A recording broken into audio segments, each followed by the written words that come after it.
Andersen's Fairy Tales by Hans Christian Andersen.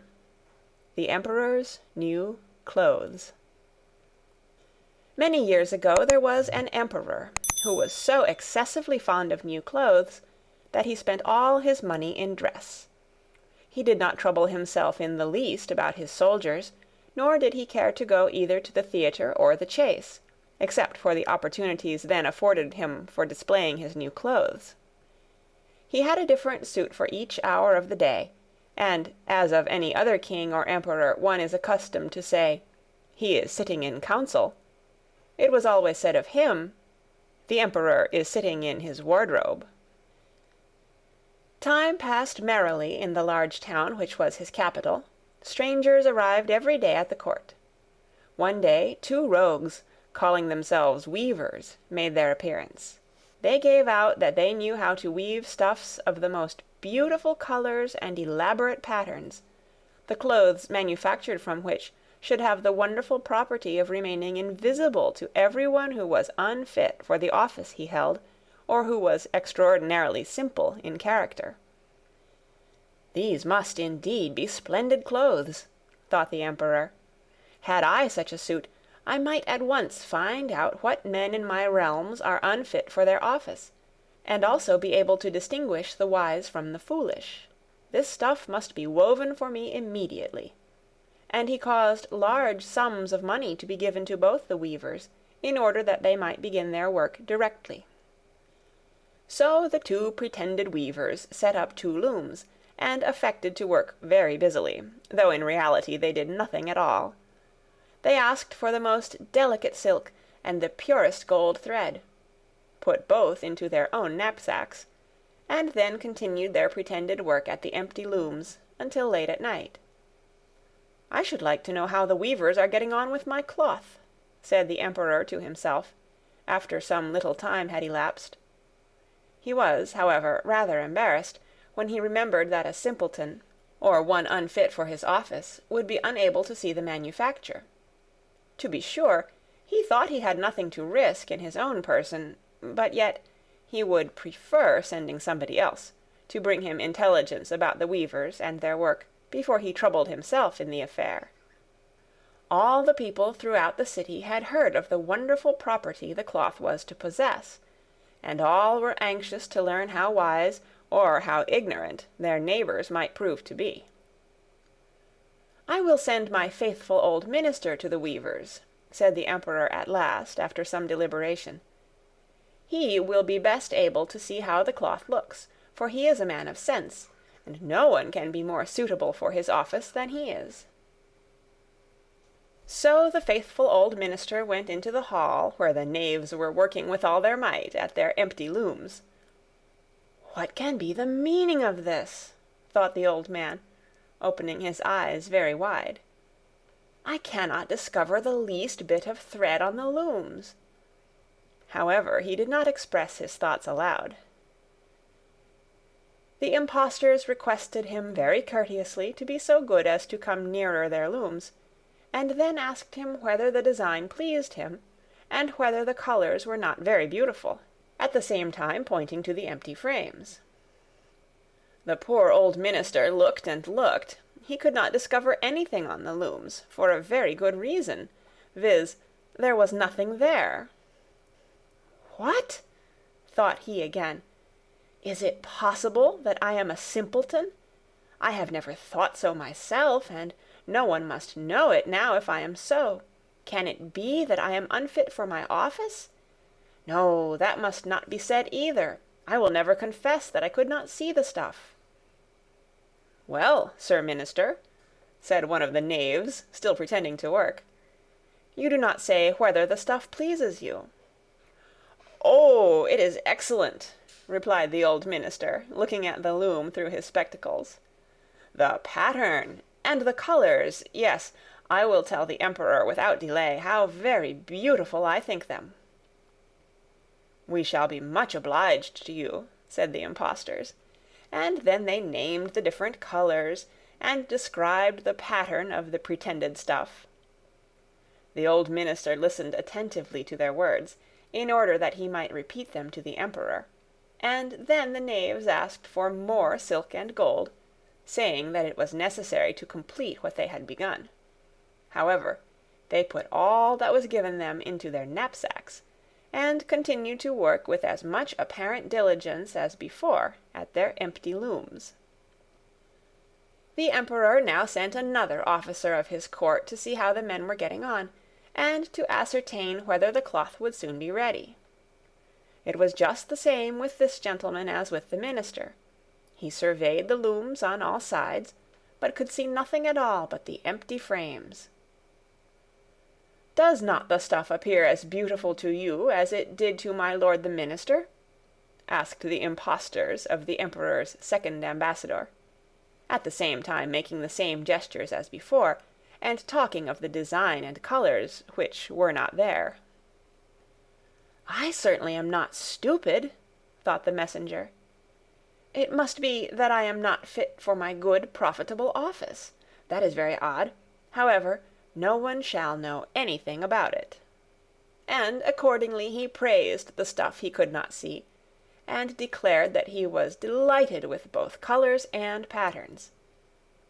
"Indeed, please your imperial majesty," said he to his sovereign when he returned, "the cloth which the weavers are preparing is extraordinarily magnificent." The whole city was talking of the splendid cloth which the emperor had ordered to be woven at his own expense. And now the emperor himself wished to see the costly manufacture while it was still in the loom. Accompanied by a select number of officers of the court, among whom were the two honest men who had already admired the cloth, he went to the crafty impostors who, as soon as they were aware of the emperor's approach, went on working more diligently than ever, although they still did not pass a single thread through the looms. "Is not the work absolutely magnificent?" said the two officers of the crown already mentioned. "If your majesty will only be pleased to look at it, what a splendid design! What glorious colours!" And at the same time they pointed to the empty frames, for they imagined that everyone else could see this exquisite piece of workmanship. "How is this?" said the emperor to himself. "I can see nothing. This is indeed a terrible affair. Am I a simpleton, or am I unfit to be an emperor? That would be the worst thing that could happen. Oh, the cloth is charming," said he aloud. "It has my complete approbation." And he smiled most graciously, and looked closely at the empty looms, for on no account would he say that he could not see what two of the officers of his court had praised so much.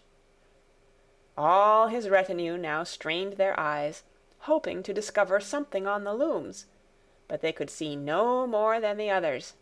Nevertheless, they all exclaimed, "Oh, how beautiful!" and advised his majesty to have some new clothes made from this splendid material, for the approaching procession. "Magnificent! Charming! Excellent!" resounded on all sides, and everyone was uncommonly gay. The emperor shared in the general satisfaction, and presented the impostors with the riband of an order of knighthood, to be worn in their buttonholes, and the title of gentlemen weavers. The rogues sat up the whole of the night before the day on which the procession was to take place, and had 16 lights burning, so that everyone might see how anxious they were to finish the emperor's new suit. They pretended to roll the cloth off the looms, cut the air with their scissors, and sewed with needles without any thread in them. "See," cried they at last, "the emperor's new clothes are ready." And now the emperor, with all the grandees of his court, came to the weavers, and the rogues raised their arms, as if in the act of holding something up, saying, "Here are your majesty's trousers, here is the scarf, here is the mantle. The whole suit is as light as a cobweb. One might fancy one has nothing at all on, when dressed in it. That, however, is the great virtue of this delicate cloth." "Yes, indeed," said all the courtiers, although not one of them could see anything of this exquisite manufacture. "If your Imperial Majesty will be graciously pleased to take off your clothes, we will fit on the new suit in front of the looking-glass." The Emperor was accordingly undressed, and the rogues pretended to array him in his new suit, the Emperor turning round from side to side before the looking-glass. "How splendid His Majesty looks in his new clothes, and how well they fit!" everyone cried out. "What a design! What colours! These are indeed royal robes." "The canopy which is to be borne over your Majesty in the procession is waiting," announced the chief master of the ceremonies. "I am quite ready," answered the Emperor. "Do my new clothes fit well?" asked he, turning himself round again before the looking-glass, in order that he might appear to be examining his handsome suit. The lords of the bedchamber, who were to carry His Majesty's train, felt about on the ground, as if they were lifting up the ends of the mantle, and pretended to be carrying something, for they would by no means betray anything like simplicity, or unfitness for their office. So now the Emperor walked under his high canopy in the midst of the procession, through the streets of his capital, and all the people standing by and those at the windows cried out, "Oh, how beautiful are our Emperor's new clothes! What a magnificent train there is to the mantle, and how gracefully the scarf hangs!" In short, no one would allow that he could not see these much-admired clothes, because in doing so he would have declared himself either a simpleton or unfit for his office. Certainly none of the Emperor's various suits had ever made so great an impression as these invisible ones. "But the Emperor has nothing on at all," said a little child. "Listen to the voice of innocence," exclaimed his father, and what the child had said was whispered from one to another. "But he has nothing on at all," at last cried out all the people. The Emperor was vexed, for he knew that the people were right, but he thought the procession must go on now, and the lords of the bedchamber took greater pains than ever to appear holding up a train, although, in reality, there was no train to hold. End of The Emperor's New Clothes. The Swineherd. There was once a poor prince who had a kingdom. His kingdom was very small, but still quite large enough to marry upon, and he wished to marry. It was certainly rather cool of him to say to the emperor's daughter, "Will you have me?"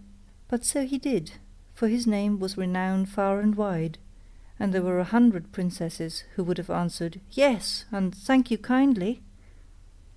We shall see what this princess said. Listen.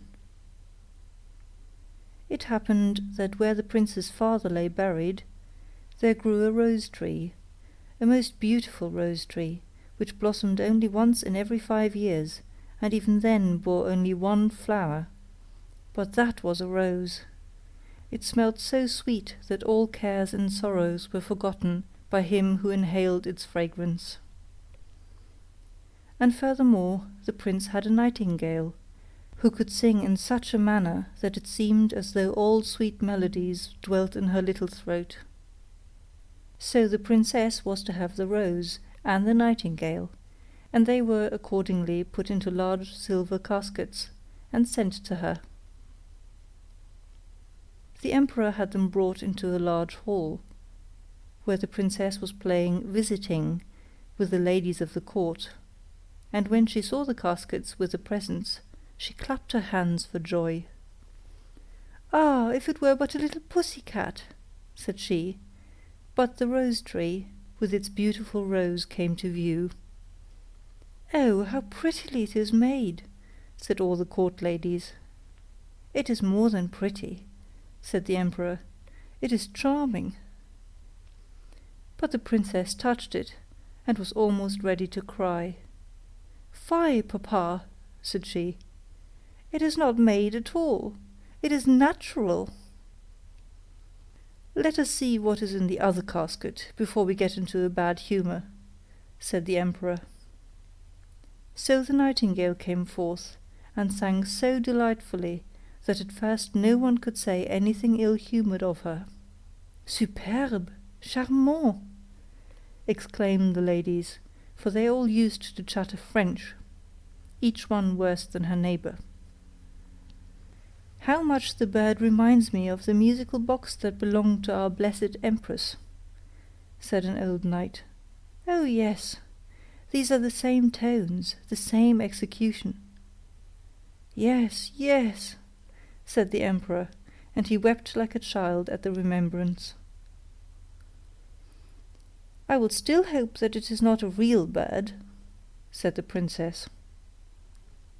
"Yes, it is a real bird," said those who had brought it.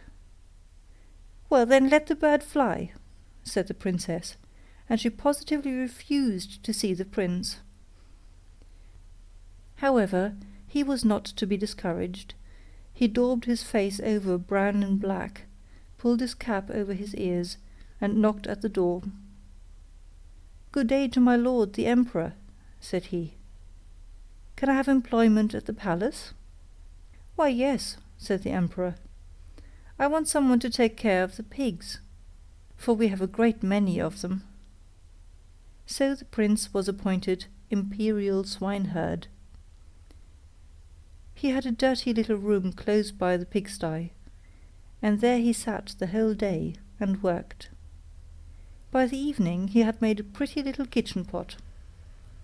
Little bells were hung all around it, and when the pot was boiling, these bells tinkled in the most charming manner, and played the old melody, "Ach, du lieber Augustin, alles ist weg, weg, weg," which translates as, "Ah, dear Augustine, all is gone, gone, gone." But what was still more curious, whoever held his finger in the smoke of the kitchen pot immediately smelt all the dishes that were cooking on every hearth in the city. This, you see, was something quite different from the rose.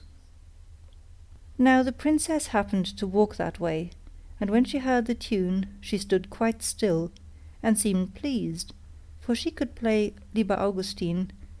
It was the only piece she knew, and she played it with one finger. "Why, there is my piece," said the princess. "That swineherd must certainly have been well educated. Go in and ask him the price of the instrument." So one of the court ladies must run in. However, she drew on wooden slippers first. "What will you take for the kitchen pot?" said the lady. "I will have 10 kisses from the princess," said the swineherd. "Yes, indeed," said the lady. "I cannot sell it for less," rejoined the swineherd. "He is an impudent fellow," said the princess, and she walked on.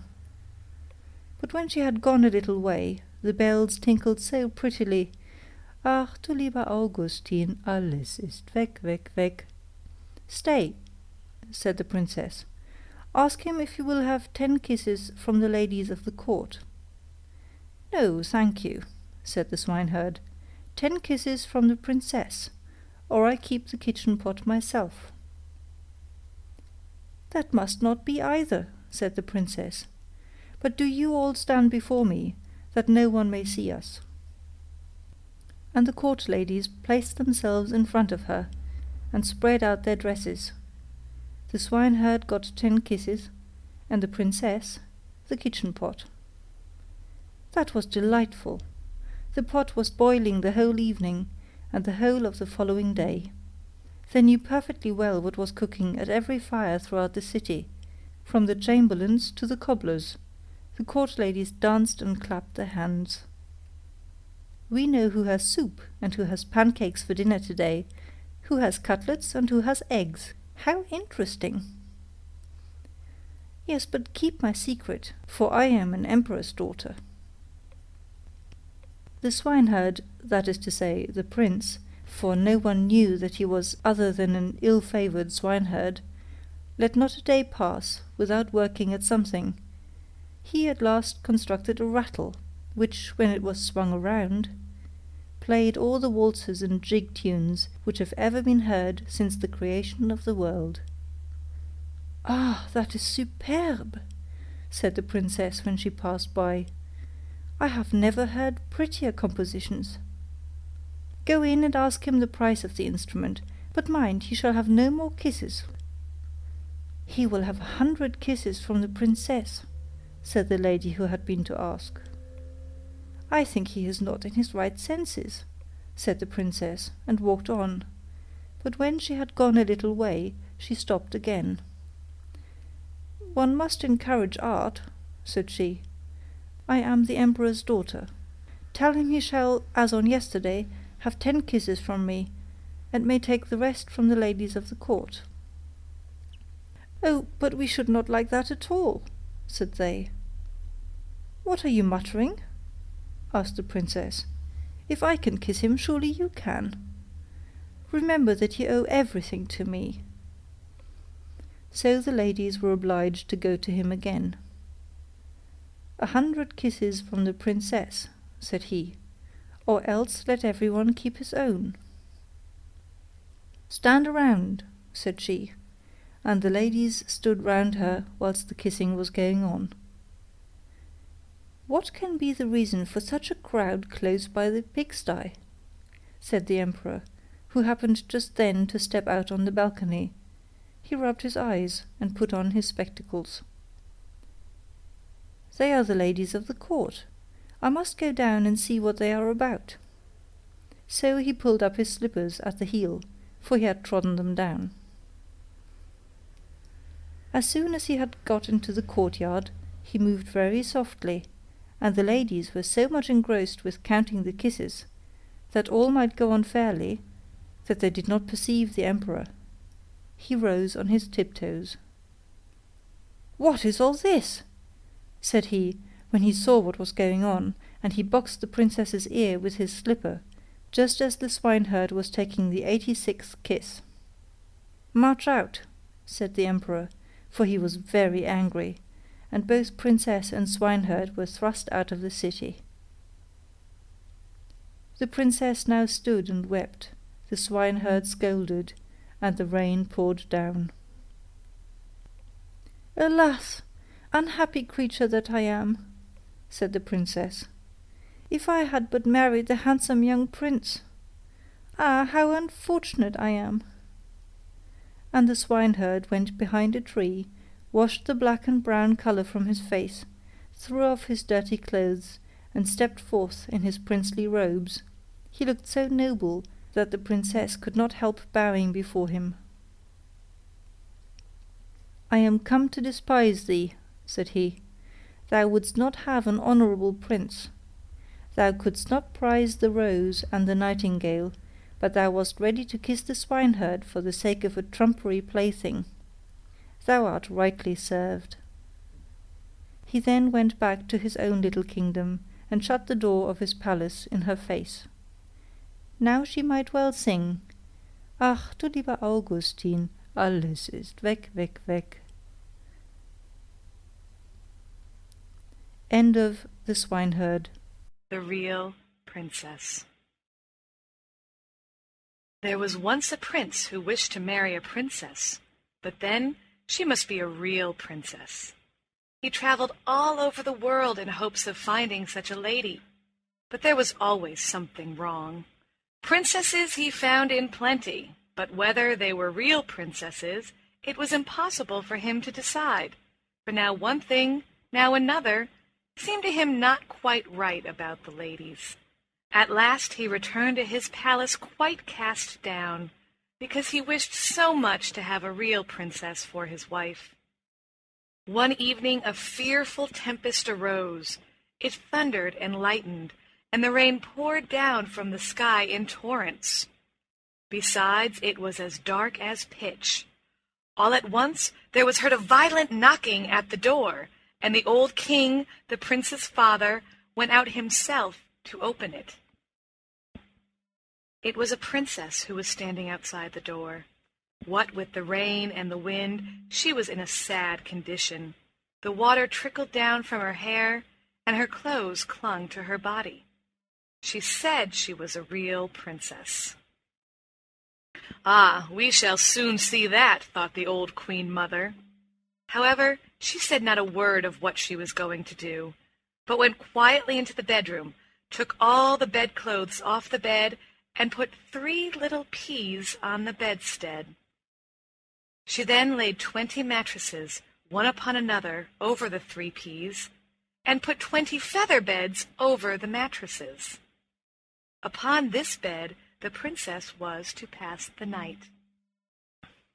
The next morning she was asked how she had slept. "Oh, very badly indeed," she replied. "I have scarcely closed my eyes the whole night through. I do not know what was in my bed, but I had something hard under me, and am all over black and blue. It has hurt me so much."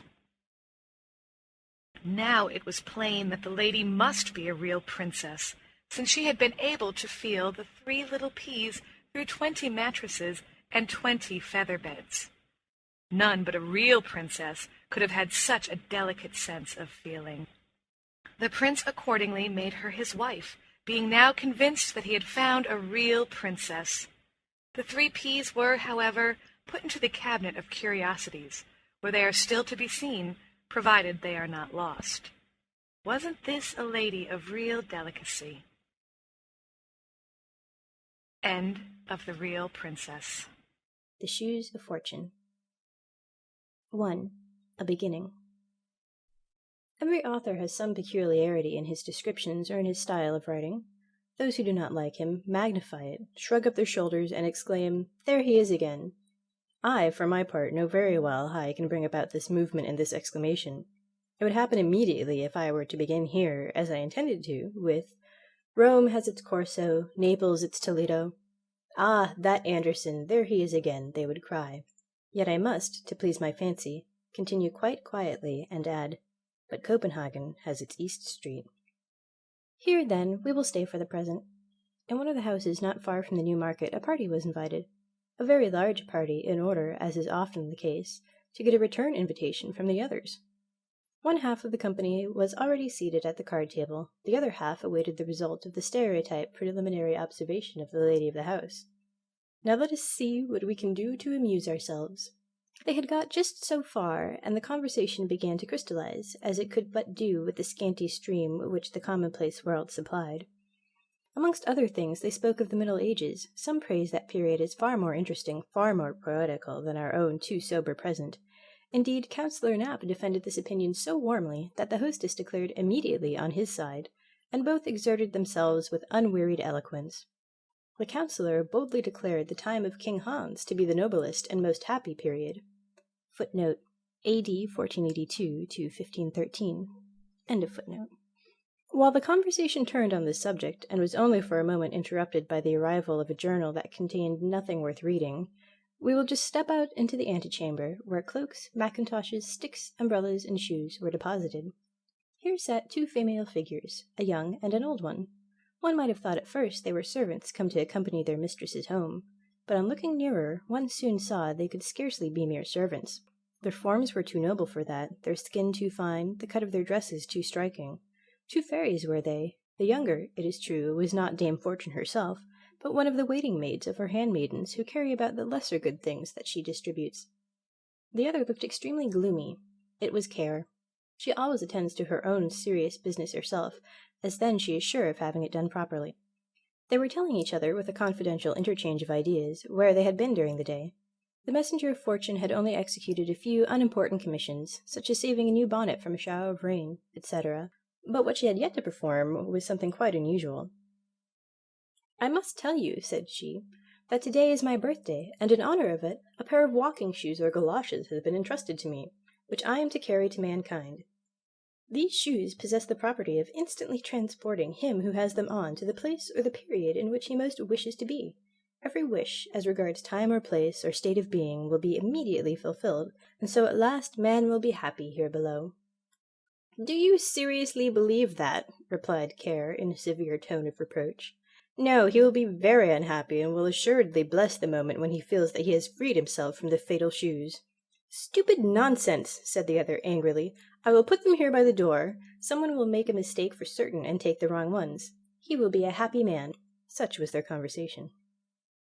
2. What happened to the councillor? It was late. Councillor Knapp, deeply occupied with the times of King Hans, intended to go home, and malicious fate managed matters so that his feet, instead of finding their way to his own galoshes, slipped into those of Fortune. Thus caparisoned, the good man walked out of the well-lighted rooms into East Street.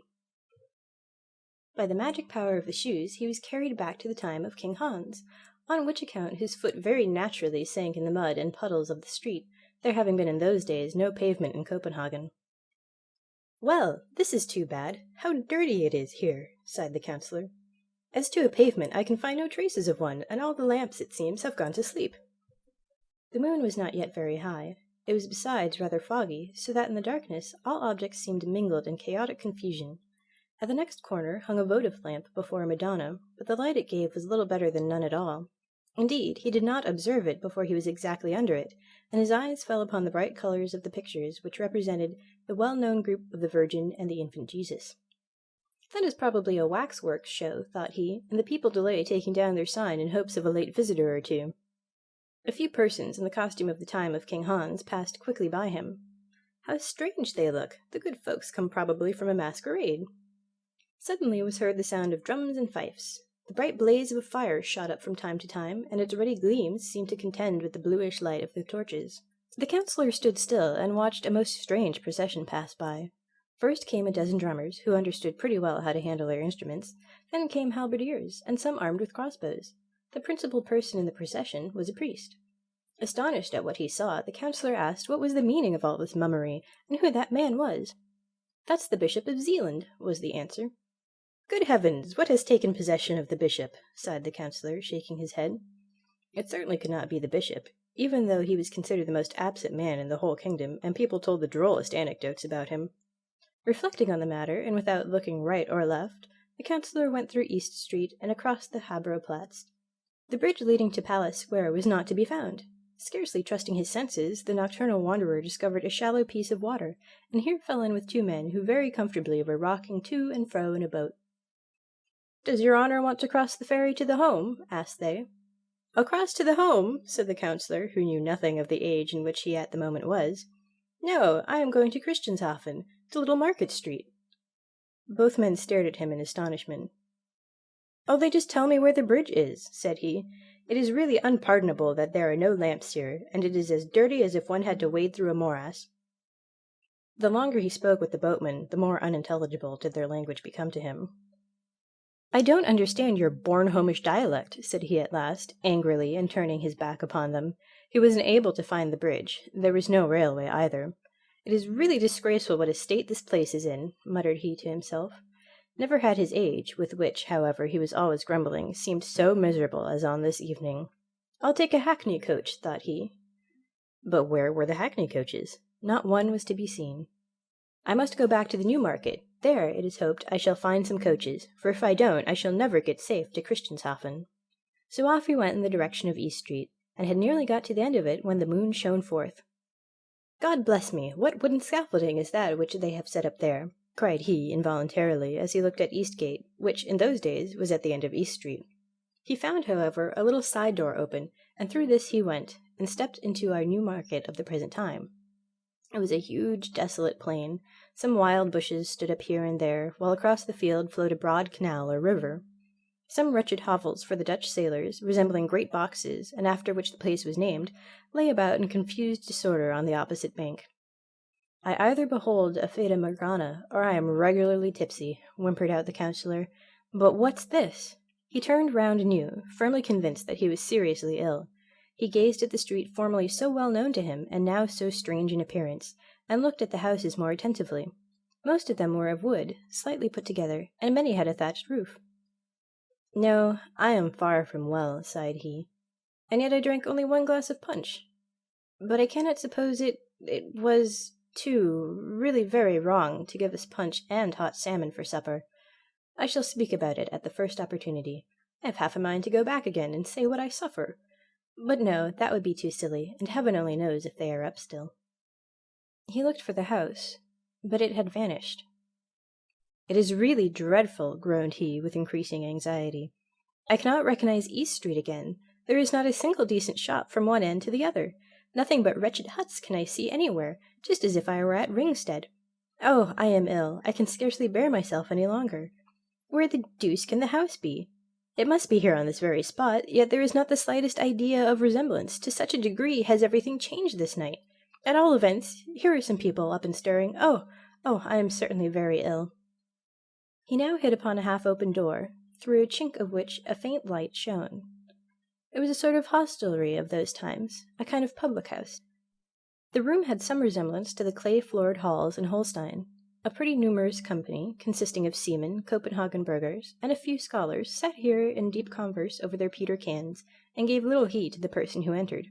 "By your leave," said the counsellor to the hostess, who came bustling towards him. "I felt so queer all of a sudden. Would you have the goodness to send for a hackney coach to take me to Christianshafen?" The woman examined him with eyes of astonishment, and shook her head. She then addressed him in German. The counsellor thought she did not understand Danish, and therefore repeated his wish in German. This, in connection with his costume, strengthened the good woman in the belief that he was a foreigner.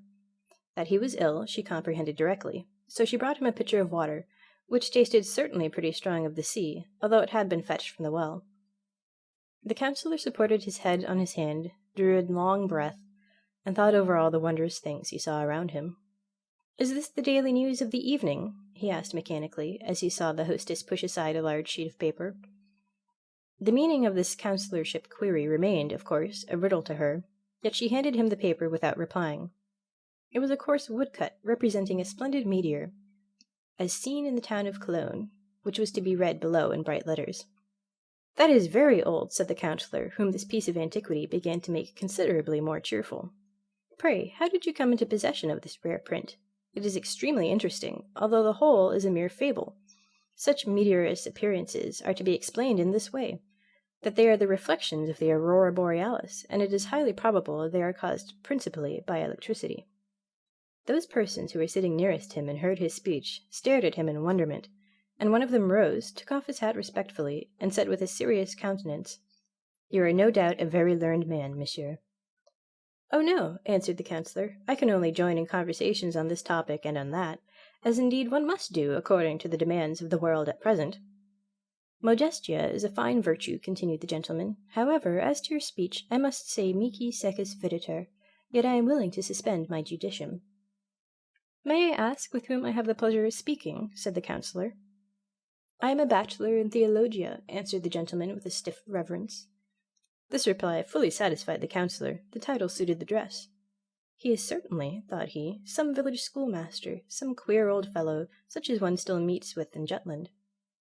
"This is no locus docendi, it is true," began the clerical gentleman, "yet I beg you earnestly to let us profit by your learning. Your reading in the ancients is, sine dubio, of vast extent?" "Oh yes, I've read something, to be sure," replied the counsellor. "I like reading all useful works, but I do not on that account despise the modern ones. 'Tis only the unfortunate tales of everyday life that I cannot bear. We have enough and more than enough such in reality." "Tales of everyday life?" said our bachelor inquiringly. "I mean those newfangled novels, twisting and writhing themselves in the dust of commonplace, which also expect to find a reading public." "Oh," exclaimed the clerical gentleman, smiling, "there is much wit in them. Besides, they are read at court. The king likes the history of Sir Iffven and Sir Gawain particularly, which treats of King Arthur and his Knights of the Round Table. He has more than once joked about it with his high vassals." "I have not read that novel," said the counsellor. "It must be quite a new one, that Heiberg has published lately."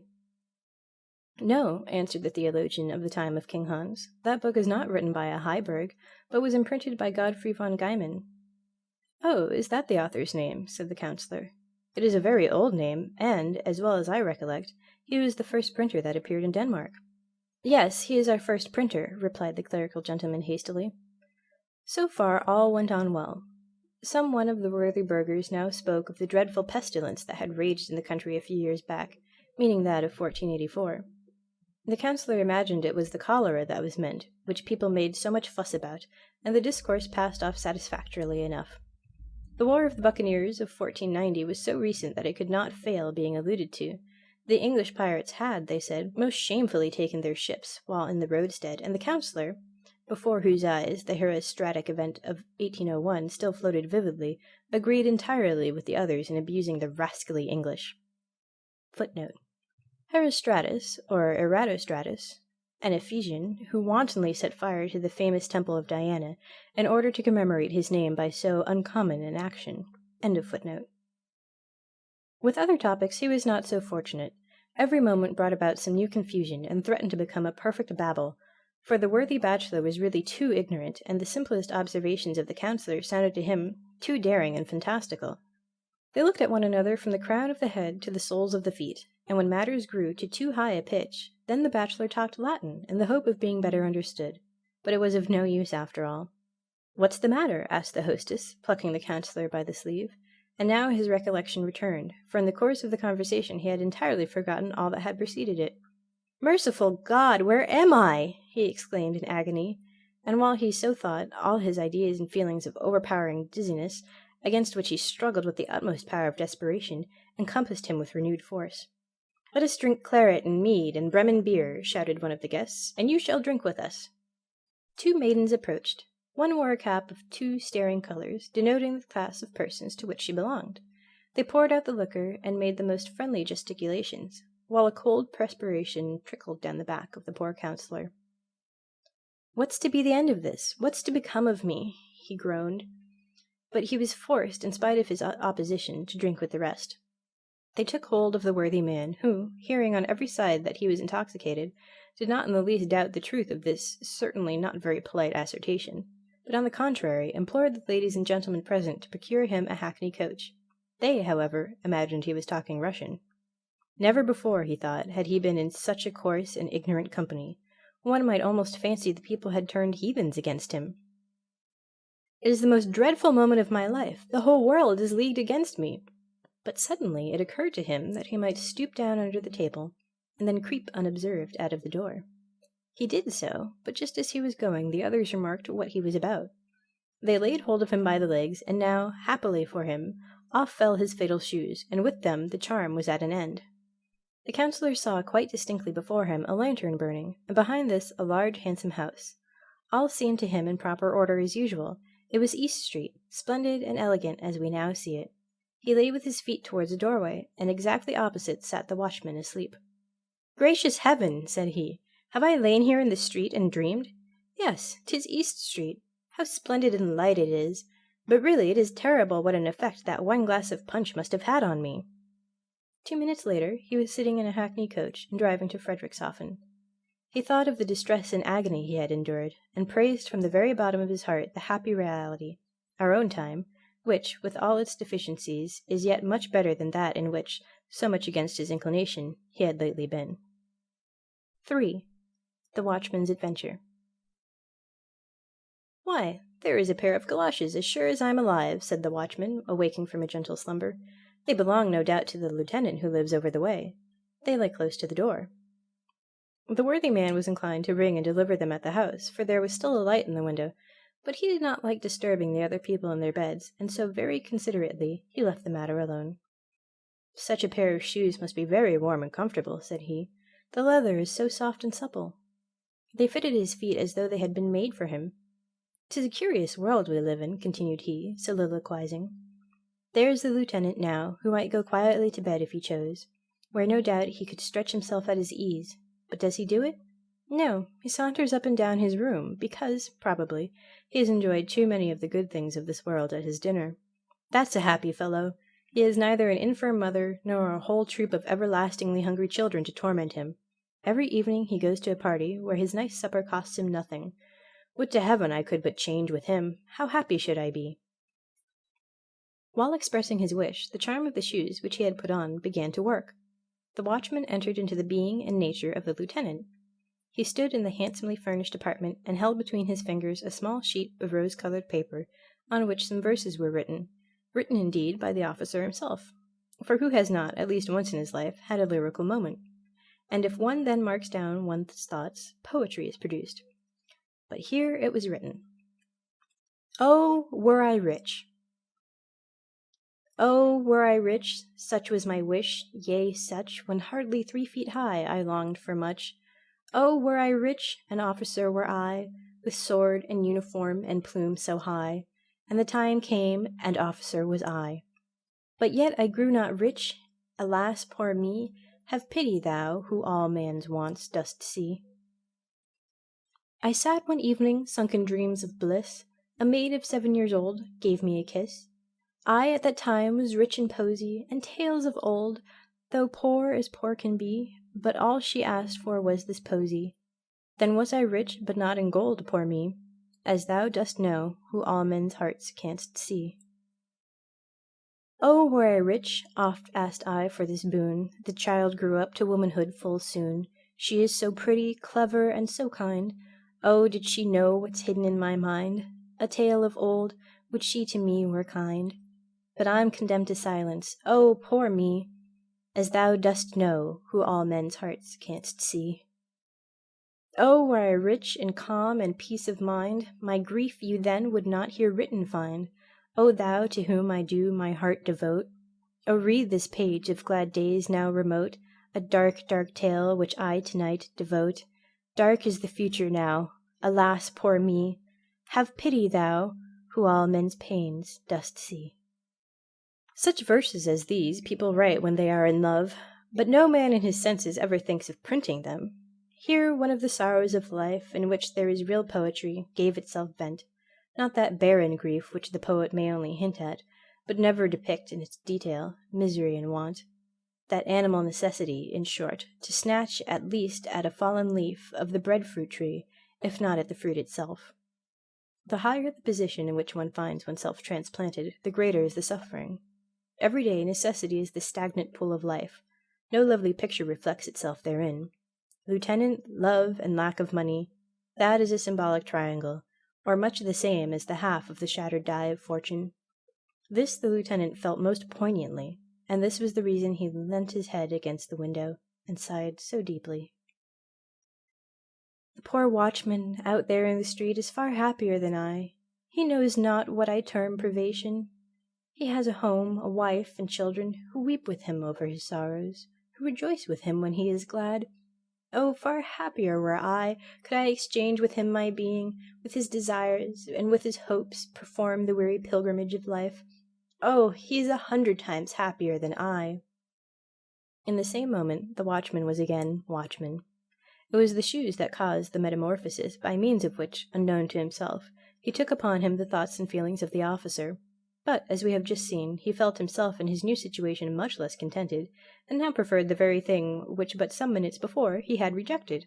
So then the watchman was again watchman. That was an unpleasant dream, said he, but 'twas droll enough altogether.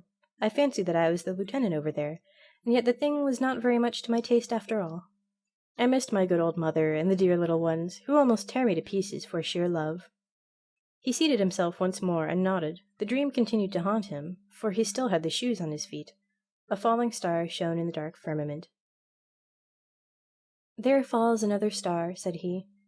But what does it matter? There are always enough left. I should not much mind examining the little glimmering things somewhat nearer, especially the moon, for that would not slip so easily through a man's fingers. When we die, so at least says the student for whom my wife does the washing, we shall fly about as light as a feather from one such a star to the other. That's of course not true, but 'twould be pretty enough if it were so. If I could but once take a leap up there, my body might stay here on the steps for what I care. Behold, there are certain things in the world to which one ought never to give utterance except with the greatest caution, but doubly careful must one be when we have the shoes of fortune on our feet. Now just listen to what happened to the watchman. As to ourselves, we all know the speed produced by the employment of steam. We have experienced it either on railroads or in boats when crossing the sea. But such a flight is like the traveling of a sloth in comparison with the velocity with which light moves. It flies 19 million times faster than the best racehorse, and yet electricity is quicker still. Death is an electric shock which our heart receives. The freed soul soars upwards on the wings of electricity. The sun's light wants 8 minutes and some seconds to perform a journey of more than 20 million of our Danish miles. Borne by electricity, the soul wants even some minutes less to accomplish the same flight. Footnote. A Danish mile is nearly 4 3/4 English. End of footnote. To it, the space between the heavenly bodies is not greater than the distance between the homes of our friends in town is for us, even if they live a short way from each other. Such an electric shock in the heart, however, costs us the use of the body here below, unless, like the watchman of East Street, we happen to have on the shoes of fortune. In a few seconds, the watchman had done the 52,000 of our miles up to that moon, which, as everyone knows, was formed out of matter much lighter than our earth, and is, so we should say, as soft as newly fallen snow. He found himself on one of the many circumjacent mountain ridges with which we are acquainted by means of Dr. Madler's map of the moon. Within, down it sunk perpendicularly into a cauldron about a Danish mile in depth, while below lay a town whose appearance we can, in some measure, realize to ourselves by beating the white of an egg in a glass of water. The matter of which it was built was just as soft, and formed similar towers and domes and pillars, transparent and rocking in the thin air, while above his head our earth was rolling like a large fiery ball.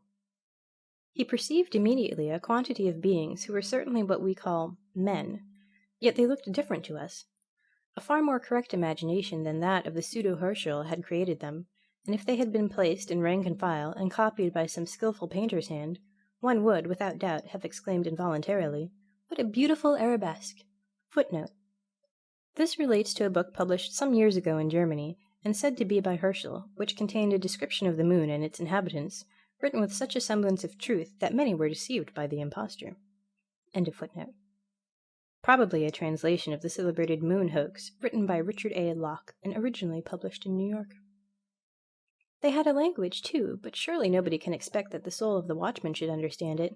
Be that as it may, it did comprehend it, for in our souls there germinate far greater powers than we poor mortals, despite all our cleverness, have any notion of. Does she not show us, she, the queen in the land of enchantment, her astounding dramatic talent in all our dreams?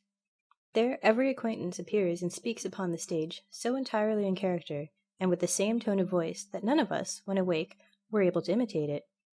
How well can she recall persons to our mind of whom we have not thought for years, when suddenly they step forth, every inch a man, resembling the real personages, even to the finest features, and become the heroes or heroines of our world of dreams. In reality, such remembrances are rather unpleasant. Every sin, every evil thought, may, like a clock with alarm or chimes, be repeated at pleasure. Then the question is if we can trust ourselves to give an account of every unbecoming word in our heart and on our lips. The watchman's spirit understood the language of the inhabitants of the moon pretty well. The Selenites, dwellers in the moon, disputed variously about our earth, and expressed their doubts if it could be inhabited. The air, they said, must certainly be too dense to allow any rational dweller in the moon the necessary free respiration.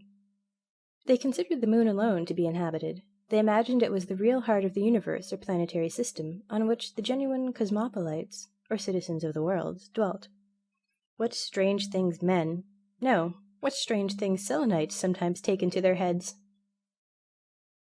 About politics they had a good deal to say, but little Denmark must take care what it is about, and not run counter to the moon, that great realm that might in an ill humour bestir itself and dash down a hailstorm in our faces, or force the Baltic to overflow the sides of its gigantic basin. We will, therefore, not listen to what was spoken, and on no condition run in the possibility of telling tales out of school, but we will rather proceed, like good quiet citizens, to East Street, and observe what happened meanwhile to the body of the watchman. He sat lifeless on the steps. The morning star, that is to say, the heavy wooden staff headed with iron spikes, and which had nothing else in common with its sparkling brother in the sky, had glided from his hand, while his eyes were fixed with glassy stare on the moon, looking for the good old fellow of a spirit which still haunted it. Footnote. The watchmen in Germany had formerly, and in some places they still carry with them on their rounds at night, a sort of mace or club, known in ancient times by the above denomination. End of footnote. "What's the hour, watchman?" asked a passer-by, but when the watchman gave no reply, the merry roisterer, who was now returning home from a noisy drinking bout, took it into his head to try what a tweak of the nose would do, on which the supposed sleeper lost his balance, the body lay motionless, stretched out on the pavement. The man was dead. When the patrol came, all his comrades, who comprehended nothing of the whole affair, were seized with a dreadful fright, for dead he was, and he remained so. The proper authorities were informed of the circumstance. People talked a good deal about it, and in the morning the body was carried to the hospital. Now that would be a very pretty joke if the spirit, when it came back and looked for the body in East Street, were not to find one. No doubt it would, in its anxiety, run off to the police and then to the hue and cry office to announce that the finder will be handsomely rewarded, and at last away to the hospital.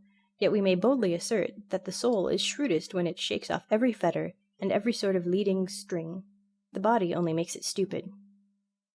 The seemingly dead body of the watchman wandered, as we have said, to the hospital, where it was brought into the general viewing room, and the first thing that was done here was naturally to pull off the galoshes, when the spirit, that was merely gone out on adventures, must have returned with the quickness of lightning to its earthly tenement. It took its direction towards the body in a straight line, and a few seconds after, life began to show itself in the man. He asserted that the preceding night had been the worst that ever the malice of fate had allotted him. He would not for 2 silver marks again go through what he had endured while moon-stricken, but now, however, it was over. The same day he was discharged from the hospital as perfectly cured, but the shoes, meanwhile, remained behind. 4. A moment of head importance, an evening's dramatic readings, a most strange journey. Every inhabitant of Copenhagen knows, from personal inspection, how the entrance to Frederick's Hospital looks. But as it is possible that others, who are not Copenhagen people, may also read this little work, we will beforehand give a short description of it. The extensive building is separated from the street by a pretty high railing, the thick iron bars of which are so far apart that in all seriousness, it is said, some very thin fellow had of a night occasionally squeezed himself through to go and pay his little visits in the town. The part of the body most difficult to manage on such occasions was, no doubt, the head. Here, as is so often the case in the world, long-headed people get through best. So much, then, for the introduction. One of the young men, whose head, in a physical sense only, might be said to be of the thickest, had the watch that evening. The rain poured down in torrents, yet despite these 2 obstacles, the young man was obliged to go out, if it were but for a quarter of an hour. And as to telling the doorkeeper about it, that, he thought, was quite unnecessary, if with a whole skin he were able to slip through the railing. There on the floor lay the galoshes, which the watchman had forgotten. He never dreamed for a moment that they were those of Fortune, and they promised to do him good service in the wet, so he put them on. The question now was, if he could squeeze himself through the grating, for he had never tried before. Well, there he stood. "Would to heaven I had got my head through," said he, involuntarily, and instantly through it slipped easily and without pain, notwithstanding it was pretty large and thick. But now the rest of the body was to be got through. "Ah, I am much too stout," groaned he aloud, while fixed as in a vice. "I had thought the head was the most difficult part of the matter. Oh, I really cannot squeeze myself through." He now wanted to pull his over-hasty head back again, but he could not. For his neck there was room enough, but for nothing more. His first feeling was of anger, his next that his temper fell to 0. The shoes of Fortune had placed him in the most dreadful situation, and, unfortunately, it never occurred to him to wish himself free. The pitch-black clouds poured down their contents in still heavier torrents. Not a creature was to be seen in the streets. To reach up to the bell was what he did not like. To cry aloud for help would have availed him little. Besides, how ashamed would he have been to be found caught in a trap like an outwitted fox? How was he to twist himself through? He saw clearly that it was his irrevocable destiny to remain a prisoner till dawn, or, perhaps, even late in the morning. Then the smith must be fetched to file away the bars. But all that would not be done so quickly as he could think about it. The whole charity school, just opposite, would be in motion. All the new booths, with their not very courtier-like swarm of seamen, would join them out of curiosity, and would greet him with a wild hurrah, while he was standing in his pillory. There would be a mob, a hissing and rejoicing and jeering 10 times worse than in the rows about the Jews some years ago. Oh, my blood is mounting to my brain. 'Tis enough to drive one mad. I shall go wild. I know not what to do. Oh, were I but loose, my dizziness would then cease. Oh, were my head but loose. You see, he ought to have said that sooner, for the moment he expressed the wish his head was free, and cured of all his paroxysms of love, he hastened off to his room, where the pains consequent on the fright of the shoes had prepared for him did not so soon take their leave. But you must not think that the affair is over now. It grows much worse. The night passed, the next day also, but nobody came to fetch the shoes. In the evening, dramatic readings were to be given at the little theatre in King Street. The house was filled to suffocation, and among other pieces to be recited was a new poem by H.C. Andersen called My Aunt's Spectacles, the contents of which were pretty nearly as follows. A certain person had an aunt who boasted of particular skill in fortune-telling with cards, and who was constantly being stormed by persons that wanted to have a peep into futurity. But she was full of mystery about her art, in which a certain pair of magic spectacles did her essential service. Her nephew, a merry boy, who was his aunt's darling, begged so long for these spectacles that, at last, she lent him the treasure, after having informed him, with many exhortations, that in order to execute the interesting trick, he need only repair to some place where a great many persons were assembled, and then, from a higher position, whence he could overlook the crowd, pass the company in review before him through his spectacles. Immediately, the inner man of each individual would be displayed before him, like a game of cards, in which he unerringly might read what the future of every person presented was to be. Well pleased, the little magician hastened away to prove the powers of the spectacles in the theatre, no place seeming to him more fitted for such a trial. He begged permission of the worthy audience, and set his spectacles on his nose. A motley phantasmagoria presented itself before him, which he describes in a few satirical touches, yet, without expressing his opinion openly, he tells the people enough to set them all thinking and guessing, but in order to hurt nobody, he wraps his witty or oracular judgments in a transparent veil, or rather in a lurid thundercloud, shooting forth bright sparks of wit, that they may fall in the powder magazine of the expectant audience. The humorous poem was admirably recited, and the speaker much applauded. Among the audience was the young man of the hospital, who seemed to have forgotten his adventure of the preceding night. He had on the shoes, for as yet no lawful owner had appeared to claim them, and besides it was so very dirty out of doors, they were just the thing for him, he thought. The beginning of the poem he praised with great generosity. He even found the idea original and effective. But that the end of it, like the Rhine, was very insignificant, proved, in his opinion, the author's want of invention. He was without genius, etc. This was an excellent opportunity to have said something clever. Meanwhile, he was haunted by the idea. He should like to possess such a pair of spectacles himself. Then, perhaps, by using them circumspectly, one would be able to look into people's hearts, which, he thought, would be far more interesting than merely to see what was to happen next year, for that we should all know in proper time, but the other never. I can now, said he to himself, fancy the whole row of ladies and gentlemen sitting there in the front row, if one could but see into their hearts. Yes, that would be a revelation, a sort of bazaar. And that lady yonder, so strangely dressed, I should find for certain a large milliner's shop, and that one, the shop is empty, but it wants cleaning, plain enough. But there would also be some good stately shops among them. Alas, sighed he, I know one in which all is stately, but there sits already a spruce young shopman, which is the only thing that's amiss in the whole shop. All would be splendidly decked out, and we should hear, Walk in, gentlemen, pray walk in. Here you will find all you please to want. Ah, I wish to heaven I could walk in and take a trip right through the hearts of those present. And behold, to the shoes of fortune this was the cue. The whole man shrunk together, and a most uncommon journey through the hearts of the front row of the spectators now began. The first heart through which he came was that of a middle-aged lady, but he instantly fancied himself in the room of the Institution for the Cure of the Crooked and Deformed, where casts of misshapen limbs are displayed in naked reality on the wall. Yet there was this difference. In the institution the casts were taken at the entry of the patient, but here they were retained and guarded in the heart, while the sound persons went away. They were, namely, casts of female friends, whose bodily or mental deformities were here most faithfully preserved.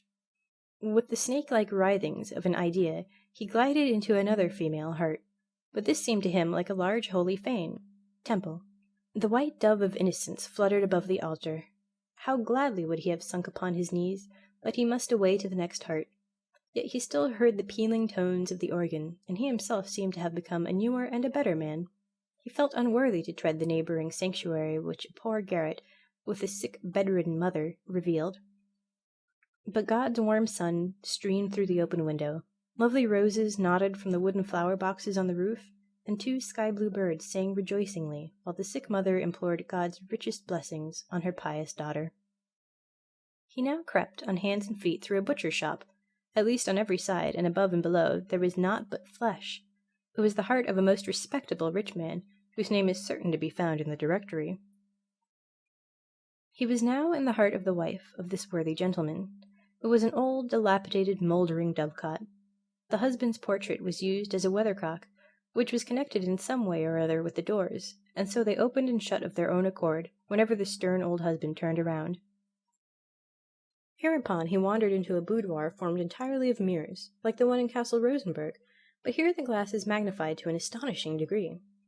On the floor, in the middle of the room, sat, like a Dalai Lama, the insignificant self of the person, quite confounded at his own greatness. He then imagined he had got into a needle-case full of pointed needles of every size. This is certainly the heart of an old maid, thought he, but he was mistaken. It was the heart of a young military man, a man, as people said, of talent and feeling. In the greatest perplexity, he now came out of the last heart in the row. He was unable to put his thoughts in order, and fancied that his too lively imagination had run away with him. Good heavens, sighed he, I have surely a disposition to madness. 'Tis dreadfully hot here. My blood boils in my veins, and my head is burning like a coal.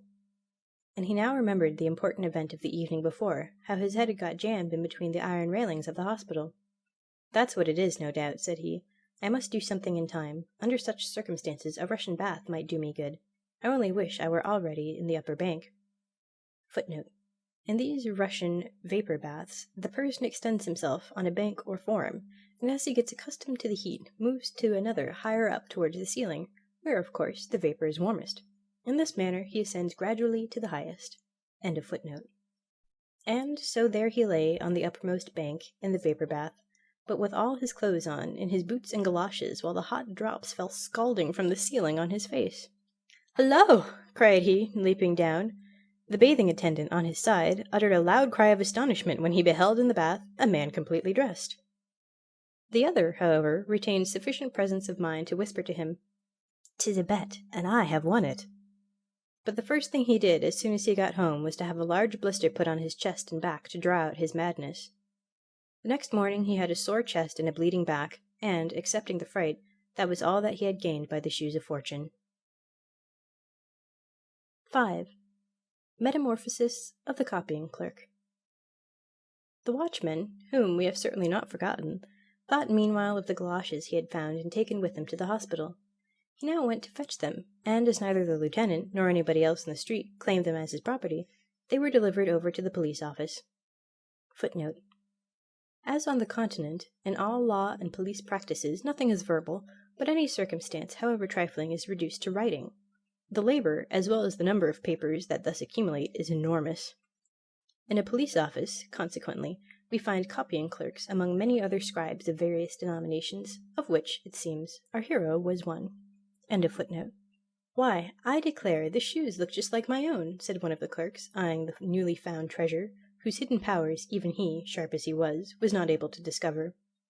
One must have more than the eye of a shoemaker to know one pair from the other, said he, soliloquizing, and putting, at the same time, the galoshes in search of an owner beside his own in the corner.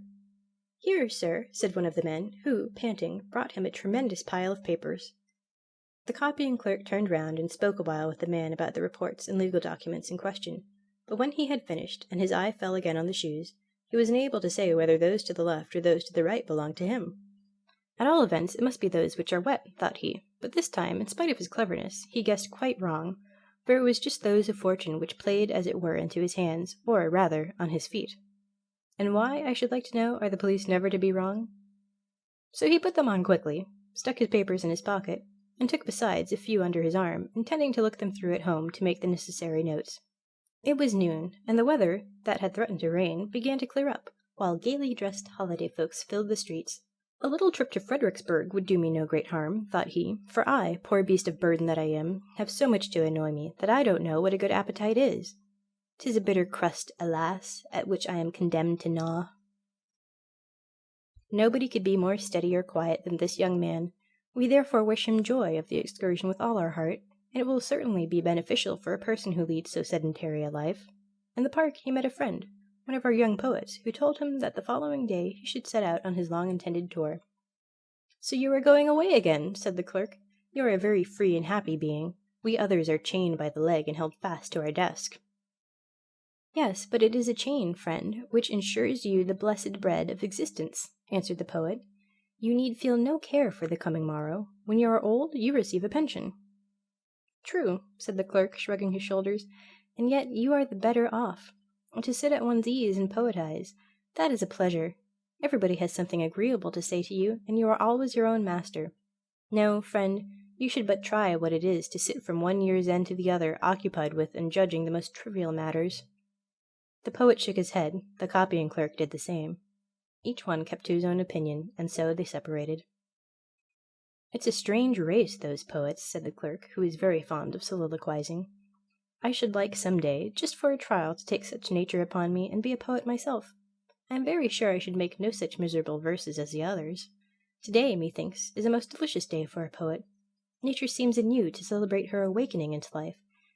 The air is so unusually clear, the clouds sail on so buoyantly, and from the green herbage a fragrance is exhaled that fills me with delight. For many a year have I not felt as at this moment. We see already, by the foregoing effusion, that he has become a poet. To give further proof of it, however, would in most cases be insipid, for it is a most foolish notion to fancy a poet different from other men. Among the latter, there may be far more poetical natures than many an acknowledged poet, when examined more closely, could boast of. The difference only is that the poet possesses a better mental memory, on which account he is able to retain the feeling and the thought till they can be embodied by means of words, a faculty which the others do not possess. But the transition from a commonplace nature to one that is richly endowed demands always a more or less breakneck leap over a certain abyss which yawns threateningly below, and thus must the sudden change with the clerk strike the reader. The sweet air, continued he of the police office in his dreamy imaginings, how it reminds me of the violets in the garden of my Aunt Magdalena. Yes, then I was a little wild boy who did not go to school very regularly. Oh, heavens! 'Tis a long time since I have thought on those times. The good old soul! She lived behind the exchange. She always had a few twigs or green shoots in water, let the winter rage without as it might. The violets exhaled their sweet breath, whilst I pressed against the window panes covered with fantastic frostwork the copper coin I had heated on the stove, and so made peepholes. What splendid vistas were there then opened to my view! What change, what magnificence! Yonder in the canal lay the ships frozen up and deserted by their whole crews, with a screaming crow for the sole occupant. But when the spring, with a gentle stirring motion, announced her arrival, a new and busy life arose. With songs and hurrahs the ice was sawn asunder, the ships were fresh tarred and rigged, that they might sail away to distant lands. But I have remained here, must always remain here, sitting at my desk in the office, and patiently see other people fetch their passports to go abroad. Such is my fate. Alas, sighed he again, and was again silent. Great heaven! What has come to me? Never have I thought or felt like this before. It must be the summer air that affects me with feelings almost as disquieting as they are refreshing. He felt in his pockets for the papers. These police reports will soon stem the torrent of my ideas and effectually hinder any rebellious overflowing of the time-worn banks of official duties, he said to himself consolingly, while his eye ran over the first page. Dame Tigbrith, tragedy in 5 acts. What is that? And yet it is undeniably my own handwriting. Have I written the tragedy? Wonderful, very wonderful. And this? What have I here? Intrigue on the Ramparts, or The Day of Repentance, vaudeville with new songs to the most favourite airs. The deuce! Where did I get all this rubbish? Someone must have slipped it slyly into my pocket for a joke. There is, too, a letter to me, a crumpled letter, and the seal broken. Yes, it was not a very polite epistle from the manager of a theatre, in which both pieces were flatly refused. Ahem, ahem, said the clerk breathlessly, and quite exhausted, he seated himself on a bank. His thoughts were so elastic, his heart so tender, and involuntarily he picked one of the nearest flowers. It is a simple daisy, just bursting out of the bud. What the botanist tells us after a number of imperfect lectures, the flower proclaimed in a minute. It related the mythus of its birth, told of the power of the sunlight that spread out its delicate leaves, and forced them to impregnate the air with their incense. And then he thought of the manifold struggles of life, which, in like manner, awaken the budding flowers of feeling in our bosom. Light and air contend with chivalric emulation for the love of the fair flower that bestowed her chief favours on the latter. Full of longing she turned towards the light, and as soon as it vanished, rolled her tender leaves together and slept in the embraces of the air. "It is the light which adorns me," said the flower. "But 'tis the air which enables thee to breathe," said the poet's voice. Close by stood a boy who dashed his stick into a wet ditch. The drops of water splashed up to the green leafy roof, and the clerk thought of the million of ephemera which in a single drop were thrown up to a height that was as great, doubtless for their size, as for us if we were to be hurled above the clouds. While he thought of this and of the whole metamorphosis he had undergone, he smiled and said, "I sleep and dream, but it is wonderful how one can dream so naturally, and know besides so exactly that it is but a dream. If only tomorrow on awaking I could again call all to mind so vividly. I seem in unusually good spirits. My perception of things is clear. I feel as light and cheerful as though I were in heaven. But I know for a certainty that if tomorrow a dim remembrance of it should swim before my mind, it will then seem nothing but stupid nonsense, as I have often experienced already, especially before I enlisted under the banner of the police, for that dispels like a whirlwind all the visions of unfettered imagination. All we hear or say in a dream that is fair and beautiful is like the gold of the subterranean spirits. It is rich and splendid when it is given us, but viewed by daylight we find only withered leaves. Alas!" He sighed quite sorrowful, and gazed at the chirping birds that hopped contentedly from branch to branch. "They are much better off than I. To fly must be a heavenly art, and happy do I prize that creature in which it is innate. Yes, could I exchange my nature with any other creature, I fain would be such a happy little lark." He had hardly uttered these hasty words when the skirts and sleeves of his coat folded themselves together into wings. The clothes became feathers, and the galoshes claws. He observed it perfectly, and laughed in his heart. "Now then, there is no doubt that I am dreaming, but I never before was aware of such mad freaks as these." And up he flew into the green roof and sang. But in the song there was no poetry, for the spirit of the poet was gone. The shoes, as is the case with anybody who does what he has to do properly, could only attend to one thing at a time. He wanted to be a poet, and he was one. He now wished to be a merry chirping bird. But when he was metamorphosed into one, the former peculiarities ceased immediately. "It is really pleasant enough," said he. "The whole day long I sit in the office amid the driest law papers, and at night I fly in my dream as a lark in the gardens of Fredericksburg. One might really write a very pretty comedy upon it." He now fluttered down into the grass, turned his head gracefully on every side, and with his bill pecked the pliant blades of grass, which, in comparison to his present size, seemed as majestic as the palm branches of northern Africa.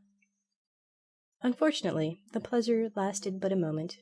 Presently a black night overshadowed our enthusiast, who had so entirely missed his part of copying clerk at a police office. Some vast object seemed to be thrown over him. It was a large oilskin cap, which a sailor boy of the quay had thrown over the struggling bird. A coarse hand sought its way carefully in under the broad rim, and seized the clerk over the back and wings. In the first moment of fear he called, indeed, as loud as he could, "You impudent little blackguard! I am a copying clerk at the police office, and you know you cannot insult any belonging to the constabulary force without a chastisement. Besides, you good-for-nothing rascal, it is strictly forbidden to catch birds in the royal gardens of Fredericksburg, but your blue uniform betrays where you come from." This fine tirade sounded, however, to the ungodly sailor boy like a mere pip-pee-pee. He gave the noisy bird a knock on its beak, and walked on. He was soon met by two schoolboys of the upper class, that is to say, as individuals, for with regard to learning, they were in the lowest class in the school, and they bought the stupid bird. So the copying clerk came to Copenhagen as guest, or rather as prisoner in a family living in Gother Street. "'Tis well that I am dreaming," said the clerk, "or I really should get angry. First I was a poet, now sold for a few pence as a lark. No doubt it was that accursed poetical nature which has metamorphosed me into such a poor harmless little creature. It is really pitiable, particularly when one gets into the hands of a little blackguard, perfect in all sorts of cruelty to animals. All I should like to know is, how the story will end." The two schoolboys, the proprietors now of the transformed clerk, carried him into an elegant room. A stout, stately dame received him with a smile, but she expressed much dissatisfaction that a common field bird, as she called the lark, should appear in such high society. For today, however, she would allow it, and they must shut him in the empty cage that was standing in the window. "Perhaps he will amuse my good Polly," added the lady, looking with a benignant smile at the large green parrot that swung himself backwards and forwards most comfortably in his ring, inside a magnificent brass-wired cage. "Today is Polly's birthday," said she with stupid simplicity, "and the little brown field bird must wish him joy." Mr. Polly uttered not a syllable in reply, but swung to and fro with dignified condescension, while a pretty canary, as yellow as gold, that had lately been brought from his sunny fragrant home, began to sing aloud. "Noisy creature, will you be quiet?" screamed the lady of the house, covering the cage with an embroidered white pocket handkerchief. "Chirp, chirp," sighed he. "That was a dreadful snowstorm." And he sighed again, and was silent. The copying clerk, or, as the lady said, the brown field bird, was put into a small cage, close to the canary, but not far from "my good Polly." The only human sounds that the parrot could bawl out were, "Come, let us be men!" Everything else that he said was as unintelligible to everybody as the chirping of the canary, except to the clerk, who was now a bird too. He understood his companion perfectly. "I flew about beneath the green palms and the blossoming almond trees," sang the canary. "I flew around with my brothers and sisters over the beautiful flowers and over the glassy lakes, where the bright water plants nodded to me from below. There, too, I saw many splendidly dressed paroquets that told the drollest stories and the wildest fairy tales without end." "Oh, those were uncouth birds," answered the parrot. "They had no education, and talked of whatever came into their head. If my mistress and all her friends can laugh at what I say, so may you too, I should think. It is a great fault to have no taste for what is witty or amusing. Come, let us be men." "Ah, have you no remembrance of love for the charming maidens that danced beneath the outspread tents beside the bright fragrant flowers? Do you no longer remember the sweet fruits and the cooling juice and the wild plants of our never-to-be-forgotten home?" said the former inhabitant of the Canary Isles, continuing his dithyrambic. "Oh yes," said the parrot, "but I am far better off here. I am well fed, and get friendly treatment. I know I am a clever fellow, and that is all I care about. Come, let us be men. You are of a poetical nature, as it is called. I, on the contrary, possess profound knowledge and inexhaustible wit. You have genius, but clear-sighted, calm discretion does not take such lofty flights, and utter such high natural tones. For this they have covered you over. They never do the like to me, for I cost more. Besides, they are afraid of my beak, and I have always a witty answer at hand. Come, let us be men." "O warm, spicy land of my birth," sang the canary bird, "I will sing of thy dark green bowers, of the calm bays where the pendant boughs kiss the surface of the water. I will sing of the rejoicing of all my brothers and sisters where the cactus grows in wanton luxuriance." "Spare us your elegiac tones," said the parrot, giggling. "Rather speak of something at which one may laugh heartily. Laughing is an infallible sign of the highest degree of mental development. Can a dog or a horse laugh? No, but they can cry. The gift of laughing was given to man alone. Ha, ha, ha!" screamed Polly, and added his stereotype witticism. "Come, let us be men." "Or a little Danish grey bird," said the canary. "You have been caught too. It is, no doubt, cold enough in your woods, but there at least is the breath of liberty. Therefore fly away. In the hurry they have forgotten to shut your cage, and the upper window is open. Fly, my friend, fly away. Farewell." Instinctively the clerk obeyed. With a few strokes of his wings he was out of the cage, but at the same moment the door, which was only ajar, and which led to the next room, began to creak, and supple and creeping came the large tomcat into the room, and began to pursue him.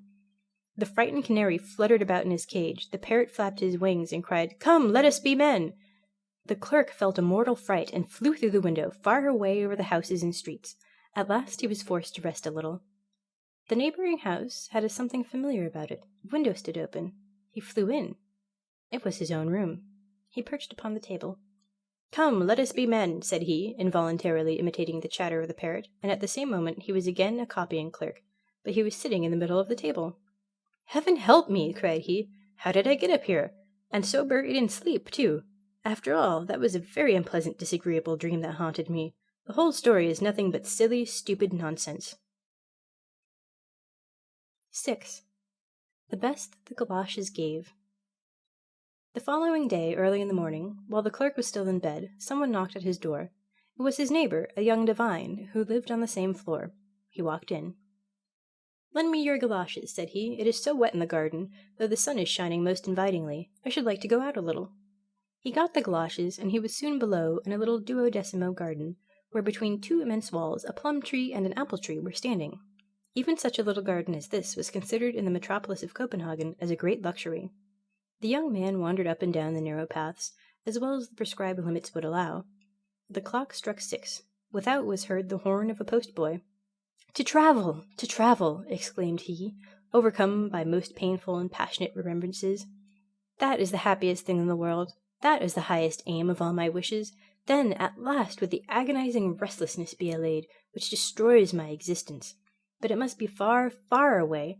I would behold magnificent Switzerland. I would travel to Italy, and... It was a good thing that the power of the galoshes worked as instantaneously as lightning in a powder magazine would. Otherwise, the poor man, with his overstrained wishes, would have travelled about the world too much for himself as well as for us. In short, he was travelling. He was in the middle of Switzerland, but packed up with 8 other passengers in the inside of an eternally creaky diligence.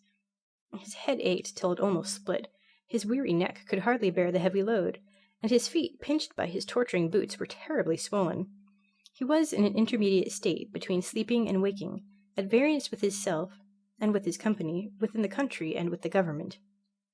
In his right pocket he had his letter of credit, in the left his passport, and in a small leathern purse some double louis d'or, carefully sewn up in the bosom of his waistcoat. Every dream proclaimed that one or the other of these valuables was lost. Wherefore he started up as in a fever, and the first movement which his hand made described a magic triangle from the right pocket to the left, and then upwards to the bosom, to feel if he had all of them safe or not. From the roof inside the carriage, umbrellas, walking-sticks, hats, and sundry other articles were depending, and hindered the view, which was particularly imposing.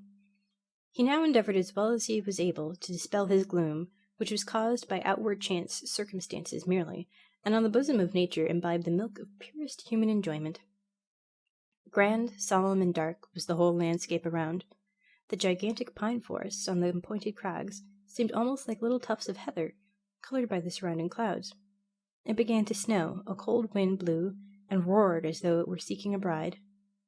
"Ah," sighed he, "were we only on the other side of the Alps, then we should have summer, and I could get my letters of credit cashed. The anxiety I feel about them prevents me enjoying Switzerland. Were I but on the other side." And so saying, he was on the other side in Italy, between Florence and Rome. Lake Thracymene, illumined by the evening sun, lay like flaming gold between the dark blue mountain ridges. Here, where Hannibal defeated Flaminius, the rivers now held each other in their green embraces. Lovely, half-naked children tended a herd of black swine beneath a group of fragrant laurel trees, hard by the roadside. Could we render this inimitable picture properly, then would everybody exclaim, "Beautiful, unparalleled Italy!" But neither the young divine said so, nor any of his grumbling companions in the coach of the Vetturino. The poisonous flies and gnats swarmed around by thousands. In vain one waved myrtle branches about like mad. The audacious insect population did not cease to sting, nor was there a single person in the well-crammed carriage whose face was not swollen and sore from their ravenous bites. The poor horses, tortured almost to death, suffered most from this truly Egyptian plague. The flies alighted upon them in large, disgusting swarms, and if the coachman got down and scraped them off, hardly a minute elapsed before they were there again. The sun now set. A freezing cold, though of a short duration, pervaded the whole creation. It was like a horrid gust coming from a burial vault on a warm summer's day. But all around the mountains retained that wonderful green tone which we see in some old pictures, and which, should we not have seen a similar play of colour in the south, we declare at once to be unnatural. It was a glorious prospect, but the stomach was empty, the body tired. All that the heart cared and longed for was a good night quarters. Yet how would they be? For these one looked much more anxiously than for the charms of nature, which every which where were so profusely displayed. The road led through an olive grove, and here the solitary inn was situated. 10 or 12 crippled beggars had encamped outside. The healthiest of them resembled, to use an expression of Marryat's, hunger's eldest son when he had come of age. The others were either blind, had withered legs, and crept about on their hands, or withered arms and fingerless hands. It was the most wretched misery, dragged from amongst the filthiest rags. "Excellenza miserabili," sighed they, thrusting forth their deformed limbs to view. Even the hostess, with bare feet, uncombed hair, and dressed in a garment of doubtful colour, received the guests grumblingly. The doors were fastened with a loop of string. The floor of the rooms presented a stone paving half torn up. Bats fluttered wildly about the ceiling, and as to the smell therein, no, that was beyond description. "You had better lay the cloth below in the stable," said one of the travellers. "There, at all events, one knows what one is breathing." The windows were quickly opened to let in a little fresh air. Quicker, however, than the breeze, the withered, sallow arms of the beggars were thrust in, accompanied by the eternal whine of "Miserabili, miserabili, excellenza." On the walls were displayed innumerable inscriptions, written in nearly every language of Europe, some in verse, some in prose, most of them not very laudatory of Bella Italia. The meal was served. It consisted of a soup of salted water, seasoned with pepper and rancid oil. The last ingredient played a very prominent part in the salad. Stale eggs and roasted coxcombs furnished the grand dish of the repast. The wine, even, was not without a disgusting taste. It was like a medicinal draught. At night, the boxes and other effects of the passengers were placed against the rickety doors. One of the travelers kept watch while the others slept. The sentry was our young divine. How close it was in the chamber! The heat oppressive to suffocation. The gnats hummed and stung unceasingly. The miserabili without whined and moaned in their sleep. "Travelling would be agreeable enough," said he, groaning, "if one only had no body, or could send it to rest while the spirit went on its pilgrimage unhindered, whither the voice within might call out. Wherever I go, I am pursued by a longing that is insatiable, that I cannot explain to myself, and that tears my very heart. I want something better than what is fled in an instant. But what is it, and where is it to be found? Yet I know in reality what it is I wish for. Oh, most happy were I, could I but reach one aim, could but reach the happiest of all." And as he spoke the word, he was again in his home. The long white curtains hung down from the windows, and in the middle of the floor stood the black coffin. In it he lay, in the sleep of death. His wish was fulfilled. The body rested, while the spirit went unhindered on its pilgrimage. "Let no one deem himself happy before his end," were the words of Solon, and here was a new and brilliant proof of the wisdom of the old apothegm. Every corpse is a sphinx of immortality. Here, too, on the black coffin, the sphinx gave us no answer to what he who lay within had written 2 days before. "O mighty death, thy silence teaches naught. Thou leadest only to the near grave's brink. Is broken now the ladder of my thoughts? Do I instead of mounting only sink? Our heaviest grief the world oft seeth not. Our sorest pain we hide from stranger eyes. And for the sufferer there is nothing left but the green mound that over the coffin lies." 2 figures were moving in the chamber. We know them both. It was the Fairy of Care and the Emissary of Fortune. They both bent over the corpse. "Do you now see," said Care, "what happiness your galoshes have brought to mankind? To him, at least, who slumbers here, they have brought an imperishable blessing," answered the other. "Ah, no," replied Care. "He took his departure himself. He was not called away. His mental powers here below were not strong enough to reach the treasures lying beyond this life, and which his destiny ordained he should obtain. I will now confer a benefit on him." And she took the galoshes from his feet. His sleep of death was ended, and he who had been thus called back again to life arose from his dread couch in all the vigor of youth. Care vanished, and with her the galoshes. She has no doubt taken them for herself, to keep them to all eternity. End of The Shoes of Fortune. The Fir Tree. Out in the woods stood a nice little fir tree. The place he had was a very good one. The sun shone on him. As to fresh air, there was enough of that, and round him grew many large-sized comrades, pines as well as firs. But the little fir wanted so very much to be a grown-up tree. He did not think of the warm sun and of the fresh air. He did not care for the little cottage children that ran about and prattled when they were in the woods looking for wild strawberries. The children often came with a whole pitcher full of berries, or a long row of them threaded on a straw, and sat down near the young tree and said, "Oh, how pretty he is! What a nice little fir!" But this was what the tree could not bear to hear. At the end of a year he had shot up a good deal, and after another year he was another long bit taller. For with fir trees one can always tell by the shoots how many years old they are. "Oh, were I but such a high tree as the others are," sighed he, Then I should be able to spread out my branches, and with the tops to look into the wide world. Then would the birds build nests among my branches, and when there was a breeze, I could bend with as much stateliness as the others.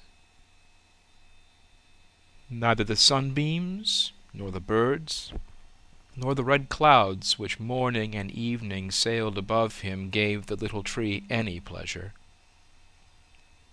In winter, when the snow lay glittering on the ground, a hare would often come leaping along and jump right over the little tree. Oh, that made him so angry. But 2 winters were past, and in the 3rd the tree was so large that the hare was obliged to go round it. To grow and grow, to get older and be tall, thought the tree. That, after all, is the most delightful thing in the world. In autumn, the woodcutters always came and felled some of the largest trees. This happened every year, and the young fir tree that had now grown to a very comely size trembled at the sight. For the magnificent great trees fell to the earth with noise and cracking, the branches were lopped off, and the trees looked long and bare. They were hardly to be recognized. And then they were laid in carts, and the horses dragged them out of the wood. Where did they go to? What became of them? In spring, when the swallows and storks came, the tree asked them, "Don't you know where they have been taken? Have you not met them anywhere?" The swallows did not know anything about it, but the stork looked, musing, nodded his head, and said, "Yes, I think I know. I met many ships as I was flying hither from Egypt. On the ships were magnificent masts, and I venture to assert that it was they that smelt so of fur. I may congratulate you, for they lifted themselves on high most majestically." "Oh, were I but old enough to fly across the sea! But how does the sea look in reality? What is it like?" "That would take a long time to explain," said the stork, and with these words off he went. "Rejoice in thy growth," said the sunbeams. "Rejoice in thy vigorous growth, and in the fresh life that moveth within thee." And the wind kissed the tree, and the dew wept tears over him, but the fir understood it not. When Christmas came, quite young trees were cut down, trees which often were not even as large or as of the same age as this fir tree, who could never rest but always wanted to be off. These young trees, and they were always the finest looking, retained their branches. They were laid on carts, and the horses drew them out of the wood. "Where are they going to?" asked the fir. "They are not taller than I. There was one indeed that was considerably shorter. And why do they retain all their branches? Whither are they taken?" We know, chirped the sparrows. "We have peeped in at the windows in the town below. We know whither they are taken. The greatest splendor and the greatest magnificence one can imagine await them. We peeped through the windows and saw them planted in the middle of the warm room and ornamented with the most splendid things, with gilded apples, with gingerbread, with toys, and many hundred lights." "And then," asked the fir tree, trembling in every bough, "and then? What happens then?" "We did not see anything more. It was incomparably beautiful." I would fain know if I am destined for so glorious a career," cried the tree, rejoicing. "That is still better than to cross the sea. What a longing do I suffer, were Christmas but come! I am now tall, and my branches spread like the others that were carried off last year. Oh, were I but already on the cart! Were I in the warm room with all the splendor and magnificence! Yes, then something better, something still grander will surely follow. Or wherefore should they thus ornament me? Something better, something still grander must follow. But what? Oh, how I long, how I suffer! I do not know myself what is the matter with me." "Rejoice in our presence," said the air and the sunlight. "Rejoice in thy own fresh youth." But the tree did not rejoice at all. He grew and was green both winter and summer. People that saw him said, "What a fine tree!" And towards Christmas he was one of the first that was cut down. The axe struck deep into the very pith. The tree fell to the earth with a sigh. He felt a pang. It was like a swoon. He could not think of happiness, for he was sorrowful at being separated from his home, from the place where he had sprung up. He well knew that he should never see his dear old comrades, the little bushes and flowers around him any more, perhaps not even the birds. The departure was not at all agreeable. The tree only came to himself when he was unloaded in a courtyard with the other trees and heard a man say, "That one is splendid. We don't want the others." Then 2 servants came in rich livery and carried the fir tree into a large and splendid drawing-room. Portraits were hanging on the walls, and near the white porcelain stove stood 2 large Chinese vases with lions on the covers.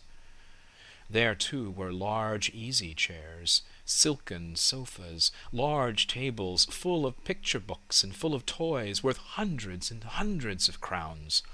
At least the children said so. And the fir tree was stuck upright in a cask that was filled with sand, but no one could see that it was a cask, for green cloth was hung all round it, and it stood on a large gaily colored carpet. Oh, how the tree quivered! What was to happen? The servants, as well as the young ladies, decorated it. On one branch there hung little nets cut out of colored paper, and each net was filled with sugar plums. And among the other boughs gilded apples and walnuts were suspended, looking as though they had grown there, and little blue and white tapers were placed among the leaves. Dolls that looked for the world like men — the tree had never beheld such before — were seen among the foliage, and at the very top a large star of gold tinsel was fixed.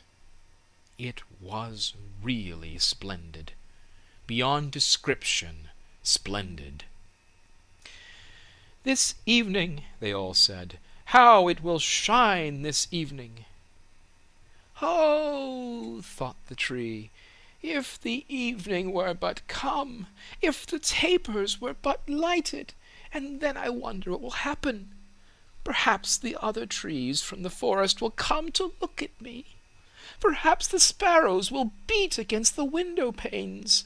I wonder if I shall take root here, and winter and summer stand covered with ornaments." He knew very much about the matter, for he was so impatient that for sheer longing he got a pain in his back, and this, with trees, is the same thing as a headache with us. The candles were now lighted. What brightness! What splendor! The tree trembled so in every bough that one of the tapers set fire to the foliage. It blazed up famously. "Help! Help!" cried the young ladies, and they quickly put out the fire. Now the tree did not even dare tremble. What a state he was in! He was so uneasy lest he should lose something of his splendor that he was quite bewildered amidst the glare and brightness, when suddenly both folding doors opened, and a troop of children rushed in as if they would upset the tree. The older persons followed quietly. The little ones stood quite still. But it was only for a moment. Then they shouted that the whole place re-echoed with their rejoicing. They danced round the tree, and one present after the other was pulled off. "What are they about?" thought the tree. "What is to happen now?" And the lights burned down to the very branches, and as they burned down they were put out one after the other, and that the children had permission to plunder the tree. So they fell upon it with such violence that all its branches cracked. If it had not been firmly fixed in the ground, it would certainly have tumbled down. The children danced about with their beautiful playthings. No one looked at the tree except the old nurse, who peeped between the branches, but it was only to see if there was a fig or an apple left that had been forgotten. "A story! A story!" cried the children, drawing a little fat man towards the tree. He seated himself under it and said, "Now we are in the shade, and the tree can listen too. But I shall tell only one story. Now which will you have?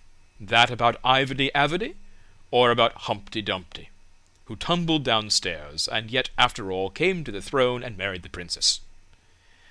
"Ivedy Avedy!" cried some. "Humpty Dumpty!" cried the others.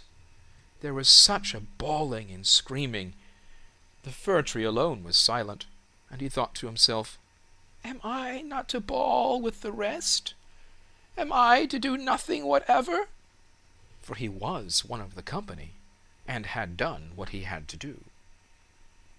And the old man told about Humpty Dumpty that tumbled down, who notwithstanding came to the throne, and at last married the princess. And the children clapped their hands and cried, "Oh, go on! Do go on!" They wanted to hear about Ivedy Avedy too, but the little man only told them about Humpty Dumpty. The fir tree stood quite still and absorbed in thought. The birds in the wood had never related the like of this. "Humpty Dumpty fell downstairs, and yet he married the princess. Yes, yes, that's the way of the world," thought the fir tree, and believed it all, because the man who told the story was so good-looking. "Well, well, who knows? Perhaps I may fall downstairs too, and get a princess as wife." And he looked forward with joy to the morrow, when he hoped to be decked out again with lights, playthings, fruits, and tinsel. "I won't tremble tomorrow," thought the fir tree. "I will enjoy to the full all my splendor. Tomorrow I shall hear again the story of Humpty Dumpty, and perhaps that of Ivedy Avedy too." And the whole night the tree stood still and in deep thought. In the morning the servant and the housemaid came in.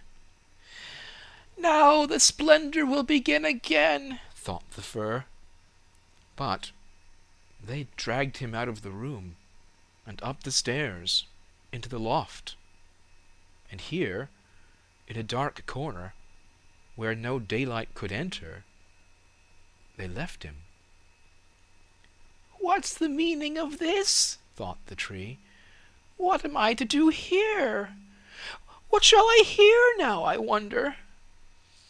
And he leaned against the wall, lost in reverie. Time enough had he too for his reflections, for days and nights passed on, and nobody came up. And when at last somebody did come, it was only to put some great trunks in a corner out of the way. There stood the tree, quite hidden. It seemed as if he had been entirely forgotten. "'Tis now winter out of doors," thought the tree. "The earth is hard and covered with snow.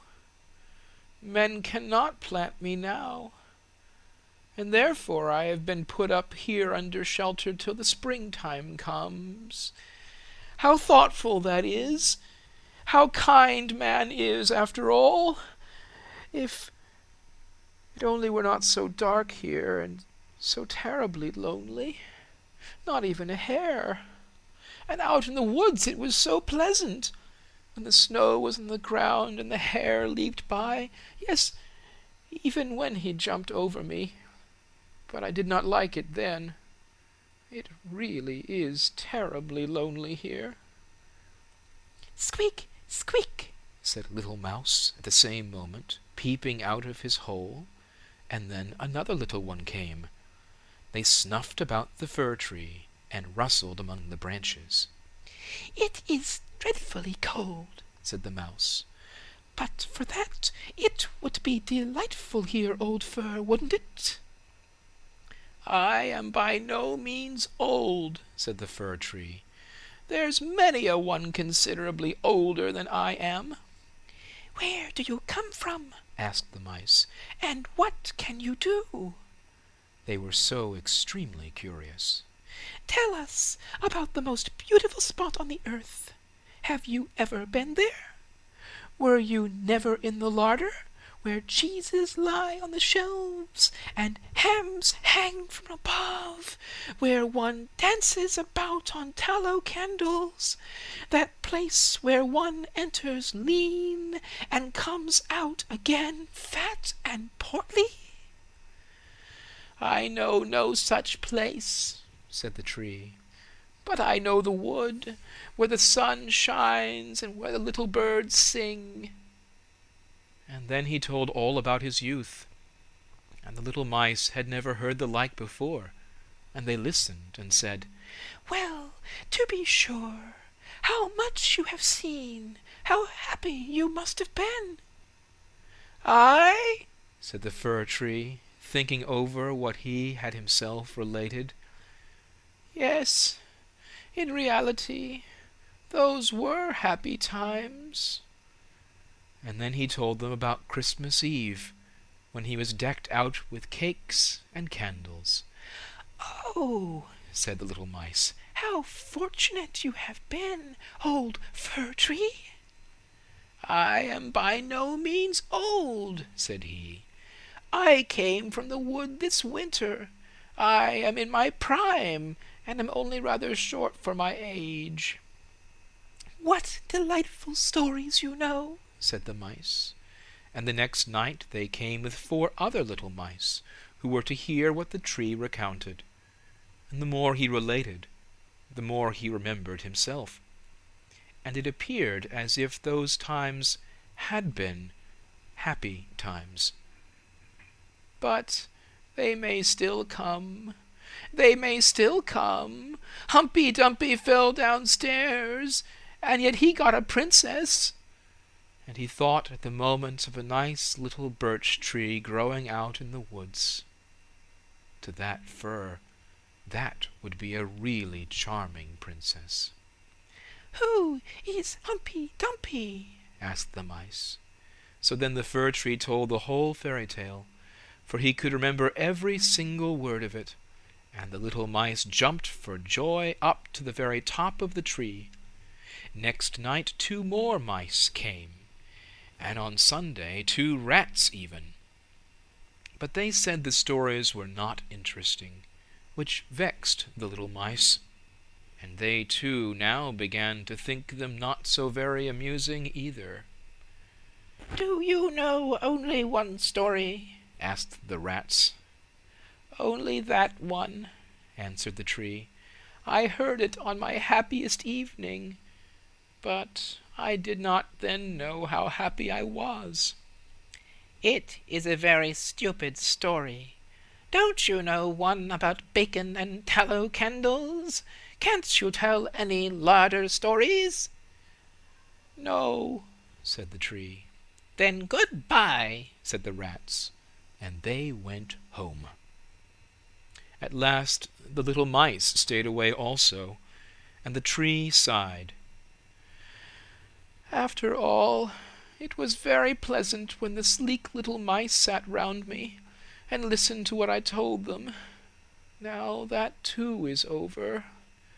But I will take good care to enjoy myself when I am brought out again." But when was that to be? Why, one morning there came a quantity of people and set to work in the loft. The trunks were moved, the tree was pulled out and thrown, rather hard, it is true, down on the floor, but a man drew him towards the stairs where the daylight shone. "Now a merry life will begin again," thought the tree. He felt the fresh air, the first sunbeam, and now he was out in the courtyard. All passed so quickly. There was so much going on around him. The tree quite forgot to look to himself. The court had joined a garden, and all was in flower. The roses hung so fresh and odorous over the balustrade, the lindens were in blossom, the swallows flew by and said, "Kirivit, my husband is come." But it was not the fir tree that they meant. "Now then, I shall really enjoy life," he said exultingly, and spread out his branches. But alas, they were all withered and yellow. It was in a corner that he lay, among weeds and nettles. The golden star of tinsel was still on the top of the tree and glittered in the sunshine. In the courtyard some of the merry children were playing who had danced at Christmas round the fir tree, and were so glad at the sight of him. One of the youngest ran and tore off the golden star. "Only look what is still on the ugly old Christmas tree," said he, trampling on the branches, so that they all cracked beneath his feet. And the tree beheld all the beauty of the flowers, and the freshness in the garden. He beheld himself, and wished he had remained in his dark corner in the loft. He thought of his first youth in the wood, of the merry Christmas Eve, and of the little mice who had listened with so much pleasure to the story of Humpty Dumpty. "'Tis over, 'tis past," said the poor tree. "Had I but rejoiced when I had reason to do so! But now 'tis past, 'tis past!" And the gardener's boy chopped the tree into small pieces. There was a whole heap lying there. The wood flamed up splendidly under the large brewing copper, and it sighed so deeply. Each sigh was like a shot. The boys played about in the court, and the youngest wore the gold star on his breast, which the tree had had on the happiest evening of his life. However, that was over now. The tree gone, the story at an end. All was over. Every tale must end at last. End of The Fir Tree. The Snow Queen. First story, which treats of a mirror and of the splinters. Now then, let us begin. When we are at the end of the story, we shall know more than we know now. But, to begin. Once upon a time there was a wicked sprite. Indeed, he was the most mischievous of all sprites. One day he was in a very good humour, for he had made a mirror with the power of causing all that was good and beautiful, when it was reflected therein, to look poor and mean, but that which was good for nothing and looked ugly was shown magnified and increased in ugliness. In this mirror the most beautiful landscapes looked like boiled spinach, and the best persons were turned into frights, or appeared to stand on their heads. Their faces were so distorted that they were not to be recognized. And if anyone had a mole, you might be sure that it would be magnified and spread over both nose and mouth. "That's glorious fun," said the sprite. For if a good thought passed through a man's mind, then a grin was seen in the mirror, and the sprite laughed heartily at his clever discovery. All the little sprites who went to his school, for he kept a sprite school, told each other that a miracle had happened, and that now only, as they thought, it would be possible to see how the world really looked. They ran about with the mirror, and at last there was not a land or a person who was not represented distorted in the mirror. So then they thought they would fly up into the sky and have a joke there. The higher they flew at the mirror, the more terribly it grinned. They could hardly hold it fast. Higher and higher still they flew, nearer and nearer to the stars, when suddenly the mirror shook so terribly with grinning that it flew out of their hands and fell to the earth, where it was dashed in 100 million and more pieces. And now it worked much more evil than before, for some of these pieces were hardly so large as a grain of sand, and they flew about in the wide world, and when they got into people's eyes, there they stayed. And then the people saw everything perverted, or only had an eye for that which was evil. This happened because the very smallest bit had the same power which the whole mirror had possessed. Some persons even got a splinter in their heart, and then it made one shudder, for their heart became like a lump of ice. Some of the broken pieces were so large that they were used for window panes, through which one could not see one's friends. Other pieces were put into spectacles, and that was a sad affair when people put on their glasses to see well and rightly. Then the wicked sprite laughed till he almost choked, for all this tickled his fancy. The fine splinters still flew about in the air, and now we shall hear what happened next. Second story. A little boy and a little girl. In a large town, where there are so many houses and so many people that there is no room left for everybody to have a little garden, and where on this account most persons are obliged to content themselves with flowers in pots, there lived 2 little children, who had a garden somewhat larger than a flower pot. They were not brother and sister, but they cared for each other as much as if they were. Their parents lived exactly opposite. They inhabited 2 garrets, and where the roof of the one house joined to that of the other, and the gutter ran along the extreme end of it, there was to each house a small window. One needed only to step over the gutter to get from one window to the other. The children's parents had large wooden boxes there, in which vegetables for the garden were planted, and little rose trees besides. There was a rose in each box, and they grew splendidly. They now thought of placing the boxes across the gutter, so that they nearly reached from one window to the other, and looked just like 2 walls of flowers. The tendrils of the peas hung down over the boxes, and the rose trees shot up long branches, twined round the windows, and then bent towards each other. It was almost like a triumphant arch of foliage and flowers. The boxes were very high, and the children knew that they must not creep over them, so that they often obtained permission to get out of the windows to each other, and to sit on their little stools among the roses, where they could play delightfully. In the winter there was an end of this pleasure. The windows were often frozen over, but then they heated copper farthings on the stove, and laid the hot farthings on the window pane, and then they had a capital peephole, quite nicely rounded, and out of each peeped a gentle, friendly eye. It was the little boy and the little girl who were looking out. His name was Kay, hers was Gerda. In summer, with one jump, they could get to each other, but in the winter they were obliged first to go down the long stairs, and then up the long stairs again, and out of doors there was quite a snowstorm. It is the white bees that are swarming, said Kay's old grandmother. Do the white bees choose a queen? Asked the little boy, for he knew that the honey bees always have one. Yes, said the grandmother.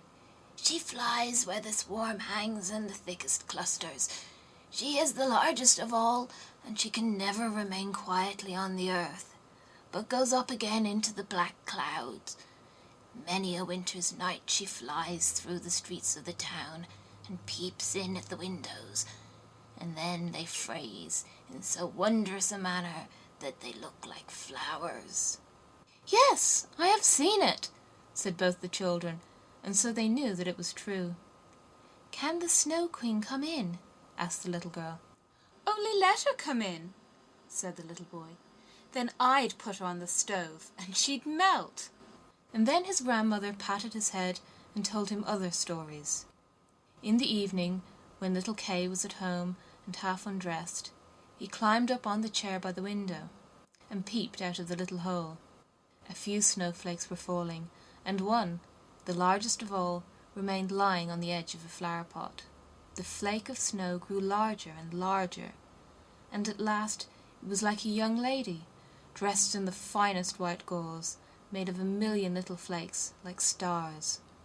She was so beautiful and so delicate, but she was of ice, of dazzling, sparkling ice. Yet she lived. Her eyes gazed fixedly like 2 stars, but there was neither quiet nor repose in them. She nodded towards the window and beckoned with her hand. The little boy was frightened and jumped down from the chair. It seemed to him as if, at the same moment, a large bird flew past the window. The next day it was a sharp frost, and then the spring came. The sun shone, the green leaves appeared, the swallows built their nests, the windows were opened, and the little children again sat in their pretty garden, high up on the leads at the top of the house. That summer the roses flowered in unwonted beauty. The little girl had learned a hymn, in which there was something about roses, and then she thought of her own flowers, and she sang the verse to the little boy, who then sang it with her. "The rose in the valley is blooming so sweet, the angels descend there the children to greet." And the children held each other by the hand, kissed the roses, looked up at the clear sunshine, and spoke as though they really saw angels there. What lovely summer days those were! How delightful to be out in the air, near the fresh rose bushes, that seemed as if they would never finish blooming. Kay and Gerda looked at the picture book full of beasts and of birds, and it was then, the clock in the church tower was just striking 5, that Kay said, "Oh, I feel such a sharp pain in my heart, and now something has got into my eye." The little girl put her arms around his neck. He winked his eyes. Now there was nothing to be seen. "I think it's out now," said he, but it was not. It was just one of those pieces of glass from the magic mirror that had got into his eye, and poor Kay had got another piece right in his heart. It will soon become like ice. It did not hurt any longer, but there it was. "What are you crying for?" asked he. "You look so ugly." "There's nothing the matter with me." "Ah," he said at once, "that rose is cankered. And look, this one's quite crooked. After all, these roses are very ugly. They're just like the box they're planted in." And then he gave the box a good kick with his foot, and pulled both the roses up. "What are you doing?" cried the little girl, and as he perceived her fright, he pulled up another rose, got in at the window, and hastened off from dear little Gerda. Afterwards, when she had brought her picture book, he asked, "What horrid beast have you there?" And if his grandmother told them stories, he always interrupted her.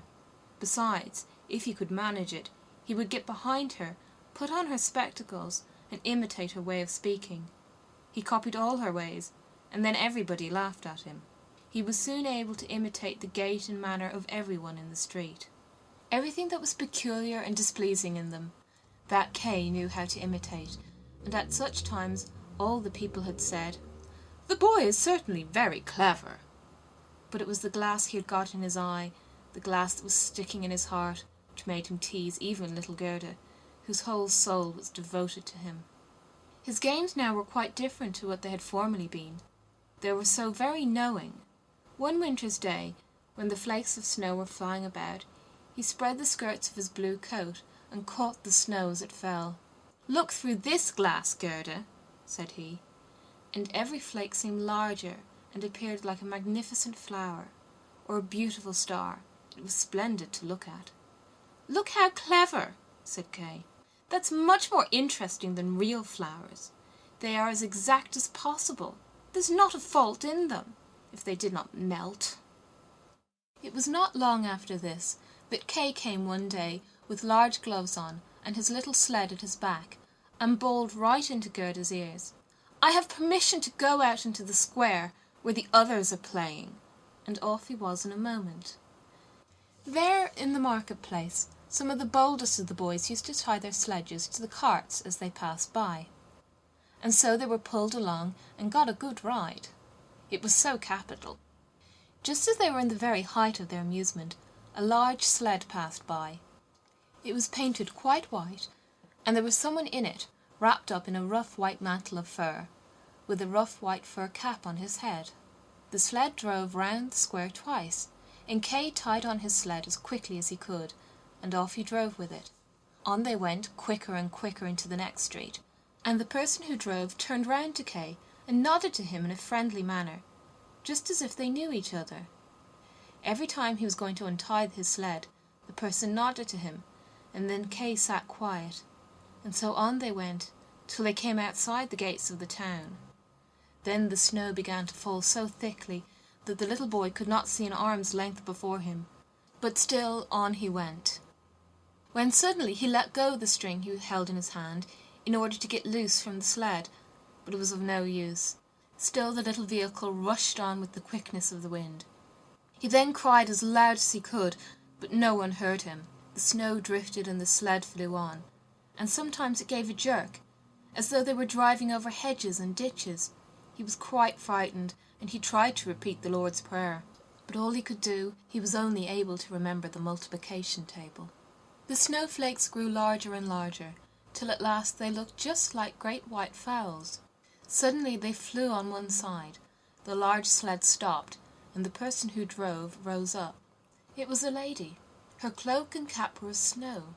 She was tall and of slender figure, and of a dazzling whiteness. It was the Snow Queen. "We have travelled fast," said she, "but it is freezingly cold. Come under my bearskin." And she put him in the sled beside her, wrapped the fur round him, and he felt as though he were sinking in a snow wreath. "Are you still cold?" asked she, and then she kissed his forehead. Ah, it was colder than ice. It penetrated to his very heart, which was already almost a frozen lump. It seemed to him as if he were about to die, but a moment more, and it was quite congenial to him, and he did not remark on the cold that was around him. "My sledge! Don't forget my sledge!" It was the first thing he thought of.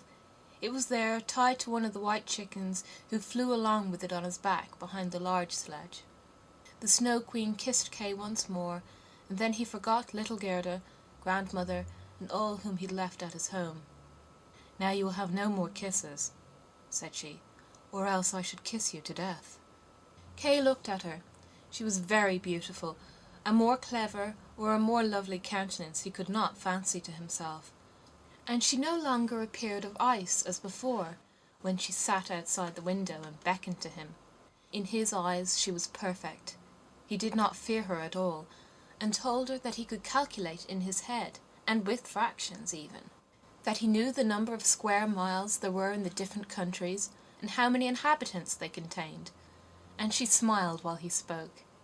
It then seemed to him as if what he knew was not enough, and he looked upwards in the large, huge, empty space above him, and on she flew with him, flew high over the black clouds, while the storm moaned and whistled, as though it were singing some old tune. On they flew over the woods and lakes, over seas and many lands, and beneath them the chilling storms rushed fast. The wolves howled, the snow crackled.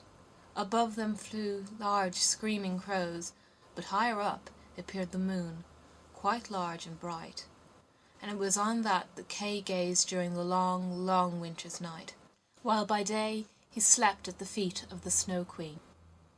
Third story, of the flower garden at the old woman's who understood witchcraft. But what became of little Gerda when Kay did not return home? Where could he be? Nobody knew. Nobody could give any intelligence. All the boys knew was that they had seen him tie his sled to another large and splendid one, which drove down the street and out of the town. Nobody knew where he was. Many sad tears were shed, and little Gerda wept long and bitterly. At last she said he must be dead, that he'd been drowned in the river which flowed close to the town. Oh, those were very long and dismal winter evenings. At last the spring came, with its warm sunshine. Kay is dead and gone, said little Gerda. That I don't believe, said the sunshine. Kay is dead and gone, she said to the swallows. That I don't believe, they said, and at last little Gerda did not think so any longer. I'll put on my red shoes, said she one morning. Kay has never seen them, and then I'll go down to the river and ask there. It was quite early. She kissed her old grandmother, who was still asleep, put on her red shoes, and went alone to the river. Is it true that you have taken my little playfellow? I will make you a present of my red shoes if you will give him back to me. And, as it seemed to her, the blue waves nodded in a strange manner. Then she took off her red shoes, the most precious thing she possessed, and threw them into the river. But they fell close to the bank, and the little waves bore them immediately to land. It was as if the stream would not take what was dearest to her, for in reality it had not got little Kay. But Gerda thought that she must not have thrown the shoes out far enough, so she clambered into a boat which lay among the rushes, went to the farthest end, and threw out the shoes. But the boat was not fastened, and the motion which she had occasioned made it drift from the shore. She observed this and hastened to get back, but before she could do so, the boat was more than a yard from the land, and was gliding quickly onward. Little Gerda was very frightened, and began to cry, but no one heard her except the sparrows, and they could not carry her to land, but they flew along the bank, and sang as if to comfort her. Here we are! Here we are! The boat drifted with the stream. Little Gerda sat quite still without shoes, for they were swimming behind the boat, but she could not reach them, because the boat went much faster than they did. The bank on both sides were beautiful, lovely flowers, venerable trees, and slopes with sheep and cows, but not a human being was to be seen. Perhaps the river will carry me to little Kay, said she, and then she grew less sad. She rose and looked for many hours at the beautiful green banks.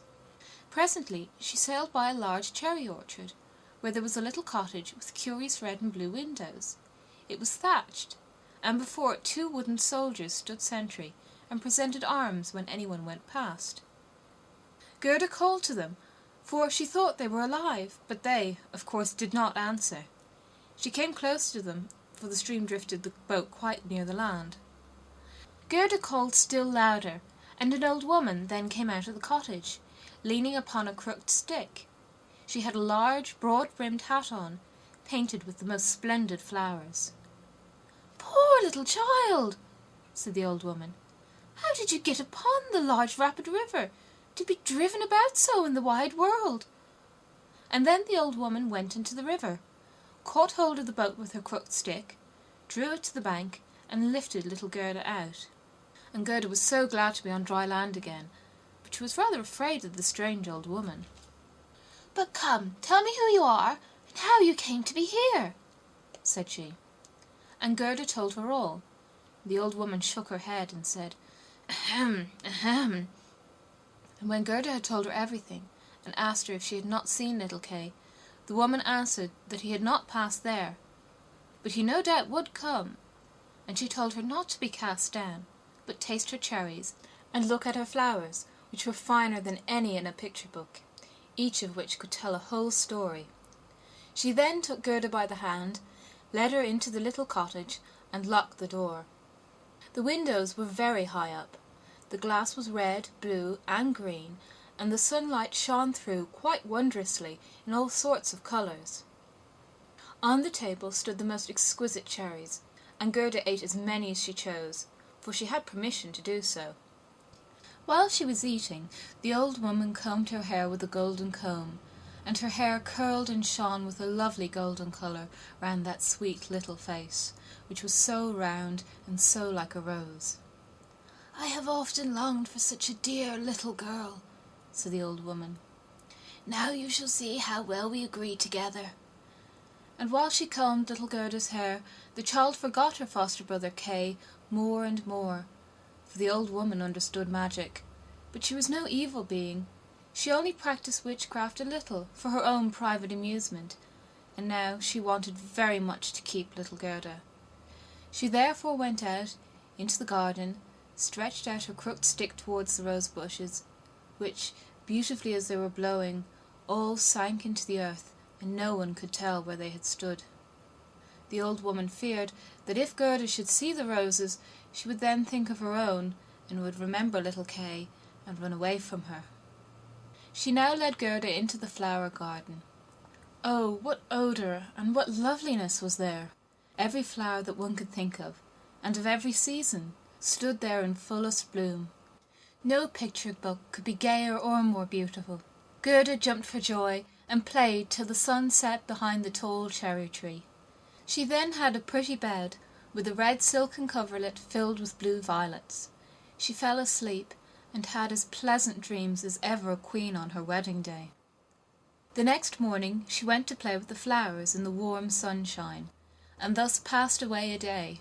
Gerda knew every flower, and, numerous as they were, it still seemed to Gerda that one was wanting, though she did not know which. One day, while she was looking at the hat of the old woman, painted with flowers, the most beautiful of them all seemed to her to be a rose. The old woman had forgotten to take it from her hat when she made the others vanish in the earth. But so it is when one's thoughts are not collected. "What?" said Gerda. "Are there no roses here?" And she ran about amongst the flower beds, and looked, but there was not one to be found. She then sat down and wept, but her hot tears fell just where a rosebush had sunk, and when her warm tears watered the ground, the tree shot up suddenly, as fresh and blooming as when it had been swallowed up. Gerda kissed the roses, thought of her own dear roses at home, and with them of little Kay. "Oh, how long I have stayed!" said the little girl. "I intended to look for Kay. Don't you know where he is?" she asked of the roses. "Do you think he is dead and gone?" "Dead he is certainly not," said the roses. "We have been in the earth where all the dead are, but Kay was not there." "Many thanks," said little Gerda, and she went to the other flowers, looked into their cups, and asked, "Don't you know where little Kay is?" But every flower stood in the sunshine and dreamed its own fairy tale or its own story, and they all told her very many things, but not one knew anything of Kay. Well, what did the tiger lily say? "Hearest thou not the drum? Bum, bum. Those are the only two tones. Always bum, bum. Hark to the plaintive song of the old woman, to the call of the priests. The Hindu woman in her long robe stands upon the funeral pile. The flames rise around her and her dead husband, but the Hindu woman thinks on the living one in the surrounding circle, on him whose eyes burn hotter than the flames, on him, the fire whose eyes pierces her heart more than the flames which will soon burn her body to ashes. Can the heart's flame die in the flame of the funeral pile?" "I don't understand that at all," said little Gerda. "That is my story," said the lily. "What did the convolvulus say?" "Projecting over a narrow mountain path, there hangs an old feudal castle. Thick evergreens grow on the dilapidated walls, and round the altar, where a lovely maiden is standing. She bends over the railing and looks out upon the rose. No fresher rose hangs on the branches than she. No apple blossom carried away by the wind is more buoyant. How her silken robe is rustling! Is he not yet come?" "Is it Kay that you mean?" asked little Gerda. "I am speaking about my story, about my dream," answered the convolvulus. "What do the snowdrops say?" "Between the trees a long board is hanging. It is a swing. 2 little girls are sitting in it, and swing themselves backwards and forwards. Their frocks are as white as snow, and long green silk ribbons flutter from their bonnets. Their brother, who is older than they are, stands up in the swing. He twines his arms round the cords to hold himself fast. For in one hand he has a little cup, and in the other a clay pipe. He is blowing soap bubbles. The swing moves, and the bubbles float in charming, changing colours. The last is still hanging to the end of the pipe, and rocks in the breeze. The swing moves. The little black dog, as light as a soap bubble, jumps up on his hind legs to try and get into the swing. It moves. The dog falls down, barks, and is angry. They tease him. The bubble bursts. A swing, a bursting bubble. Such is my song. What you relate may be very pretty, but you tell it in so melancholy a manner, and do not mention Kay. What do the hyacinths say? There were once upon a time 3 sisters, quite transparent and very beautiful. The robe of the one was red, and that of the second blue, and that of the third white. They danced hand in hand beside the calm lake in the clear moonshine. They were not elfin maidens, but mortal children. A sweet fragrance was smelt, and the maidens vanished in the wood. The fragrance grew stronger. 3 coffins, and in them 3 lovely maidens, glided out of the forest and across the lake. The shining glowworms flew around like little floating lights. Do the dancing maidens sleep, or are they dead? The odour of the flowers says they are corpses. The evening bell tolls for the dead. You make me quite sad, said little Gerda. I cannot help thinking of the dead maidens. Oh, is little Kay really dead? The roses have been in the earth, and they say no.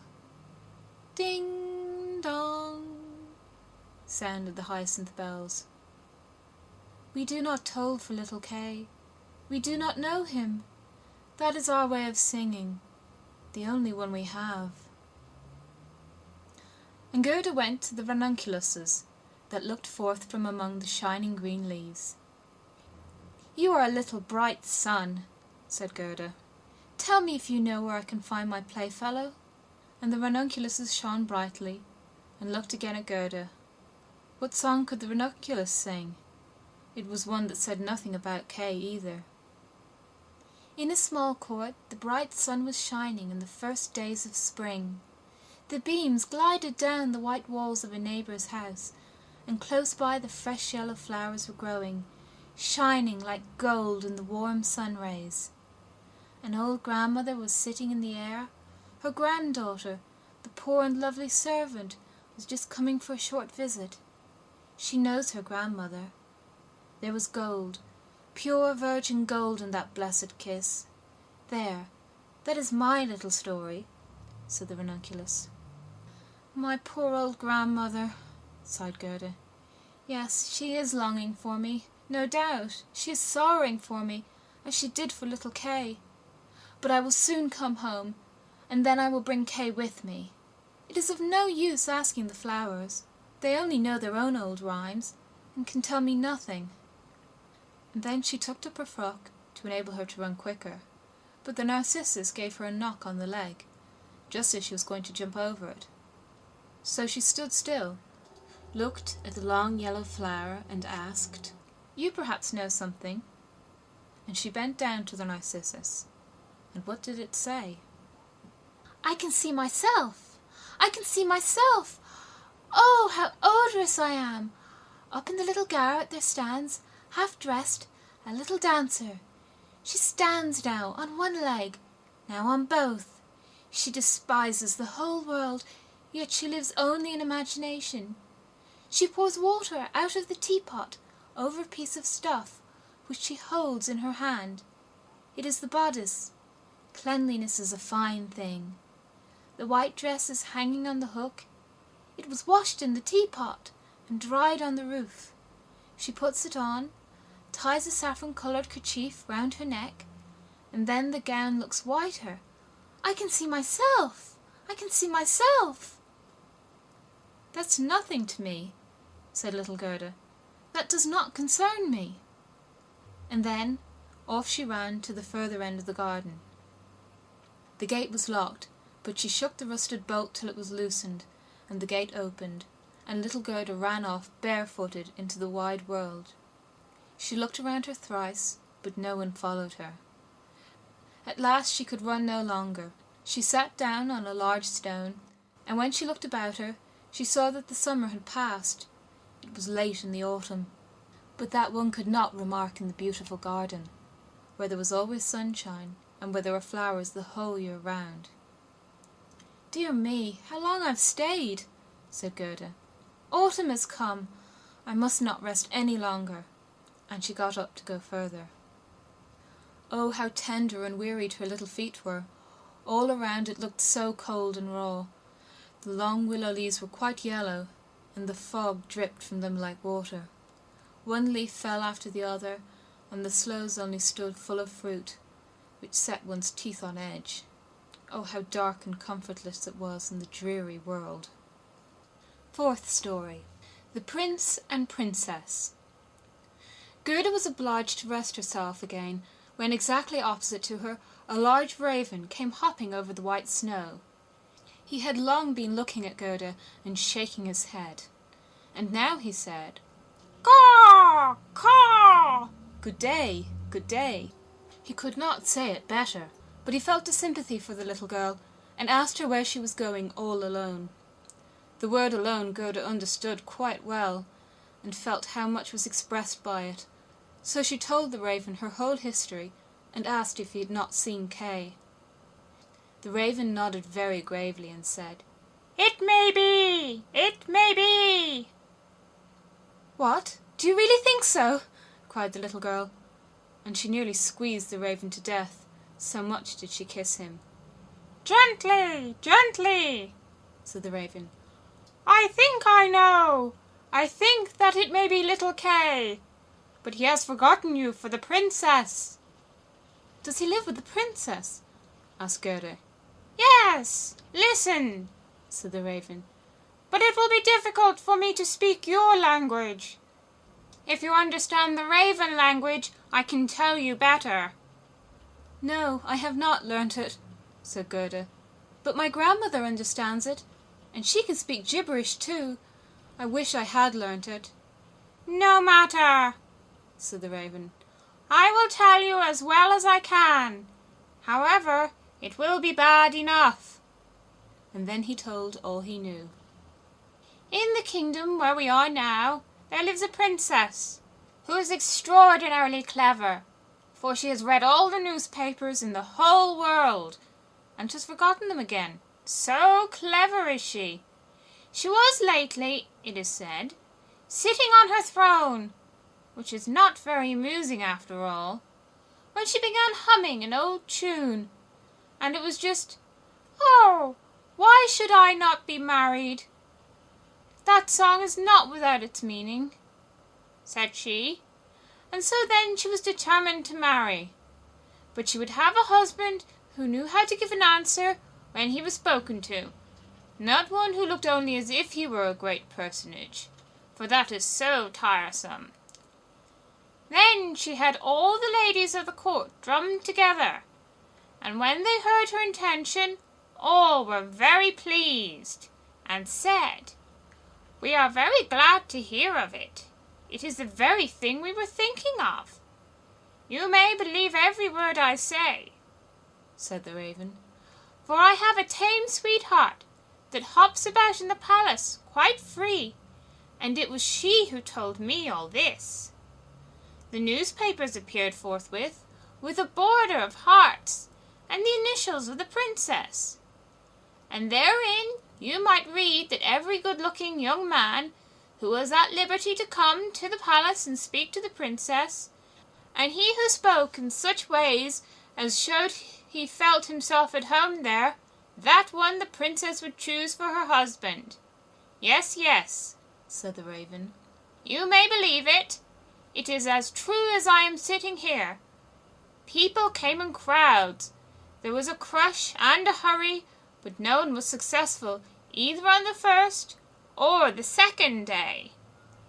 They could all talk well enough when they were out in the street, but as soon as they came inside the palace gates, and saw the guard richly dressed in silver, and the lackeys in gold on the staircase, and the large illuminated saloons, then they were abashed. And when they stood before the throne on which the princess was sitting, all they could do was to repeat the last word they had uttered, and to hear it again did not interest her very much.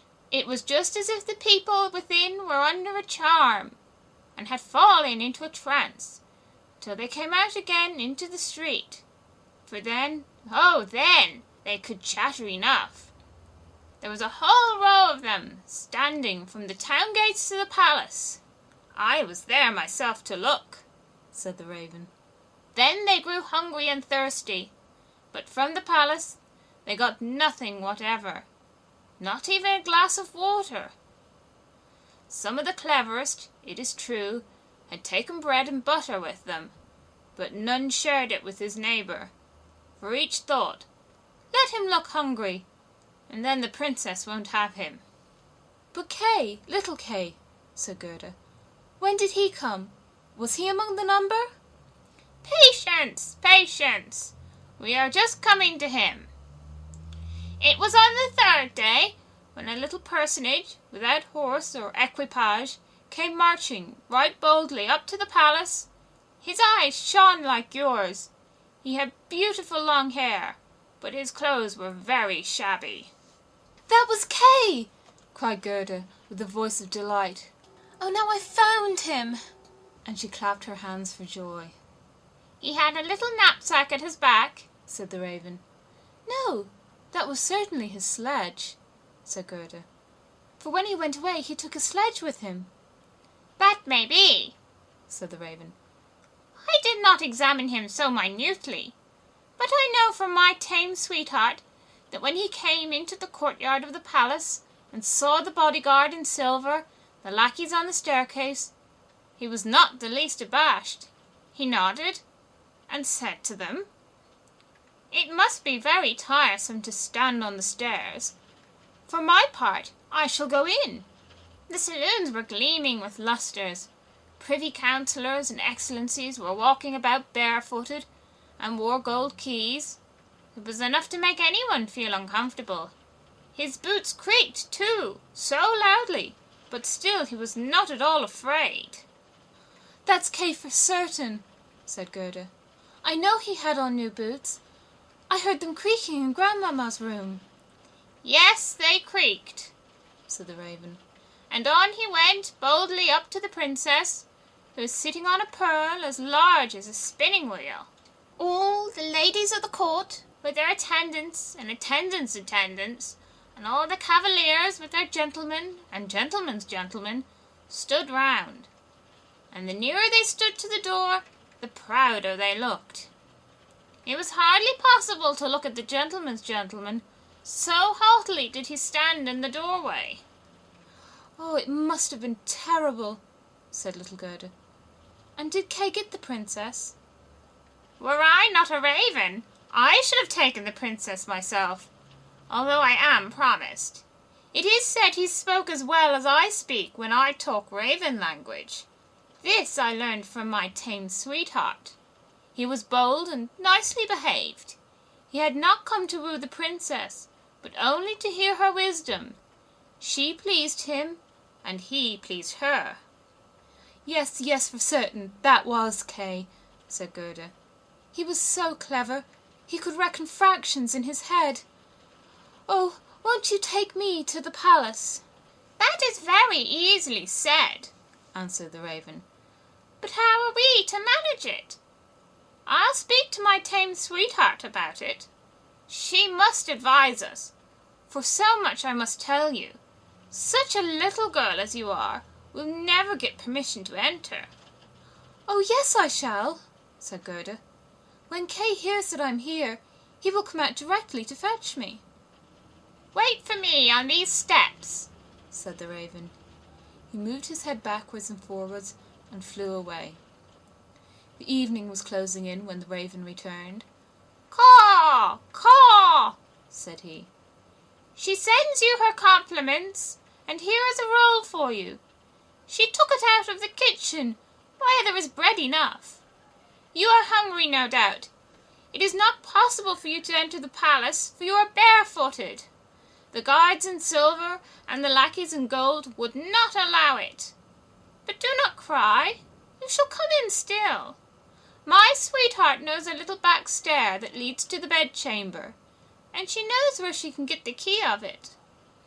And then they went into the garden in the large avenue, where one leaf was falling after the other, and when the lights in the palace had all gradually disappeared, the raven led little Gerda to the back door, which stood half open. Oh, how Gerda's heart beat with anxiety and longing! It was just as if she had been about to do something wrong, and yet she only wanted to find out if little Kay was there. Yes, he must be there. She called to mind his intelligent ways and his long hair, so vividly she could quite see him as he used to laugh when they were sitting under the roses at home. He will, no doubt, be glad to see you, to hear what a long way you have come for his sake, to know how unhappy all at home were when he did not come back. Oh, what a fright and a joy it was! They were now on the stairs.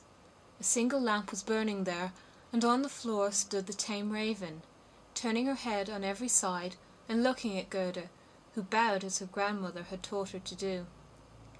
My intended has told me so much good of you, my dear young lady, said the tame raven.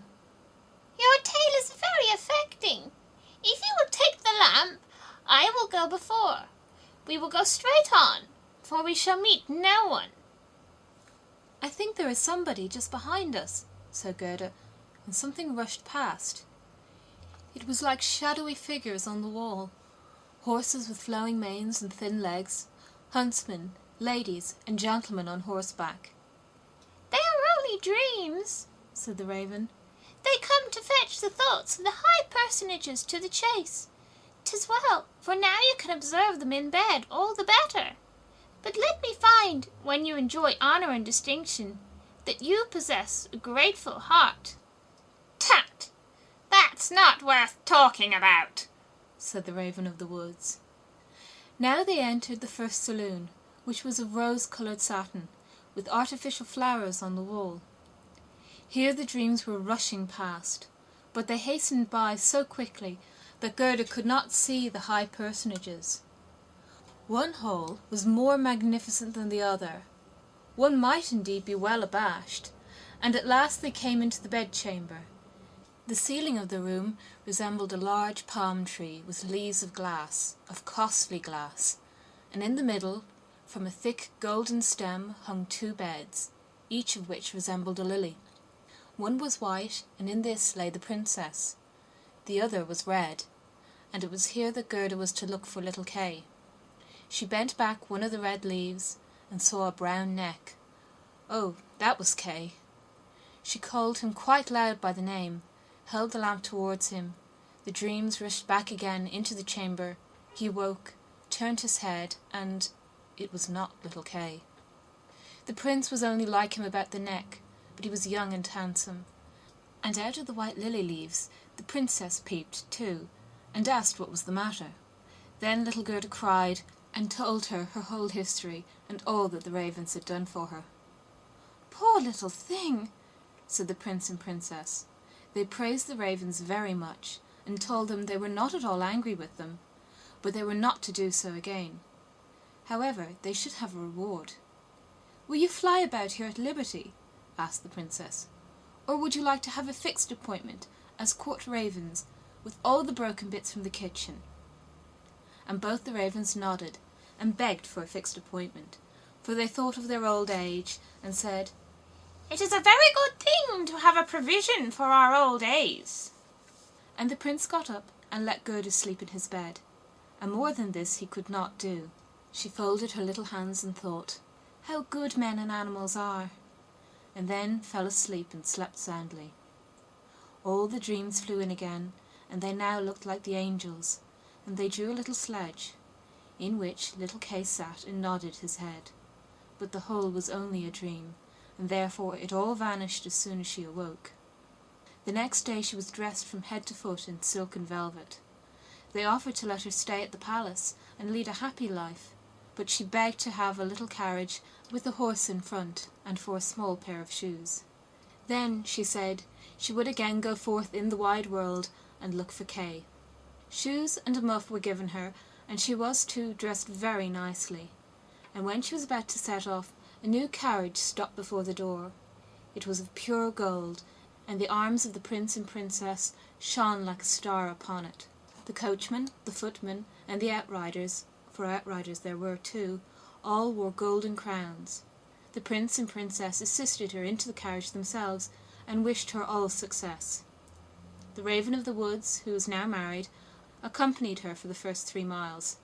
He sat beside Gerda, for he could not bear riding backwards. The other ravens stood in the doorway and flapped her wings. She could not accompany Gerda, because she suffered from headache, since she had had a fixed appointment and ate so much. The carriage was lined inside with sugar plums, and in the seats were fruits and gingerbread. "Farewell, farewell!" cried the prince and princess, and Gerda wept, and the raven wept. Thus passed the first miles, and then the raven bade her farewell, and this was the most painful separation of all. He flew into a tree and beat his black wings as long as he could see the carriage, that shone from afar like a sunbeam.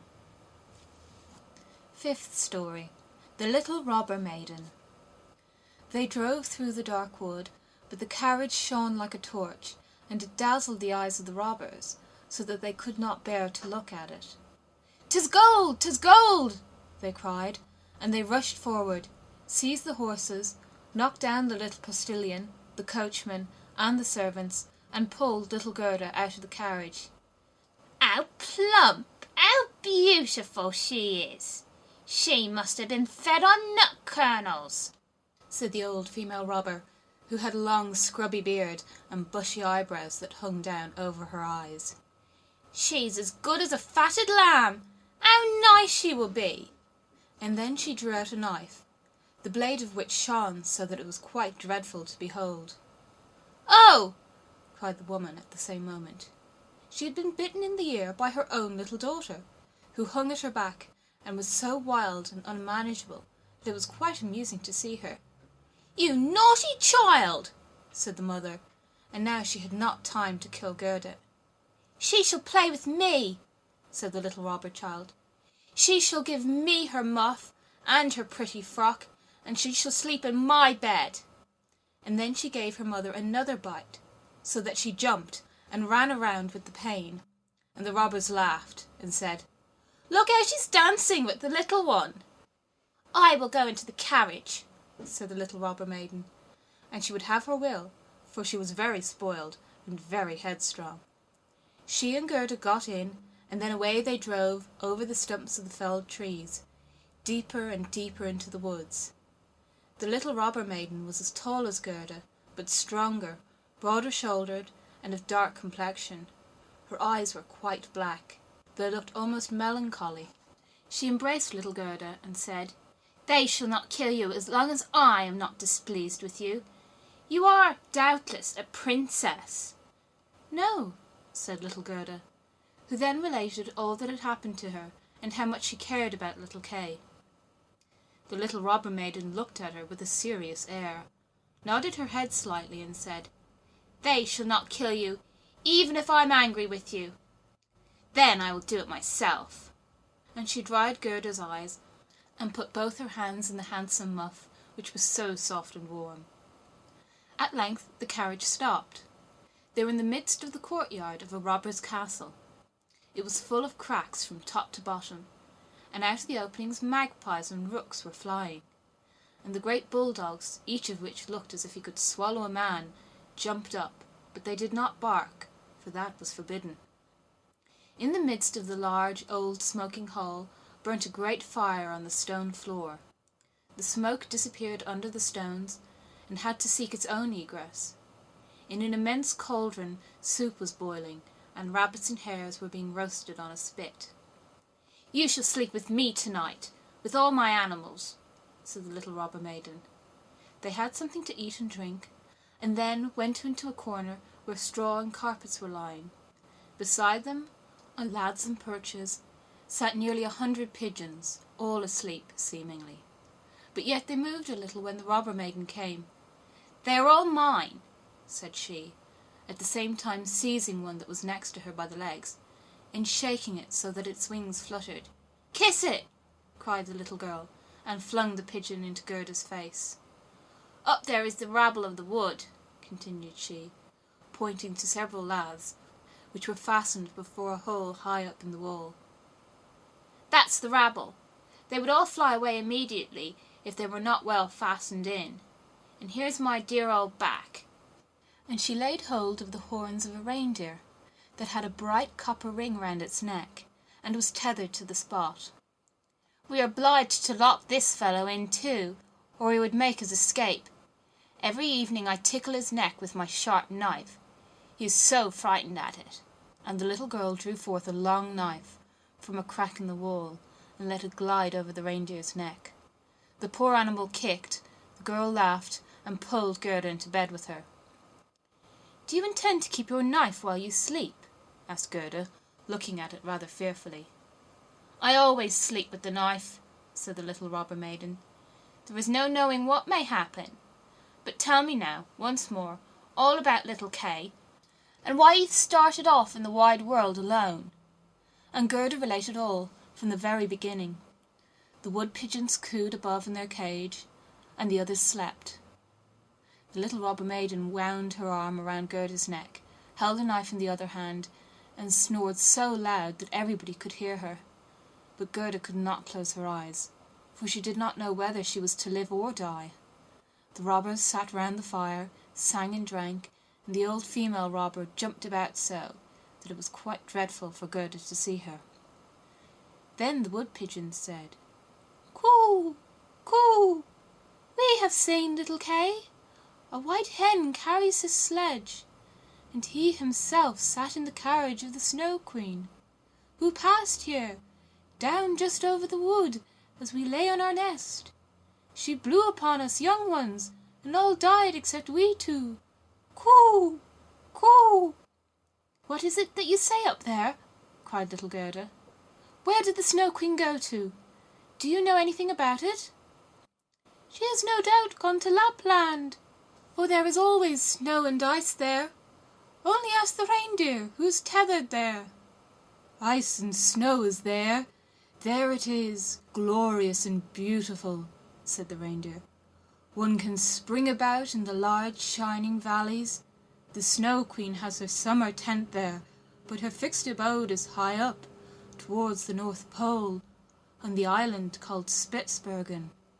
"Oh, Kay, poor little Kay," sighed Gerda. "Do you choose to be quiet?" said the robber maiden. "If you don't, I shall make you." In the morning Gerda told her all that the wood pigeons had said, and the little maiden looked very serious, but she nodded her head and said, "That's no matter, that's no matter. Do you know where Lapland lies?" she asked of the reindeer. "Who should know better than I?" said the animal. His eyes rolled in his head. "I was born and bred there. There I leapt about on the fields of snow." "Listen," said the robber maiden to Gerda. "You see that the men are gone, but my mother is still here, and will remain. However, towards the morning she takes a draught out of the large flask, and then she sleeps a little. Then I will do something for you." She now jumped out of bed, flew to her mother, with her arms round her neck, and pulling her by the beard, said, "Good morrow, my own sweet nanny goat of a mother." And her mother took hold of her nose, and pinched it till it was red and blue, but this was all done out of pure love. When the mother had taken a sup at her flask, and was having a nap, the little robber maiden went to the reindeer, and said, "I should very much like to give you still many a tickling with the sharp knife, for then you are so amusing. However, I will untether you and help you out, so that you may go back to Lapland. But you must make good use of your legs, and take this little girl for me to the palace of the Snow Queen, where her playfellow is. You have heard, I suppose, all she said, for she spoke loud enough, and you were listening." The reindeer gave a bound for joy. The robber maiden lifted up little Gerda, and took the precaution to bind her fast on the reindeer's back. She even gave her a small cushion to sit on. "Here are your worsted leggings, for it will be cold, but the muff I shall keep for myself, for it is so very pretty. But I do not wish you to be cold. Here is a pair of lined gloves of my mother's. They just reach up to your elbow. On with them! Now you look about the hounds just like my ugly old mother." And Gerda wept for joy. "I can't bear to see you fretting," said the little robber maiden. "This is just the time when you ought to look pleased. Here are 2 loaves and ham for you, so that you won't starve." The bread and the meat were fastened to the reindeer's back. The little maiden opened the door, called in all the dogs, and then with her knife cut the rope that fastened the animal, and said to him, "Now off with you, but take good care of the little girl." And Gerda stretched out her hands in the large wadded gloves towards the robber maiden, and said, "Farewell!" And the reindeer flew on over bush and bramble, through the great wood, over moor and heath, as fast as he could go. "Tch! Tch!" was heard in the sky. It was just as if somebody was sneezing. "These are my old northern lights," said the reindeer. "Look how they gleam." And on he now sped, still quicker. Day and night on he went. The loaves were consumed, and the ham too, and now they were in Lapland. 6th story. The Lapland Woman and the Finland Woman. Suddenly they stopped before a little house, which looked very miserable. The roof reached to the ground, and the door was so low that the family were obliged to creep upon their stomachs when they went in or out. Nobody was at home except an old Lapland woman, who was dressing fish by the light of an oil lamp. And the reindeer told her the whole of Gerda's history, but first of all his own, for that seemed to him of greater importance. Gerda was so chilled that she could not speak. "Poor thing," said the Lapland woman. "You have far to run still. You have more than 100 miles to go before you get to Finland. There the Snow Queen has her country house, and burns blue lights every evening. I will give you a few words from me, which I will write on a dried haberdine, for paper I have none. This you can take with you to the Finland woman, and she will be able to give you more information than I can." When Gerda had warmed herself and had eaten and drunk, the Lapland woman wrote a few words on a dry haberdine, begged Gerda to take care of them, put her on the reindeer, bound her fast, and away sprung the animal. "Tch! Tch!" was again heard in the air. The most charming blue lights burned the whole night in the sky, and at last they came to Finland. They knocked at the chimney of the Finland woman, for as to a door she had none. There was such a heat inside that the Finland woman herself went about almost naked. She was diminutive and dirty. She immediately loosened little Gerda's clothes, pulled off her thick gloves and boots, for otherwise the heat would have been too great, and after laying a piece of ice on the reindeer's head, read what was written on the fish skin. She read it 3 times. She then knew it by heart, so she put the fish into the cupboard, for it might very well be eaten, and she never threw anything away.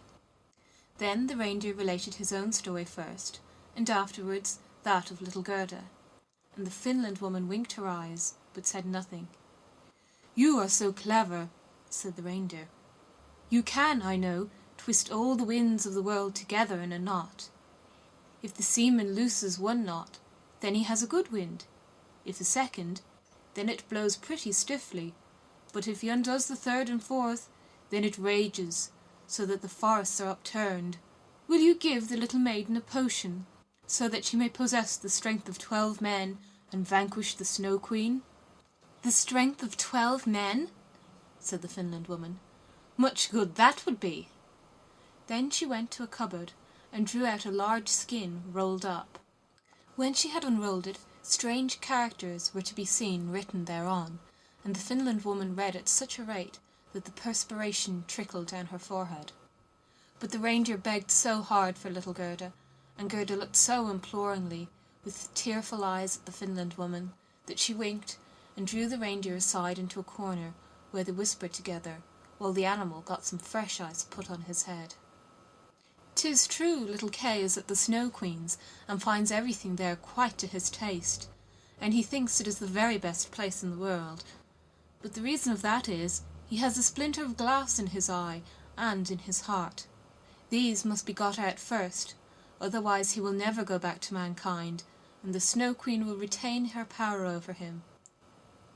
But can you give little Gerda nothing to take which will endue her with power over the whole? I can give her no more power than what she has already. Don't you see how great it is? Don't you see how men and animals are forced to serve her? How well she gets through the world barefooted? She must not hear of her power from us. That power lies in her heart, because she is a sweet and innocent child. If she cannot get to the Snow Queen by herself, and rid little Kay of the glass, we cannot help her. 2 miles hence, the garden of the Snow Queen begins. Thither you may carry the little girl. Set her down by the large bush with red berries, standing in the snow. Don't stay talking, but hasten back as fast as possible. And now the Finland woman placed little Gerda on the reindeer's back, and off he ran with all imaginable speed. Oh, I have not got my boots! I have not brought my gloves! Cried little Gerda. She remarked she was without them from the cutting frost, but the reindeer dared not stand still. On he ran till he came to the great bush with red berries, and there he set Gerda down, kissed her mouth, while large bright tears flowed from the animal's eyes, and then back he went as fast as possible. There stood poor Gerda now, without shoes or gloves, in the very middle of dreadful icy Finland. She ran on as fast as she could. There then came a whole regiment of snowflakes, but they did not fall from above, and they were quite bright and shining from the aurora borealis. The flakes ran along the ground, and the nearer they came, the larger they grew. Gerda well remembered how large and strange the snowflakes appeared when she once saw them through a magnifying glass. But now they were large and terrific in another manner. They were all alive. They were the outposts of the Snow Queen. They had the most wondrous shapes. Some looked like large, ugly porcupines, others like snakes knotted together with their heads sticking out, and others again like small fat bears with the hair standing on end. All were of dazzling whiteness. All were living snowflakes. Little Gerda repeated the Lord's Prayer. The cold was so intense that she could not see her own breath, which came like smoke out of her mouth. It grew thicker and thicker, and took the form of little angels, that grew more and more when they touched the earth. All had helms on their heads, and lances and shields in their hands, and they increased in numbers. And when Gerda had finished the Lord's Prayer, she was surrounded by a whole legion. They thrust at the horrid snowflakes with their spears, so that they flew away into 1,000 pieces, and little Gerda walked on bravely and in security. The angels patted her hands and feet, and then she felt the cold less, and went on quickly towards the palace of the Snow Queen. But now we shall see how Kay fared. He never thought of Gerda, and least of all that she was standing before the palace. 7th story. What took place in the palace of the Snow Queen, and what happened afterward. The walls of the palace were of driving snow, and the windows and doors of cutting winds. There were more than 100 holes there, according as the snow was driven by the winds. The largest was many miles in extent.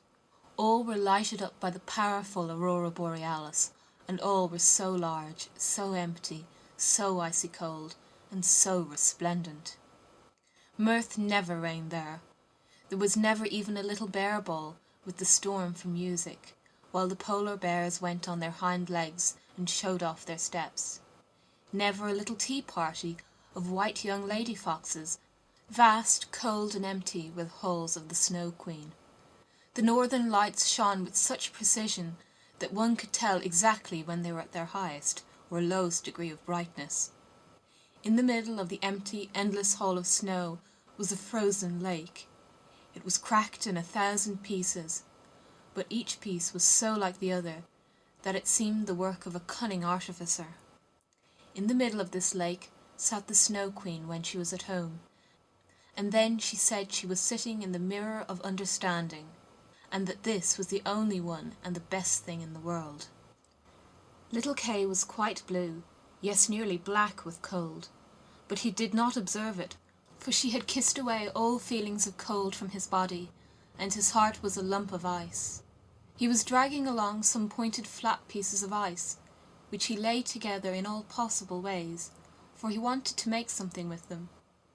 Just as we have little flat pieces of wood to make geometrical figures with, called the Chinese puzzle.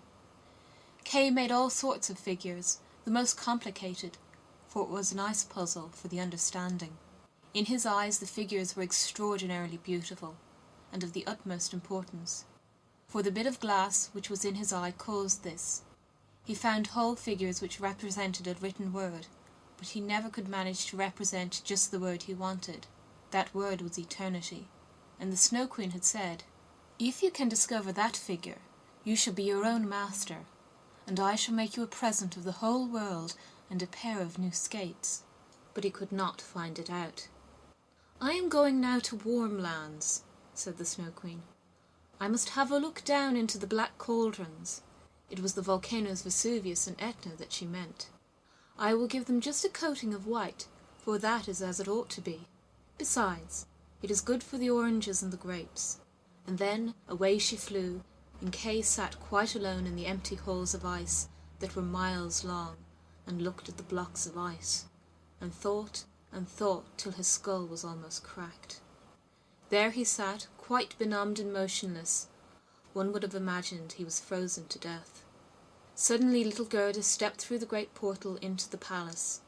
The gate was formed of cutting winds, but Gerda repeated her evening prayer, and the winds were laid as though they slept, and the little maiden entered the vast, empty, cold halls. There she beheld Kay. She recognized him, flew to embrace him, and cried out, her arms firmly holding him the while, "Kay! Sweet little Kay! Have I found you at last?" But he sat quite still, benumbed and cold. Then little Gerda shed burning tears, and they fell on his bosom. They penetrated to his heart. They thawed the lumps of ice, and consumed the splinters of the looking-glass. He looked at her, and she sang the hymn, "The rose in the valley is blooming so sweet, and the angels descend there the children to greet." Hereupon Kay burst into tears. He wept so much that the splinter rolled out of his eye, and he recognized her and shouted, "Gerda! Sweet little Gerda! Where have you been so long? And where have I been?" He looked round him. "How cold it is here," said he. "How empty and cold!" And he held fast by Gerda, who laughed and wept for joy. It was so beautiful that even the blocks of ice danced about for joy, and when they were tired and laid themselves down, they formed exactly the letters which the Snow Queen had told him to find out. So now he was his own master. He would have the whole world and a pair of new skates into the bargain. Gerda kissed his cheeks, and they grew quite blooming. She kissed his eyes, and they shone like her own. She kissed his hands and feet, and he was again well and merry. The Snow Queen might come back as soon as she liked. There stood his discharge, written in resplendent masses of ice. They took each other by the hand and wandered forth out of the large hall. They talked of their old grandmother and of the roses upon the roof, and wherever they went the wind ceased raging and the sun burst forth. And when they reached the bush with the red berries, they found the reindeer waiting for them. He had brought another, a young one, with him, whose udder was filled with milk, which he gave to the little ones, and kissed their lips. They then carried Kay and Gerda, first to the Finland woman, where they warmed themselves in the warm room, and learnt what they were to do on their journey home, and then they went to the Lapland woman, who made some new clothes for them and repaired their sledges. The reindeer and the young hind leaped along beside them and accompanied them to the boundary of the country. Here the first vegetation peeped forth. Here Kay and Gerda took leave of the Lapland woman.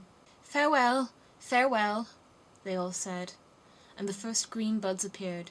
The first little birds began to chirp, and out of the wood came, riding on a magnificent horse which Gerda knew, it was one of the leaders in the golden carriage, a young damsel with a bright red cap on her head and armed with pistols.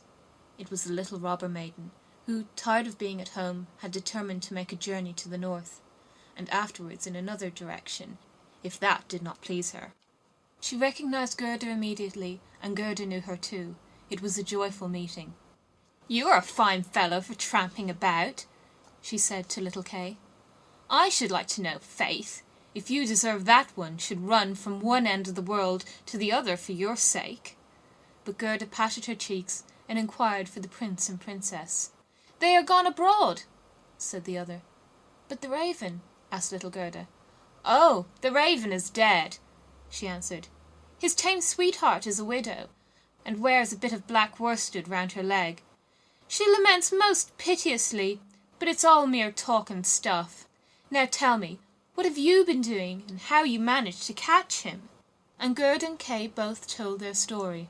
"And Schnip, Schnapp, Schnurr, Basselurr," said the robber maiden, and she took the hands of each, and promised that if she should some day pass through the town where they lived, she would come and visit them.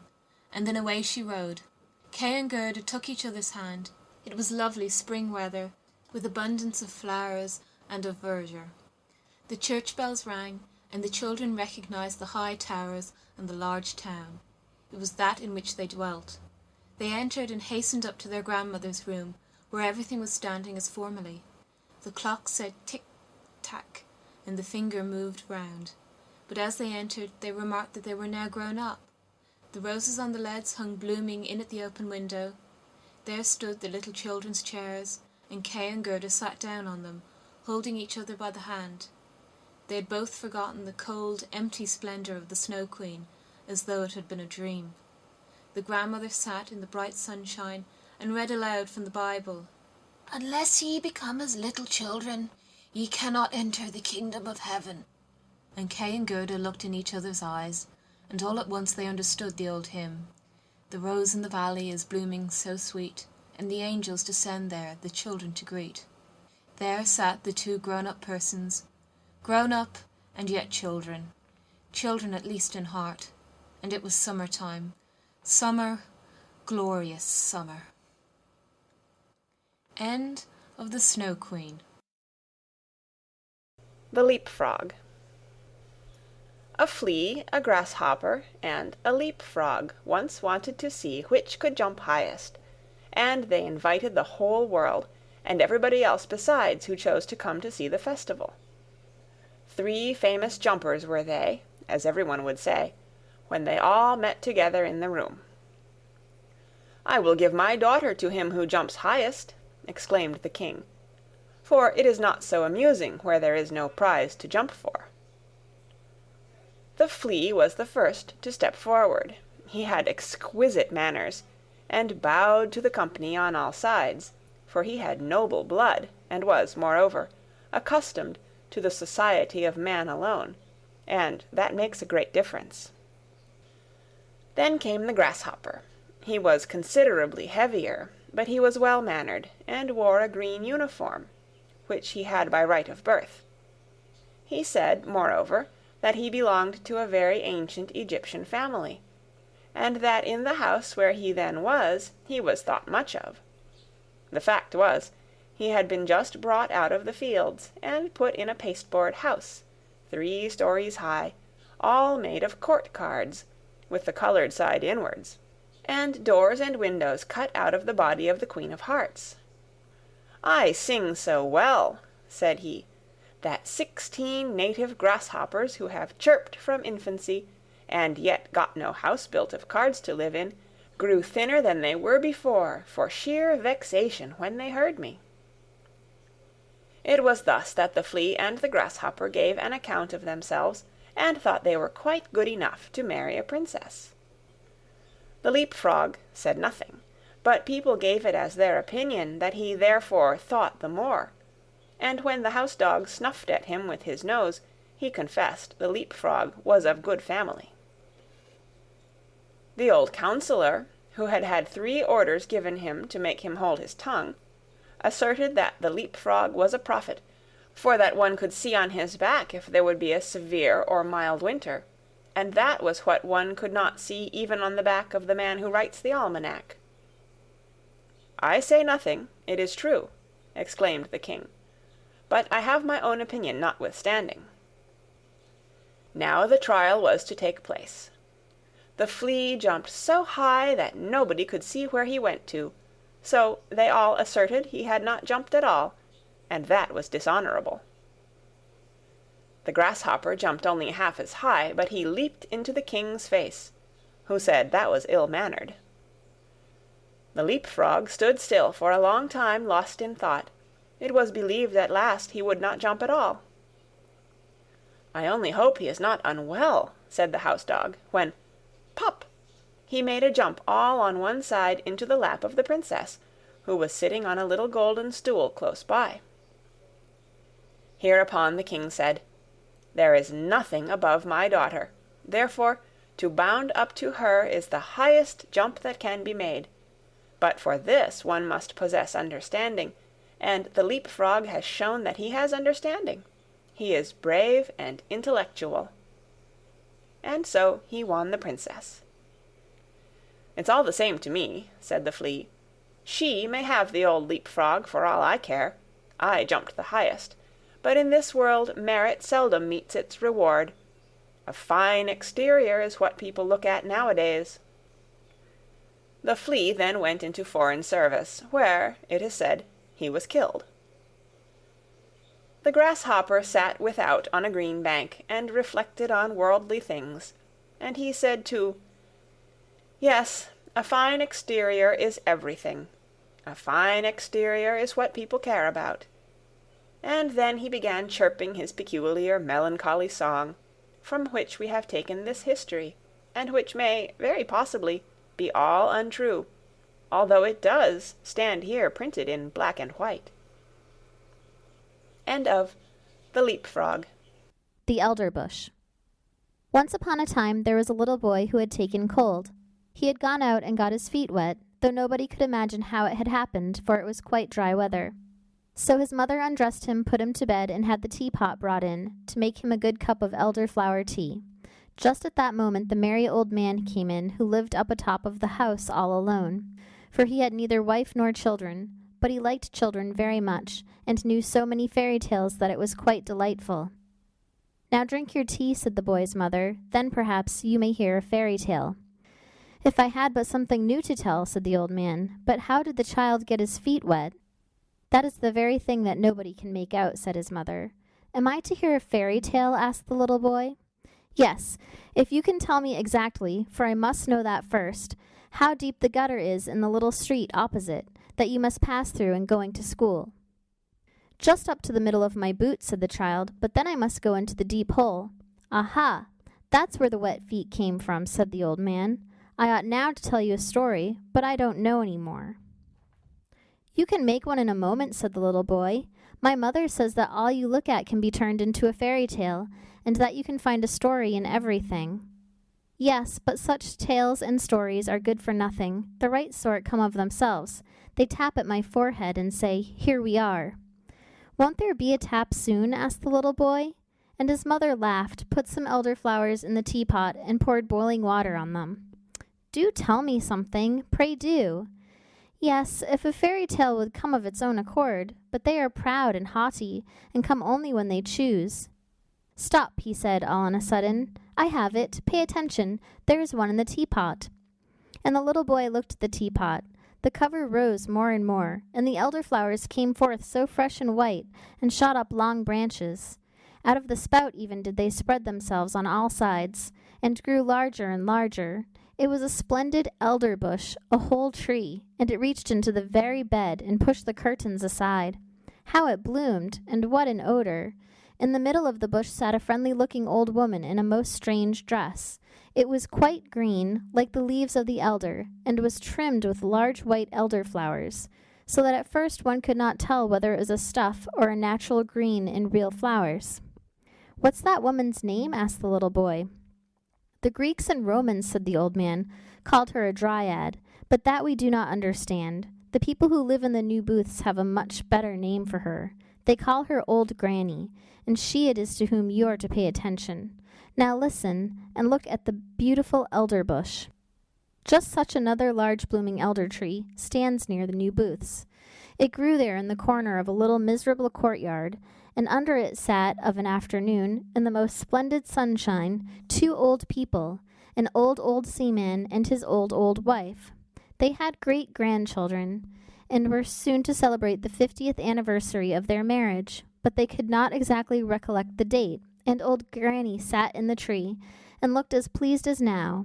"I know the date," said she, but those below her did not hear her, for they were talking about old times. "Yes, can't you remember when we were very little," said the old seaman, "and ran and played about? It was the very same courtyard where we now are, and we stuck slips in the ground and made a garden." "I remember it well," said the old woman. "I remember it quite well. We watered the slips, and one of them was an elder bush. It took root, put forth green shoots, and grew up to be the large tree under which we old folks are now sitting." "To be sure," said he, "and there in the corner stood a water pail where I used to swim my boats." "True, but first we went to school to learn somewhat," said she, "and then we were confirmed. We both cried, but in the afternoon we went up the round tower and looked down on Copenhagen and far, far away over the water. Then we went to Friedrichsburg, where the king and the queen were sailing about in their splendid barges. But I had a different sort of sailing to that later, and that too for many a year, a long way off on great voyages." "Yes, many a time I have wept for your sake," said she. "I thought you were dead and gone, and lying in the deep waters. Many a night have I got up to see if the wind had not changed, and changed it had, sure enough. But you never came. I remember so well one day when the rain was pouring down in torrents. The scavengers were before the house where I was in service, and I had come up with the dust and remained standing at the door. It was dreadful weather, when just as I was there, the postman came and gave me a letter. It was from you. What a tour that letter had made! I opened it instantly and read. I laughed and wept. I was so happy. In it I read that you were in a warm lands, where the coffee tree grows. What a blessed land that must be! You related so much, and I saw it all the while the rain was pouring down, and I standing there with the dust-box. At the same moment came someone who embraced me. Yes, but you gave him a good box on his ear that made it tingle. But I did not know it was you. You arrived as soon as your letter, and you were so handsome, that you still are, and had a long yellow silk handkerchief round your neck, and a brand new hat on. Oh, you were so dashing. Good heavens! What weather it was, and what a state the street was in.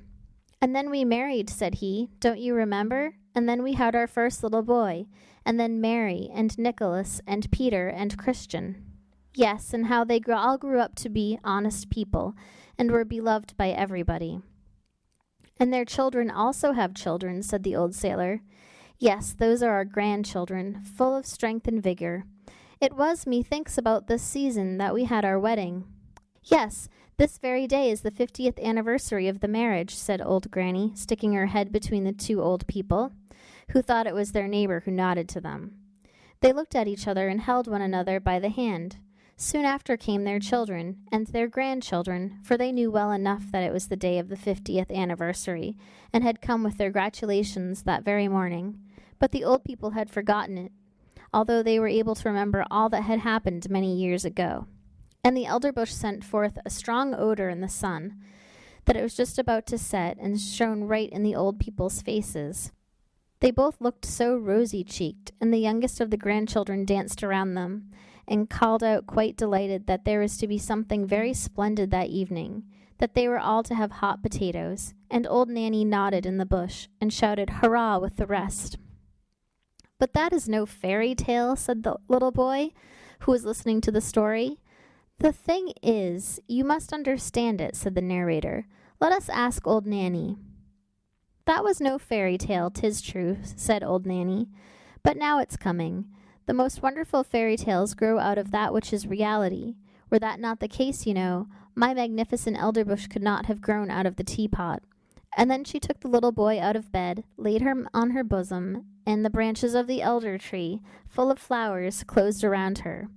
They sat in an aerial dwelling, and it flew with them through the air. Oh, it was wondrous beautiful. Old Nanny had grown all of a sudden a young and pretty maiden, but her robe was still the same green stuff with white flowers, which she had worn before.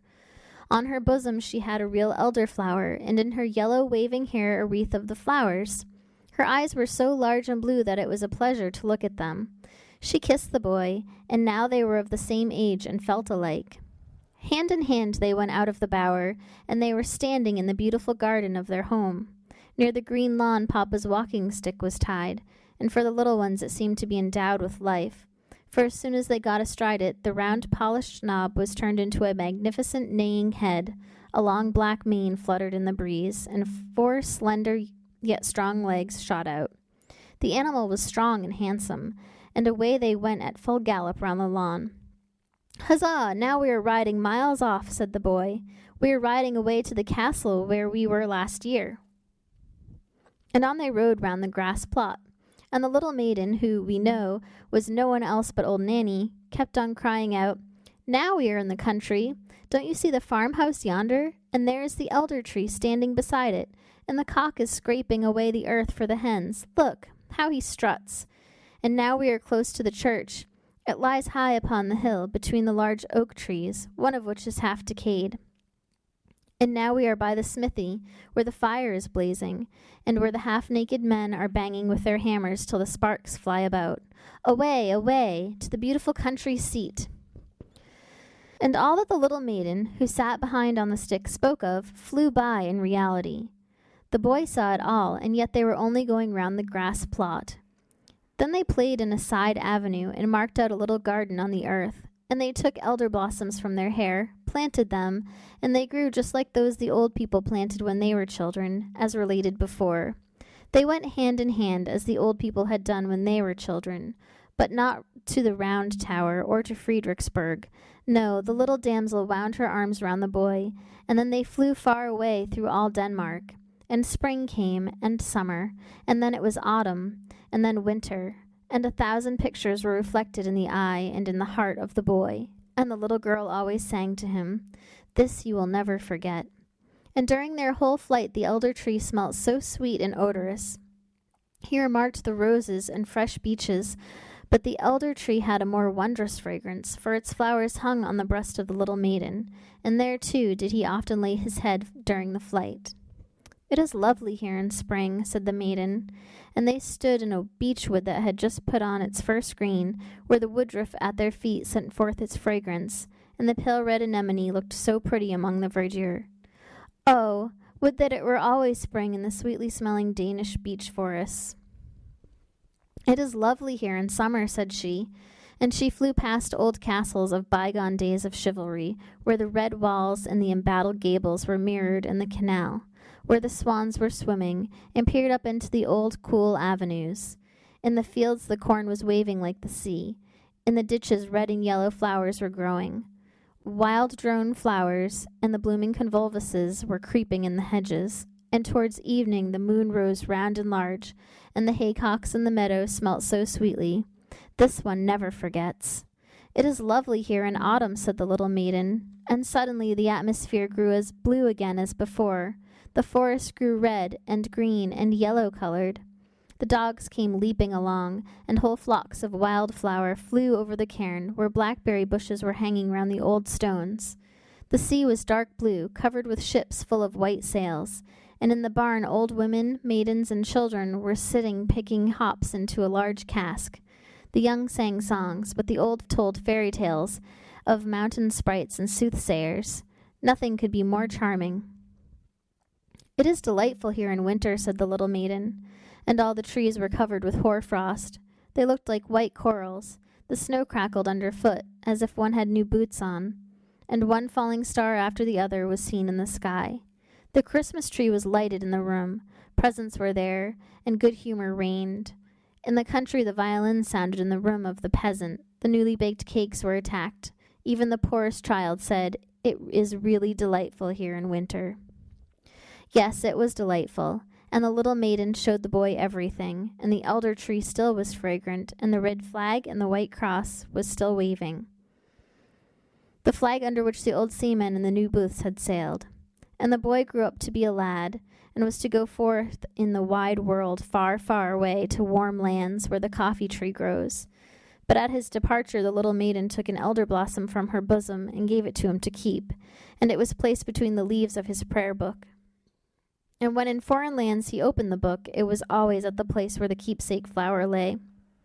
And the more he looked at it, the fresher it became. He felt as if it were the fragrance of the Danish groves, and from among the leaves of the flowers he could distinctly see the little maiden peeping forth with her bright blue eyes.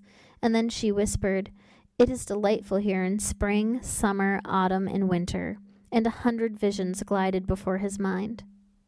Thus passed many years, and he was now an old man, and sat with his old wife under the blooming tree. They held each other by the hand, as the old grandfather and grandmother yonder in the new booths did, and they talked exactly like them of old times and of the 50th anniversary of their wedding. The little maiden with the blue eyes and her elder blossoms in her hair sat in the tree, nodded to both of them, and said, "Today is the 50th anniversary."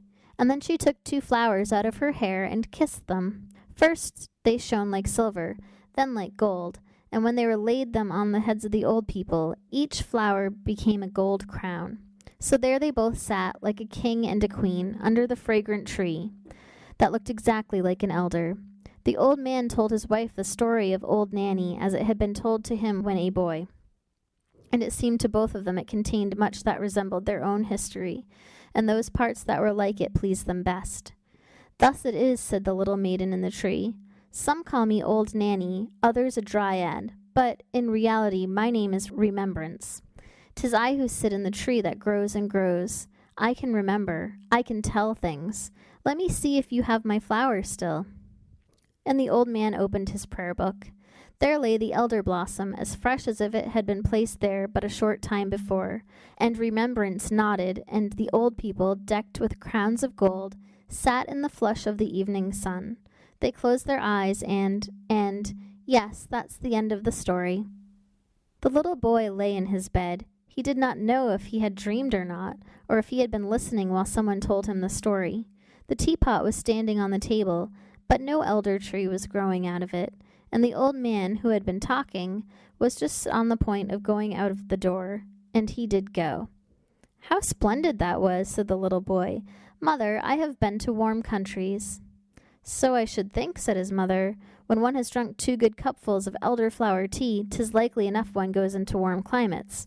And she tucked him up nicely, lest he should take cold. "You have had a good sleep while I have been sitting here, and arguing with him whether it was a story or a fairy tale." "And where is old Nanny?" asked the little boy. "In the teapot," said his mother, "and there she may remain." End of The Elder Bush. The Bell. People said, "The evening bell is sounding, the sun is setting," for a strange wondrous tone was heard in the narrow streets of a large town. It was like the sound of a church bell, but it was only heard for a moment, for the rolling of the carriages and the voices of the multitude made too great a noise. Those persons who were walking outside the town, where the houses were farther apart, with gardens or little fields between them, could see the evening sky still better, and heard the sound of the bell much more distinctly. It was as if the tones came from a church in the still forest. People looked thitherward, and felt their minds attuned most solemnly. A long time passed, and people said to each other, "I wonder if there is a church out in the wood. The bell has a tone that is wondrous sweet. Let us stroll thither and examine the matter nearer." And the rich people drove out, and the poor walked, but the way seemed strangely long to them, and when they came to a clump of willows which grew on the skirts of the forest, they sat down, and looked up at the long branches, and fancied they were now in the depth of the green wood. The confectioner of the town came out, and set up his booth there, and soon after came another confectioner, who hung a bell over his stand, as a sign or ornament, but it had no clapper, and it was tarred over to preserve it from the rain. When all the people returned home, they said it had been a very romantic, and that it was quite a different sort of thing to a picnic or tea party. There were 3 persons who asserted they had penetrated to the end of the forest, and that they had always heard the wondrous sounds of the bell, but it had seemed to them as if it had come from the town. One wrote a poem about it, and said the bell sounded like the voice of a mother to a good dear child, and that no melody was sweeter than the tones of the bell. The king of the country was also observant of it, and vowed that he who could discover whence the sounds proceeded should have the title of universal bell ringer, even if it were not really a bell. Many persons now went to the wood for the sake of getting the place, but only one returned with a sort of explanation, for nobody went far enough, that one not further than the others. However, he said that the sound proceeded from a very large owl in a hollow tree, a sort of learned owl, that continually knocked its head against the branches. But whether the sound came from his head or from the hollow tree, that no one could say with certainty. So now he got the place of universal bell ringer, and wrote yearly a short treatise on the owl, but everybody was just as wise as before. It was the day of confirmation. The clergyman had spoken so touchingly, the children who were confirmed had been greatly moved. It was an eventful day for them. From children they became all at once grown-up persons. It was as if their infant souls were now to fly all at once into persons with more understanding. The sun was shining gloriously.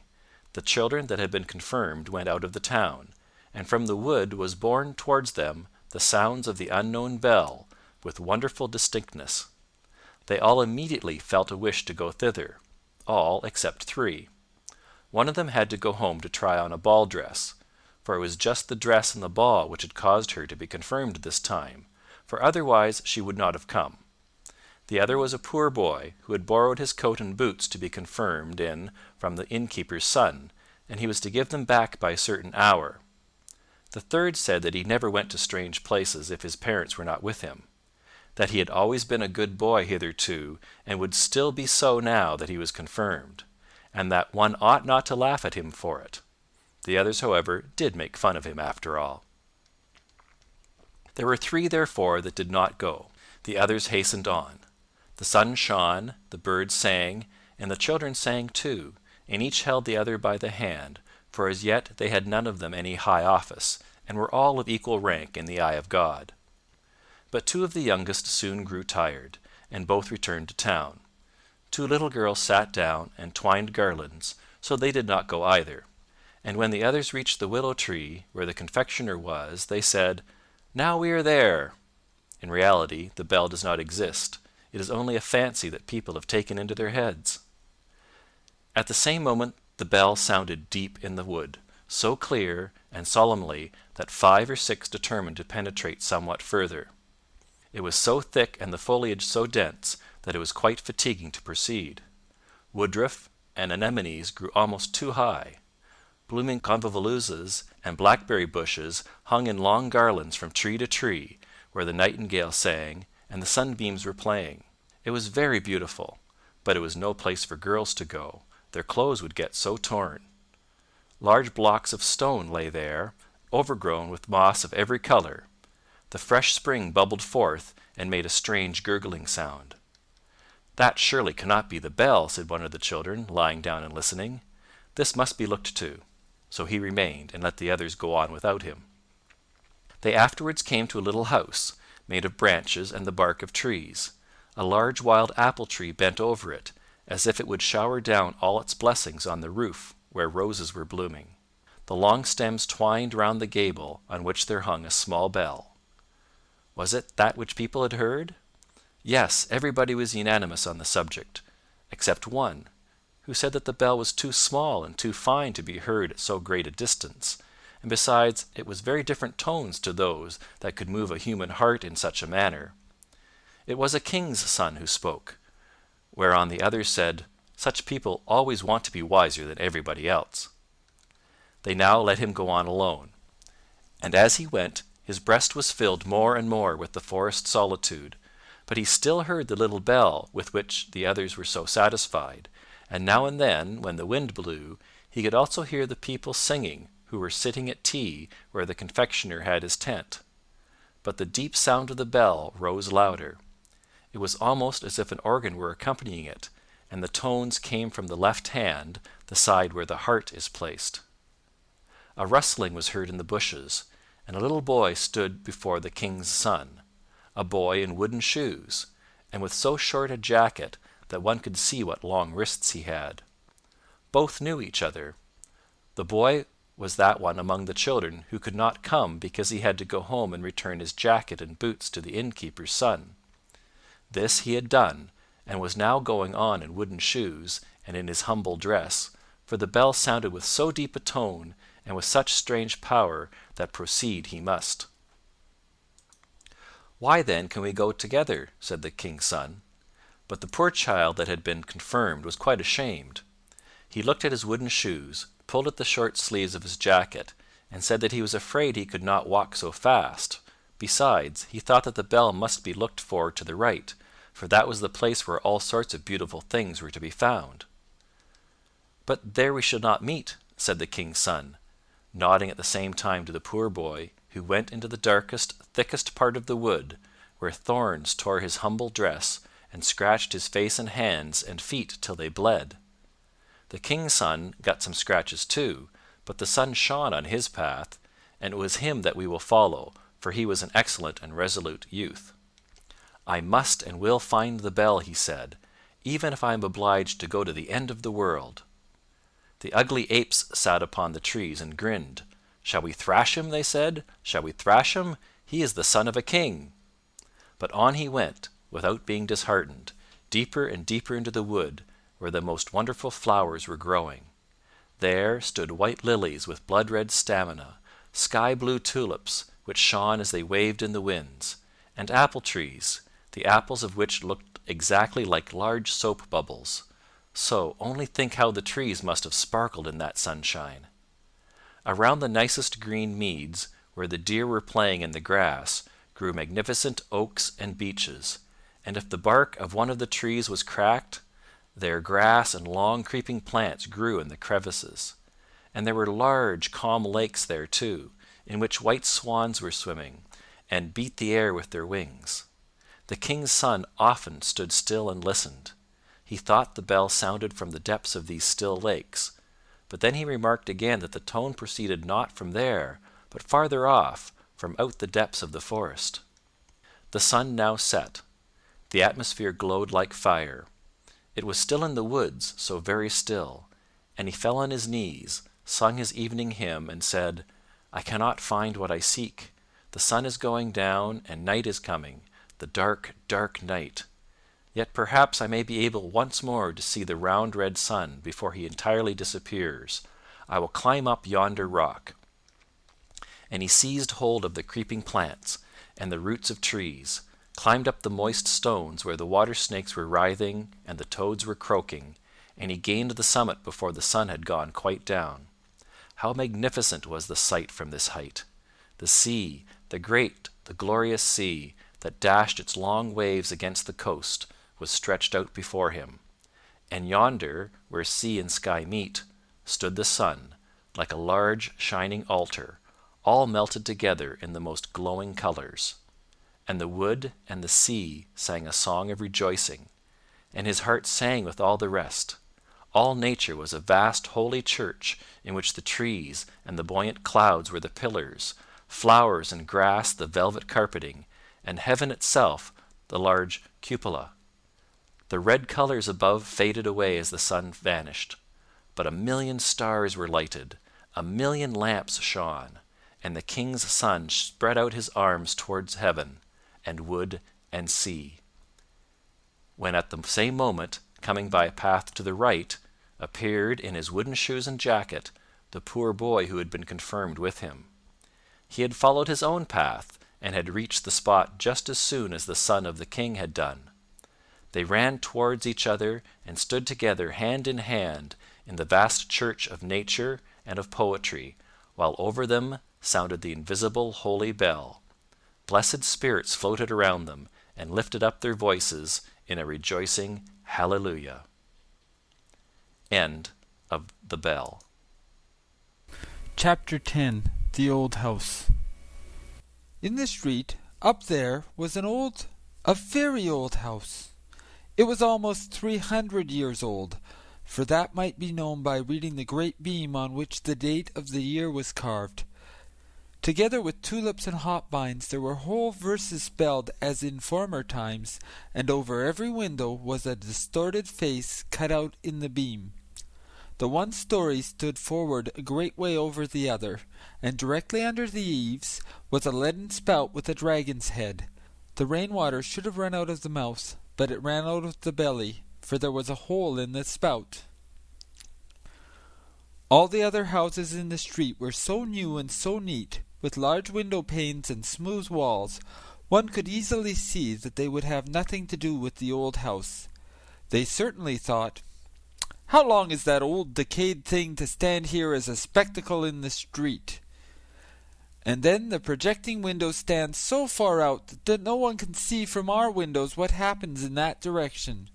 The steps are as broad as those of a palace, and as high as to a church tower.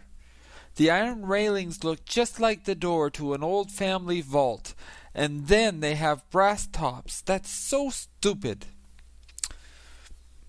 On the other side of the street were also new and neat houses, and they thought just as the others did.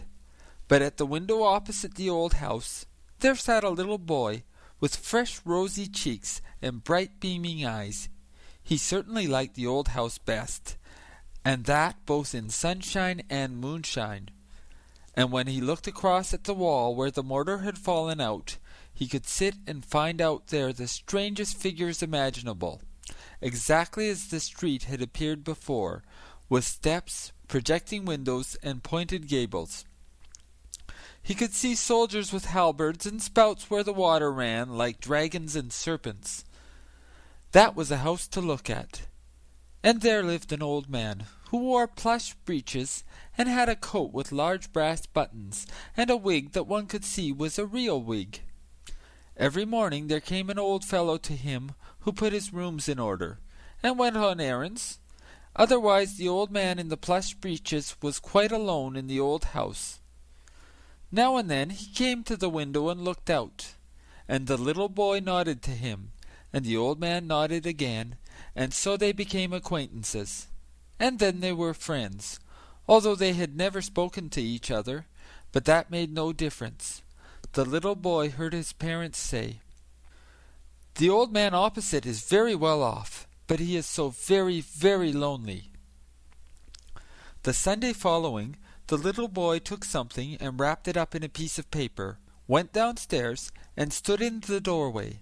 And when the man who went on errands came past, he said to him, "I say, master, will you give this to the old man over the way from me? I have 2 pewter soldiers. This is one of them, and he shall have it, for I know he is so very, very lonely." And the old errand man looked quite pleased, nodded, and took the pewter soldier over to the old house. Afterwards there came a message. It was to ask if the little boy himself had not a wish to come over and pay a visit. And so he got permission of his parents, and then went over to the old house. And the brass balls on the iron railings shone much brighter than ever. One would have thought they were polished on account of the visit. And it was as if the carved-out trumpeters, for there were trumpeters, who stood in tulips carved out on the door, blew with all their might. Their cheeks appeared so much rounder than before. Yes, they blew. "Tra-tara-tra! The little boy comes! Tra-tara-tra!" And then the door opened. The whole passage was hung with portraits of knights in armor, and ladies in silken gowns, and the armor rattled and the silken gowns rustled. And then there was a flight of stairs which went a good way upwards and a little way downwards, and then one came on a balcony which was in a very dilapidated state, sure enough, with large holes and long crevices. But grass grew there and leaves out of them altogether, for the whole balcony outside, the yard and the walls, were overgrown with so much green stuff that it looked like a garden, only a balcony. Here stood old flower pots with faces and asses' ears, and the flowers grew just as they liked. One of the pots was quite overrun on all sides with pinks. That is to say, with the green part, shoot stood by shoot, and it said quite distinctly, "The air has cherished me, the sun has kissed me, and promised me a little flower on Sunday. A little flower on Sunday." And then they entered a chamber where the walls were covered with hog's leather and printed with gold flowers. "The gilding decays, but hog's leather stays," said the walls. And there stood easy chairs, with such high backs, and so carved out, and with arms on both sides. Sit down, said they. "Oh, how I creak! Now I shall certainly get the gout, like the old clothes-press. Oh!" And then the little boy came into the room where the projecting windows were, and where the old man sat. I thank you for the pewter soldier, my little friend, said the old man, and I thank you because you come over to me. Thanky, or cranky, cranky, sounded from all the furniture. There was so much of it that each article stood in the other's way to get a look at the little boy. In the middle of the wall hung a picture representing a beautiful lady, so young, so glad, but dressed quite as in former times, with clothes that stood quite stiff, and with powder in her hair. She neither said, Thanky, nor cranky, but looked with her mild eyes at the little boy, who directly asked the old man, Where did you get her? Yonder at the broker's, said the old man, where there are so many pictures hanging. No one knows or cares about them, for they are all of them buried. But I knew her in bygone days, and now she has been dead and gone these 50 years. Under the picture, in a glazed frame, there hung a bouquet of withered flowers. They were almost 50 years old. They looked so very old. The pendulum of the great clock went to and fro, and the hands turned, and everything in the room became still older, but they did not observe it. They say at home, said the little boy, that you are so very, very lonely. Oh, said he, the old thoughts, with what they may bring with them, come and visit me, and now you also come. I am very well off. Then he took a book with pictures in it down from the shelf. There were whole long processions and pageants, with the strangest characters, which one never sees nowadays. Soldiers like the knave of clubs, and citizens with waving flags. The tailors had theirs, with a pair of shears held by 2 lions, and the shoemakers theirs, without boots, but with an eagle that had 2 heads. For the shoemakers must have everything so that they can say, It is a pair. Yes, that was a picture book. The old man now went into the other room to fetch preserves, apples, and nuts. Yes, it was delightful over there in the old house. I cannot bear it any longer, said the pewter soldier, who sat on the drawers. It is so lonely and melancholy here, but when one has been in a family circle one cannot accustom oneself to this life. I cannot bear it any longer. The whole day is so long, and the evenings are still longer. Here it is not at all as it is over the way at your home, where your father and mother spoke so pleasantly, and where you and all your sweet children made such delightful noise. Nay, how lonely the old man is! Do you think that he gets kisses? Do you think he gets mild eyes, or a Christmas tree? He will get nothing but a grave. I can bear it no longer. You must not let it grieve you so much, said the little boy. I find it so delightful here, and then all the old thoughts, with what they may bring with them, they come and visit here. Yes, it is all very well, but I see nothing of them, and I don't know them, said the pewter soldier. I cannot bear it. But you must, said the little boy. Then in came the old man with the most pleased and happy face, the most delicious preserves, apple and nuts, and so the little boy thought no more about the pewter soldier. The little boy returned home happy and pleased, and weeks and days passed by, and nods were made to the old house, and from the old house, and then the little boy went over there again. The carved trumpeters blew. Tra-tara-tra! There is the little boy! Tra-tara-tra! And the swords and armor on the knights' portraits rattled, and the silk gowns rustled, the hog's leather spoke, and the old chairs had the gout in their legs and rheumatism in their backs. Oh! It was exactly like the first time, for over there one day and hour was just like another. I cannot bear it, said the pewter soldier. I have shed pewter tears. It is too melancholy.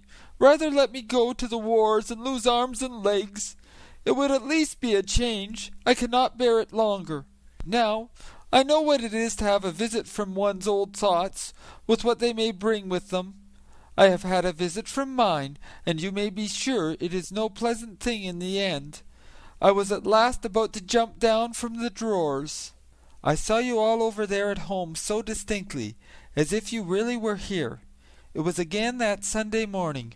All you children stood before the table and sung your psalms, as you do every morning. You stood devoutly with folded hands, and father and mother were just as pious. And then the door was opened, and little sister Mary, who is not 2 years old yet, and who always dances when she hears music or singing, of whatever kind it may be, was put into the room, though she ought not to have been there, and then she began to dance, but could not keep time because the tones were so long. And then she stood first on one leg and bent her head forwards, and then on the other leg and bent her head forwards. But all would not do. You stood very seriously all together, although it was difficult enough. But I laughed to myself, and then I fell off the table and got a bump, which I still have, for it was not right of me to laugh. But the whole now passes before me again in thought, and everything that I have lived to see, and these are the old thoughts, with what they may bring with them. Tell me if you still sing on Sundays. Tell me something about little Mary, and how my comrade, the other pewter soldier, lives. Yes, he is happy enough, that's sure. I cannot bear it any longer. You are given away as a present, said the little boy. You must remain. Can you not understand that? The old man now came with a drawer, in which there was much to be seen, both tin boxes and balsam boxes, old cards, so large and so gilded, such as one never sees them now. And several drawers were opened, and the piano was opened. It had landscapes on the inside of the lid, and it was so hoarse when the old man played on it, and then he hummed a song. Yes, she could sing that, said he, and nodded to the portrait which he had bought at the broker's, and the old man's eyes shone so bright. I will go to the wars! I will go to the wars! Shouted the pewter soldier as loud as he could, and threw himself off the drawers right down on the floor. What became of him? The old man saw it, and the little boy saw it. He was away, and he stayed away. I shall find him, said the old man, but he never found him. The floor was too open. The pewter soldier had fallen through a crevice, and there he lay as in an open tomb. That day passed, and the little boy went home, and that week passed, and several weeks too. The windows were quite frozen.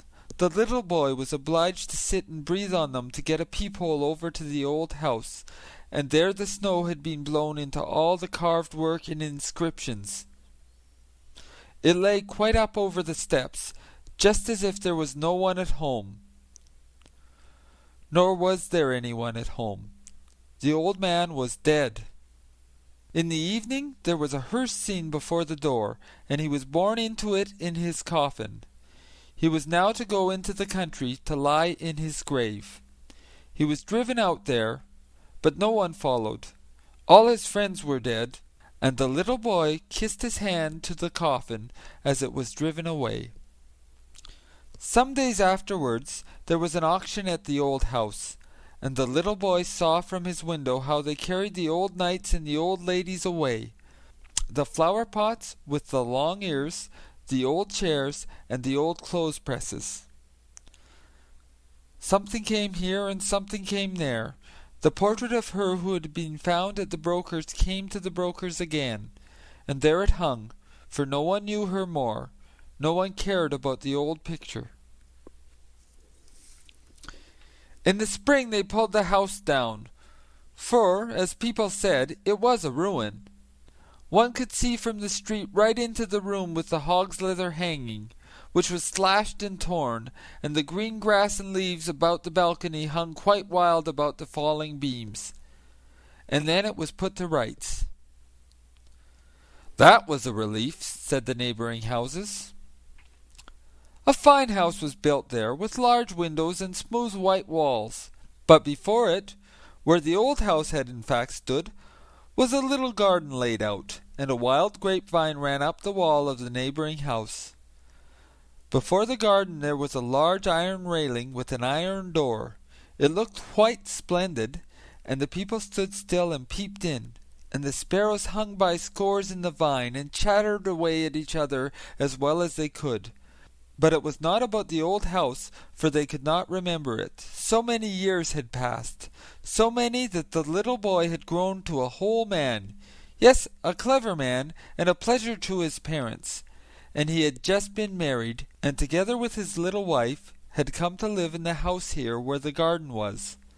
And he stood by her whilst she planted a field flower that she found so pretty. She planted it with her little hand, and pressed the earth around it with her fingers. Oh! What was that? She had stuck herself. There sat something pointed straight out of the soft mould. It was, yes, guess!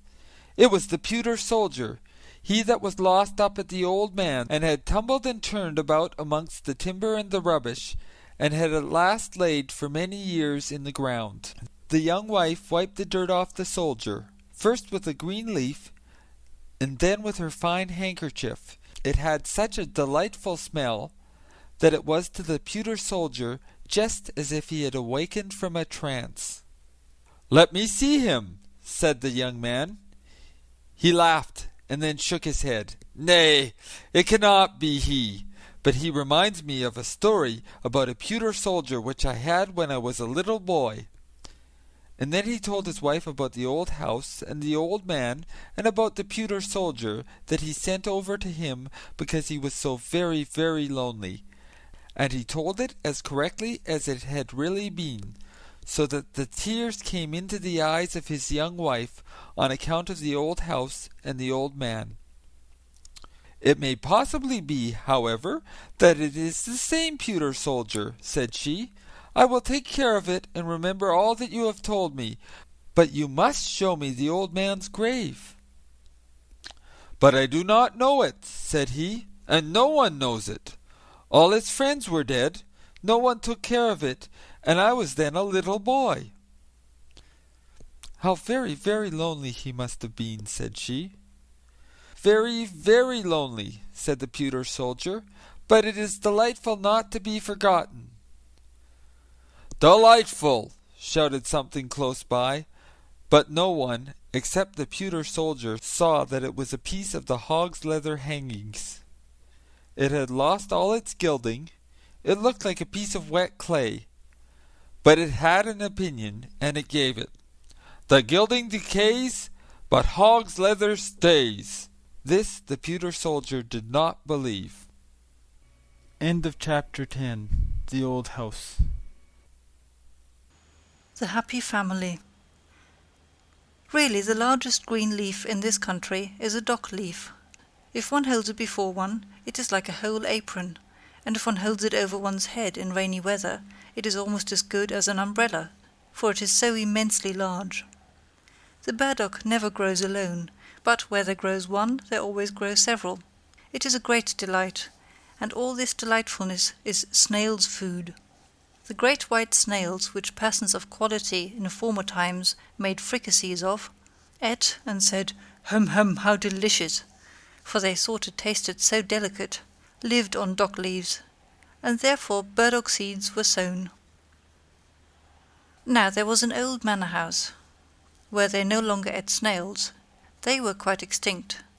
But the burdocks were not extinct. They grew and grew all over the walks and all the beds. They could not get the mastery over them. It was a whole forest of burdocks. Here and there stood an apple and a plum tree, or else one never would have thought that it was a garden. All was burdocks, and there lived the two last venerable old snails. They themselves knew not how old they were, but they could remember very well that there had been many more, that they were of a family from foreign lands, and that for them and theirs the whole forest was planted. They had never been outside it, but they knew that there was still something more in the world, which was called the manor house, and that they were boiled, and then they became black, and were then placed on a silver dish, but what happened further they knew not, or in fact what it was to be boiled and to lie on a silver dish, they could not possibly imagine, but it was said to be delightful and particularly genteel. Neither the chafers, the toads, nor the earthworms whom they asked about it could give them any information. None of them had been boiled or laid on a silver dish. The old white snails were the first persons of distinction in the world that they knew. The forest was planted for their sake, and the manor-house was there that they might be boiled and laid on a silver dish. Now they lived a very lonely and happy life, and as they had no children themselves, they had adopted a little common snail, which they brought up as their own. But the little one would not grow, for he was of a common family, but the old ones, especially Dame Mother Snail, thought they could observe how he increased in size, and she begged father, if he could not see it, that he would at least feel the little snail's shell, and then he felt it and found the good dame was right. One day there was a heavy storm of rain. "Hear how it beats like a drum on the dock leaves," said Father Snail. "There are also raindrops," said Mother Snail, "and now the rain pours right down the stalk. You will see that it will be wet here. I am very happy to think that we have our good house, and the little one has his also. There is more done for us than for all the other creatures, sure enough. But can you not see that we are folks of quality in the world? We are provided with a house from our birth, and the burdock forest is planted for our sakes. I should like to know how far it extends, and what there is outside." "There is nothing at all," said Father Snail. "No place can be better than ours, and I have nothing to wish for." "Yes," said the dame, "I would willingly go to the manor-house, be boiled and laid on a silver dish. All our forefathers have been treated so. There is something extraordinary in it, you may be sure." "The manor-house has most likely fallen to ruin," said Father Snail. "All the burdocks have grown up over it, so that they cannot come out. There need not, however, be any haste about that, but you are always in such a tremendous hurry, and the little one is beginning to be the same. Has he not been creeping up that stalk these 3 days? It gives me a headache when I look up to him." "You must not scold him," said Mother Snail. "He creeps so carefully, he will afford us much pleasure, and we have nothing but him to live for. But have you not thought of it? Where shall we get a wife for him? Do you not think that there are some of our species in the great distance in the interior of the burdock forest?" "Black snails, I dare say, there are enough of," said the old one. "Black snails without a house, but they are so common and so conceited. But we might have the ants a commission to look out for us. They run to and fro as if they had something to do, and they certainly know of a wife for our little snail." "I know one, sure enough, the most charming one," said one of the ants. "But I am afraid we shall hardly succeed, for she is a queen." "That is nothing," said the old folks. "Has she a house?" "She has a palace," said the ant. "The finest ant's palace, with 700 passages." "I thank you," said Mother Snail. "Our son shall not go into an ant-hill. If you know nothing better than that, we shall give the commission to the white gnats. They fly far and wide, in rain and sunshine. They know the whole forest here, both within and without." "We have a wife for him," said the gnats. "At 100 human paces from here there sits a little snail in her house, on a gooseberry bush. She is quite lonely, and old enough to be married. It is only 100 human paces." "Well then, let her come to him," said the old ones. "He has a whole forest of burdocks, she has only a bush." And so they went and fetched little Miss Snail. It was a whole week before she arrived, but therein was just the very best of it, for one could thus see that she was of the same species. And then the marriage was celebrated. 6 earthworms shone as well as they could. In other respects the whole went off very quietly, for the old folks could not bear noise and merriment, but old Dame Snail made a brilliant speech. Father Snail could not speak. he was too much affected. And so they gave them, as a dowry and inheritance, the whole forest of burdocks, and said, what they had always said, that it was the best in the world, and if they lived honestly and decently, and increased and multiplied, they and their children would once in the course of time come to the manor house, be boiled black, and laid on silver dishes. After this speech was made, the old ones crept into their shells, and never more came out. They slept. The young couple governed in the forest, and had a numerous progeny. But they were never boiled, and never came on the silver dishes. So from this they concluded that the manor house had fallen to ruins, and that all the men in the world were extinct, and as no one contradicted them, so of course it was so. And the rain beat on the dock leaves to make drum music for their sake, and the sun shone in order to give the burdock forest a colour for their sakes, and they were very happy, and the whole family was happy, for they indeed were so. End of The Happy Family. Number 12. The Story of a Mother. A mother sat there with her little child. She was so downcast, so afraid that it should die. It was so pale, the small eyes had closed themselves, and it drew its breath so softly, now and then, with a deep respiration, as if it sighed. And the mother looked still more sorrowfully on the little creature. Then a knocking was heard at the door, and in came a poor old man, wrapped up as in a large horse cloth, for it warms one, and he needed it, as it was the cold winter season. Everything out of doors was covered with ice and snow, and the wind blew so that it cut the face. As the old man trembled with cold, and the little child slept a moment, the mother went and poured some ale into a pot, and set it on the stove, that it might be warm for him. The old man sat and rocked the cradle, and the mother sat down in a chair close by him, and looked at her little sick child, that drew its breath so deep, and raised its little hand. "Do you not think that I shall save him?" said she. "Our Lord will not take him from me." And the old man, it was death himself, he nodded so strangely, it could just as well signify yes as no. And the mother looked down in her lap, and the tears ran down over her cheeks. Her head became so heavy, she had not closed her eyes for 3 days and nights, and now she slept, but only for a minute, when she started up and trembled with cold. "What is that?" said she, and looked down on all sides, but the old man was gone, and her little child was gone. He had taken it with him, and the old clock in the corner purred and purred.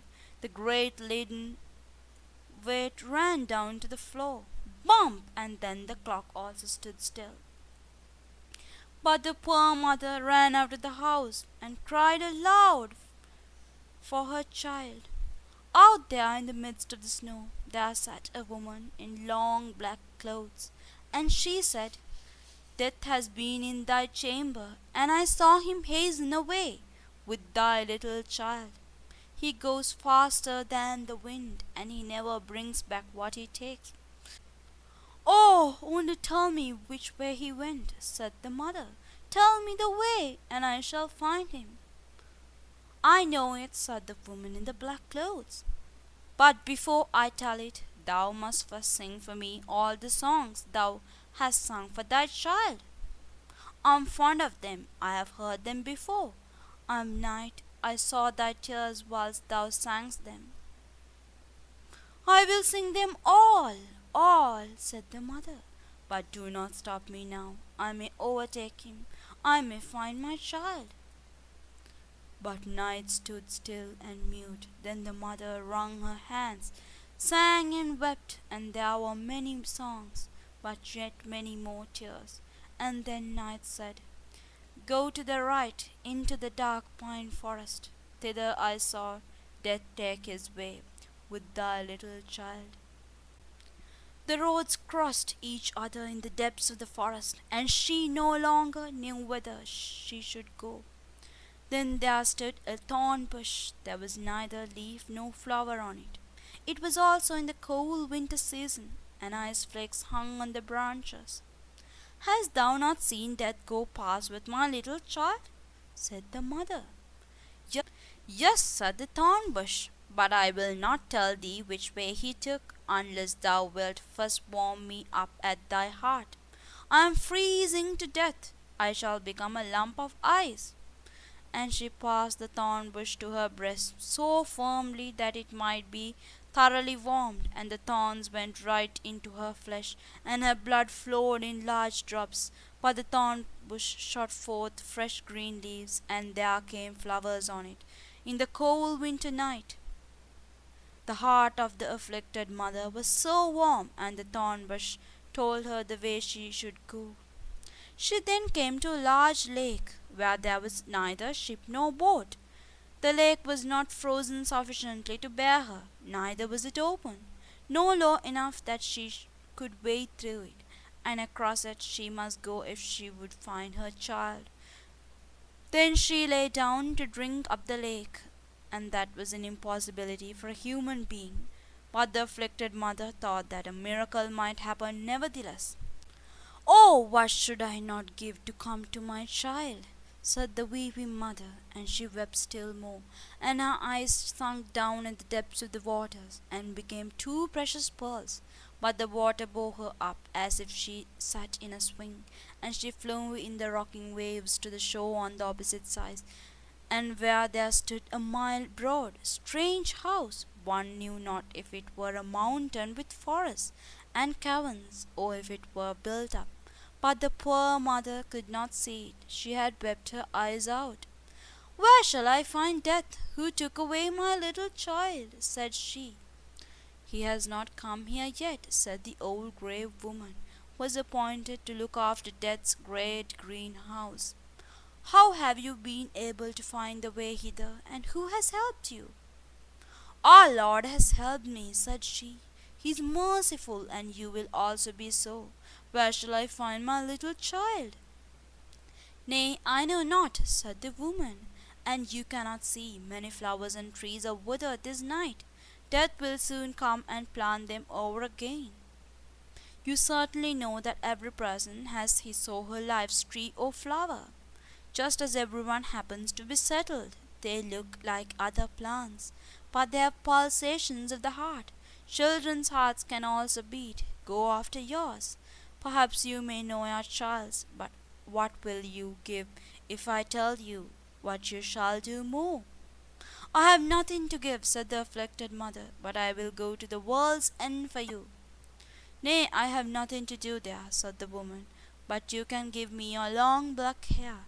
You know yourself that it is fine and that I like. You shall have my white hair instead, and that's always something." "Do you demand nothing else?" said she. "That I will gladly give you." And she gave her fine black hair, and got the old woman's snow white hair instead. So they went into Death's great green house, where flowers and trees grew strangely into one another. There stood fine hyacinths under glass bells, and there stood strong-stemmed peonies. There grew water plants, some so fresh, others half sick. The water snakes lay down on them, and black crabs pinched their stalks. There stood beautiful palm trees, oaks and plantains. There stood parsley and flowering thyme. Every tree and every flower had its name. Each of them was a human life. The human frame still lived, one in China and another in Greenland, round about in the world. There were large trees in small pots, so that they stood so stunted in growth, and ready to burst the pots in other places. There was a little dull flower in rich mould, with moss round about it, and it was so petted and nursed. But the distressed mother bent down over all the smallest plants, and heard within them how the human heart beat, and amongst millions she knew her child's. "There it is!" cried she, and stretched her hands out over little blue croquet. hung quite sickly on one side. "Don't touch the flower," said the old woman, "but place yourself here, and when death comes, I expect him every moment. Do not let him pluck the flower up, but threaten him that you will do the same with the others. Then he will be afraid. He is responsible for them to our Lord, and no one dares to pluck them up before he gives leave." All at once an icy cold rushed through the great hall, and the blind mother could feel that it was death that came. "How hast thou been able to find thy way hither?" he asked. "How couldst thou come quicker than I?" "I am a mother," said she, and Death stretched out his long hand towards the fine little flower, but she held her hands fast around his, so tight, and yet afraid that she should touch one of the leaves. Then Death blew on her hands, and she felt that it was colder than the cold wind, and her hands fell down powerless. "Thou canst not do anything against me," said Death. "But our Lord can," said she.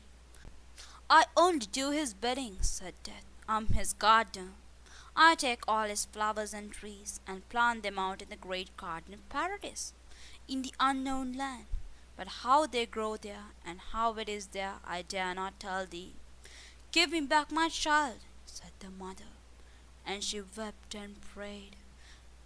At once she seized hold of two beautiful flowers close by with each hand, and cried out to Death, "I will tear all thy flowers off, for I am in despair." "Touch them not," said Death. "Thou sayest that thou art so unhappy, and now thou wilt make another mother equally unhappy." "Another mother," said the poor woman, and directly let go her hold of both the flowers. "There thou hast thine eyes," said Death. "I fished them up from the lake. They shone so bright, I knew not they were thine. Take them again, they are now brighter than before. Now look down into the deep well close by. I shall tell thee the names of the two flowers thou wouldst have torn up, and thou wilt see their whole future life, their whole human existence, and see what thou wast about to disturb and destroy." And she looked down into the well, and it was a happiness to see how the one became a blessing to the world, to see how much happiness and joy were felt everywhere. And she saw the other's life, and it was sorrow and distress, horror and wretchedness. "Both of them are God's will," said Death. "Which of them is misfortune's flower, and which is that of happiness?" asked she. "That I will not tell thee," said Death, "but this thou shalt know from me, that the one flower was thy own child. It was thy child's fate thou sawest, thy own child's future life." Then the mother screamed with terror. "Which of them was my child? Tell it me. Save the innocent. Save my child from all that misery. Rather take it away. Take it into God's kingdom. Forget my tears, forget my prayers, and all that I have done."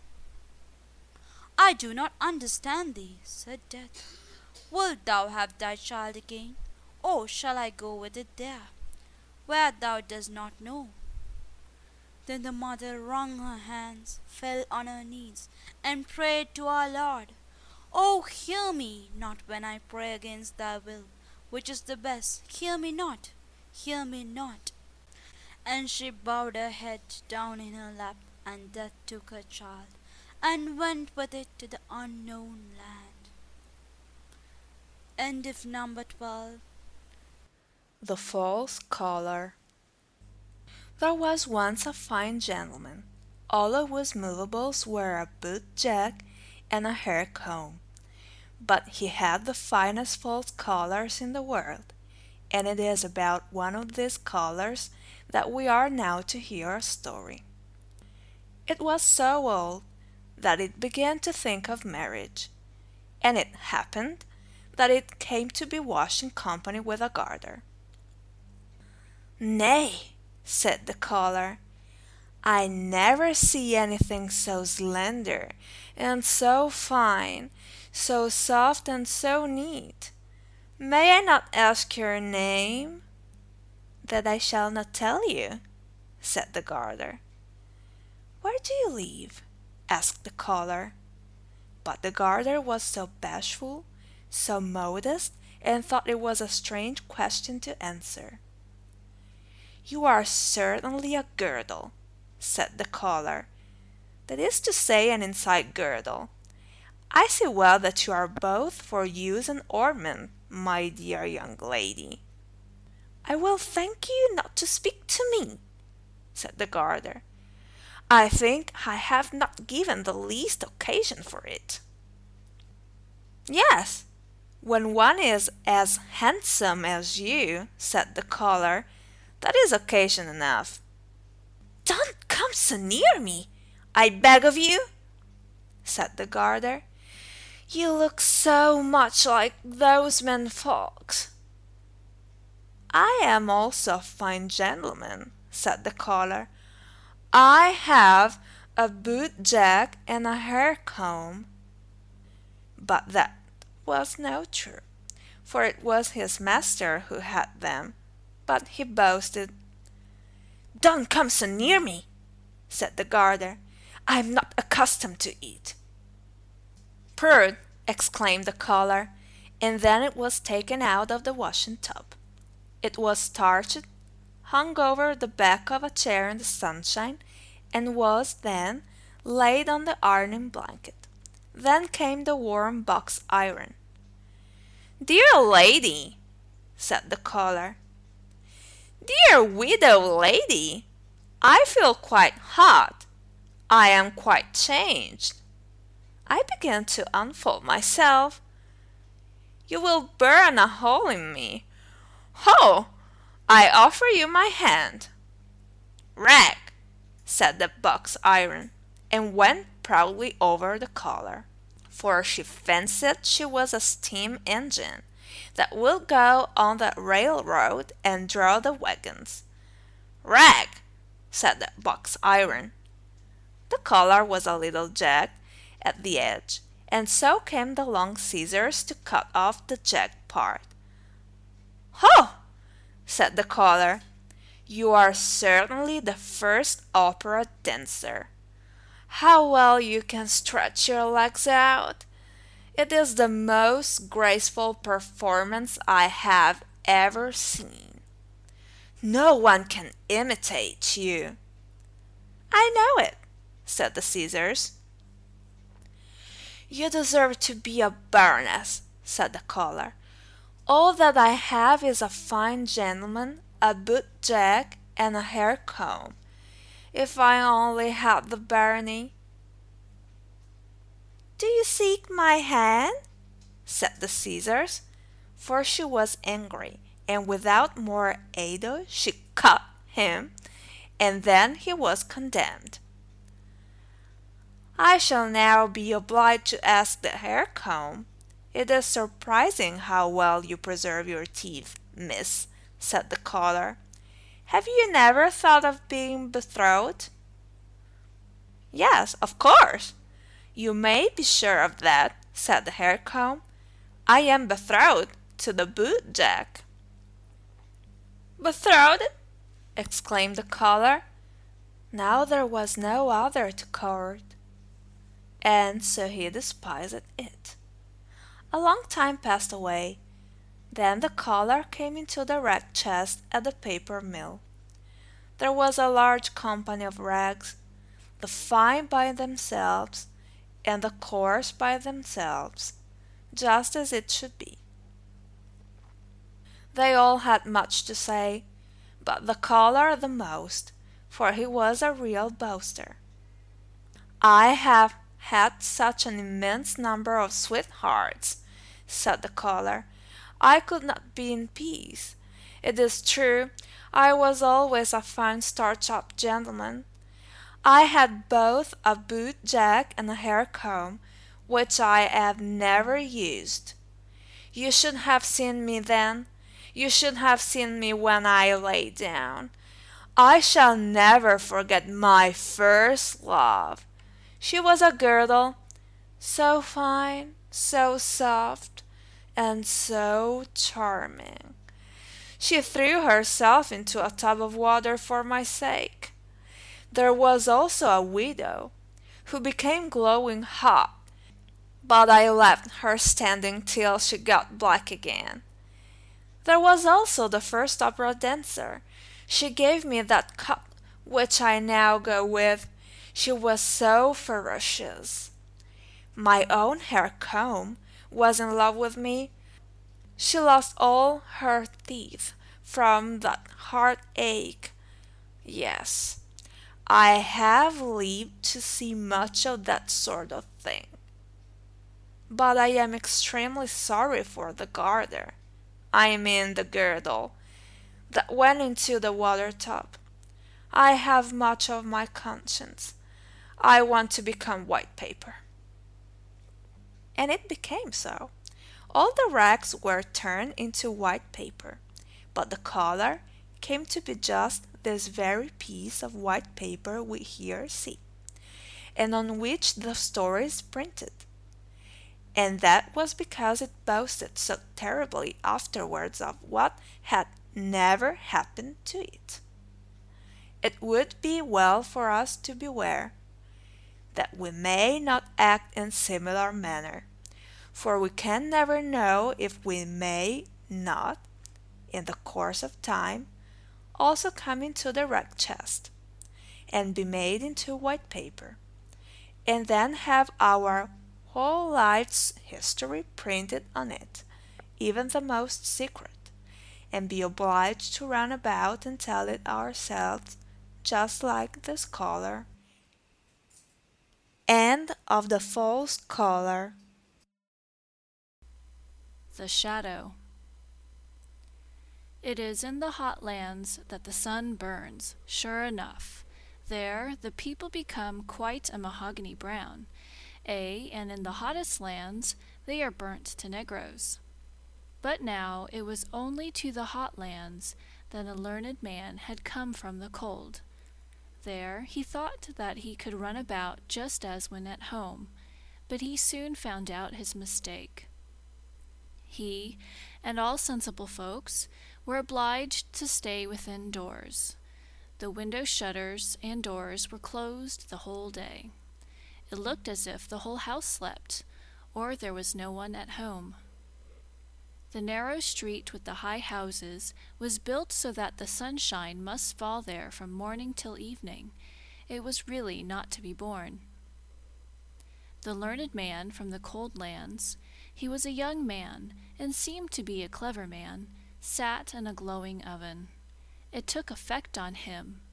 He became quite meagre, even his shadow shrunk in, for the sun had also an effect on it. It was first towards evening, when the sun was down, that they began to freshen up again. In the warm lands, every window has a balcony, and the people came out on all the balconies in the street, for one must have air, even if one be accustomed to be mahogany. It was lively both up and down the street. Tailors and shoemakers and all the folks moved out into the street. Chairs and tables were brought forth, and candles burnt. Yes, above 1,000 lights were burning, and the one talked and the other sung, and people walked, and church bells rang, and asses went along with a dingle-dingle-dong, for they too had bells on. The street boys were screaming and hooting, and shouting and shooting, with devils and detonating balls, and there came corpse-bearers and hood-wearers, for there were funerals with psalm and hymn, and then the din of carriages driving and company arriving. Yes, it was, in truth, lively enough down in the street. Only in that single house which stood opposite that in which the learned foreigner lived, it was quite still. And yet someone lived there, for there stood flowers in the balcony. They grew so well in the sun's heat, and that they could not do unless they were watered, and someone must water them. There must be somebody there. The door opposite was also opened late in the evening, but it was dark within, at least in the front room. Further in, there was heard the sound of music.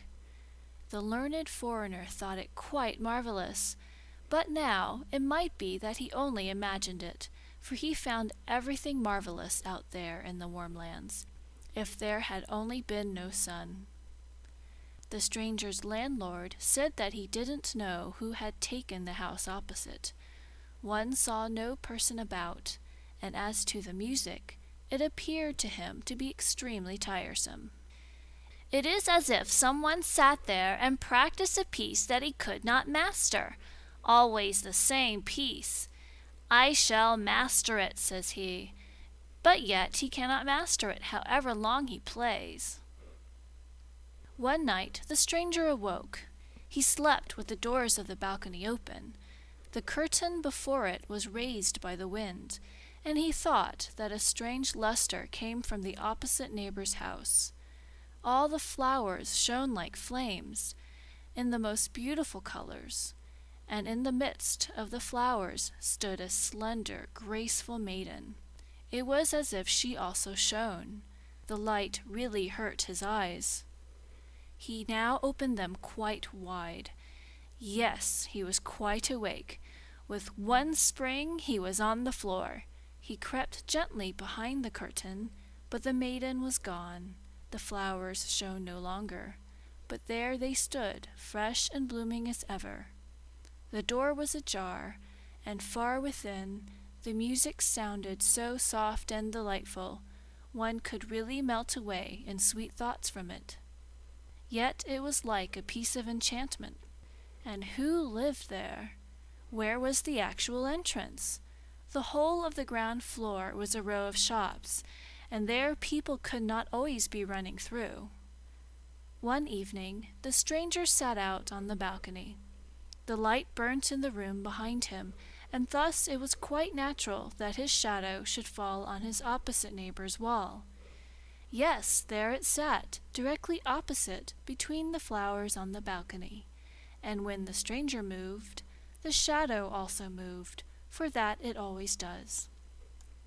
I think my shadow is the only living thing one sees over there, said the learned man.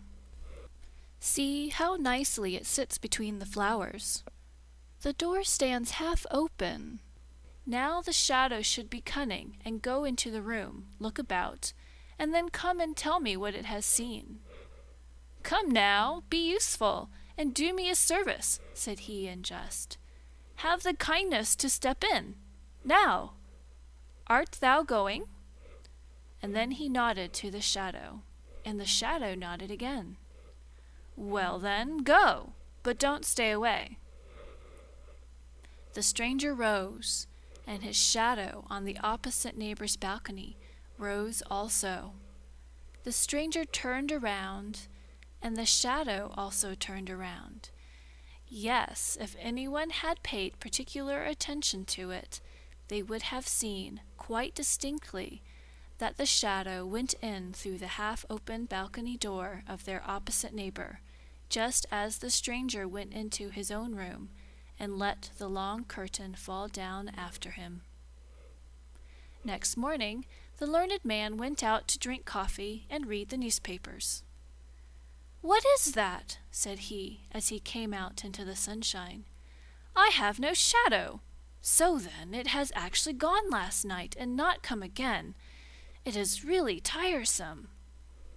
This annoyed him, not so much because the shadow was gone, but because he knew there was a story about a man without a shadow. It was known to everybody at home, in the cold lands, and if the learned man now came there and told his story, they would say that he was imitating it, and that he had no need to do. He would, therefore, not talk about it at all, and that was wisely thought. In the evening, he went out again on the balcony. He had placed the light directly behind him, for he knew that the shadow would always have its master for a screen, but he could not entice it. He made himself little, he made himself great, but no shadow came again. He said, "Hem, hem," but it was of no use. It was vexatious, but in the warm lands everything grows so quickly, and after the lapse of 8 days he observed, to his great joy, that a new shadow came in the sunshine. In the course of 3 weeks he had a very fair shadow, which, when he set out for his home in the northern lands, grew more and more in the journey, so that at last it was so long and so large that it was more than sufficient. The learned man then came home, and he wrote books about what was true in the world, and about what was good, and what was beautiful. And there passed days and years. Yes, many years passed by. One evening, as he was sitting in his room, there was a gentle knocking at the door. "Come in," said he, but no one came in. So he opened the door, and there stood before him such an extremely lean man that he felt quite strange.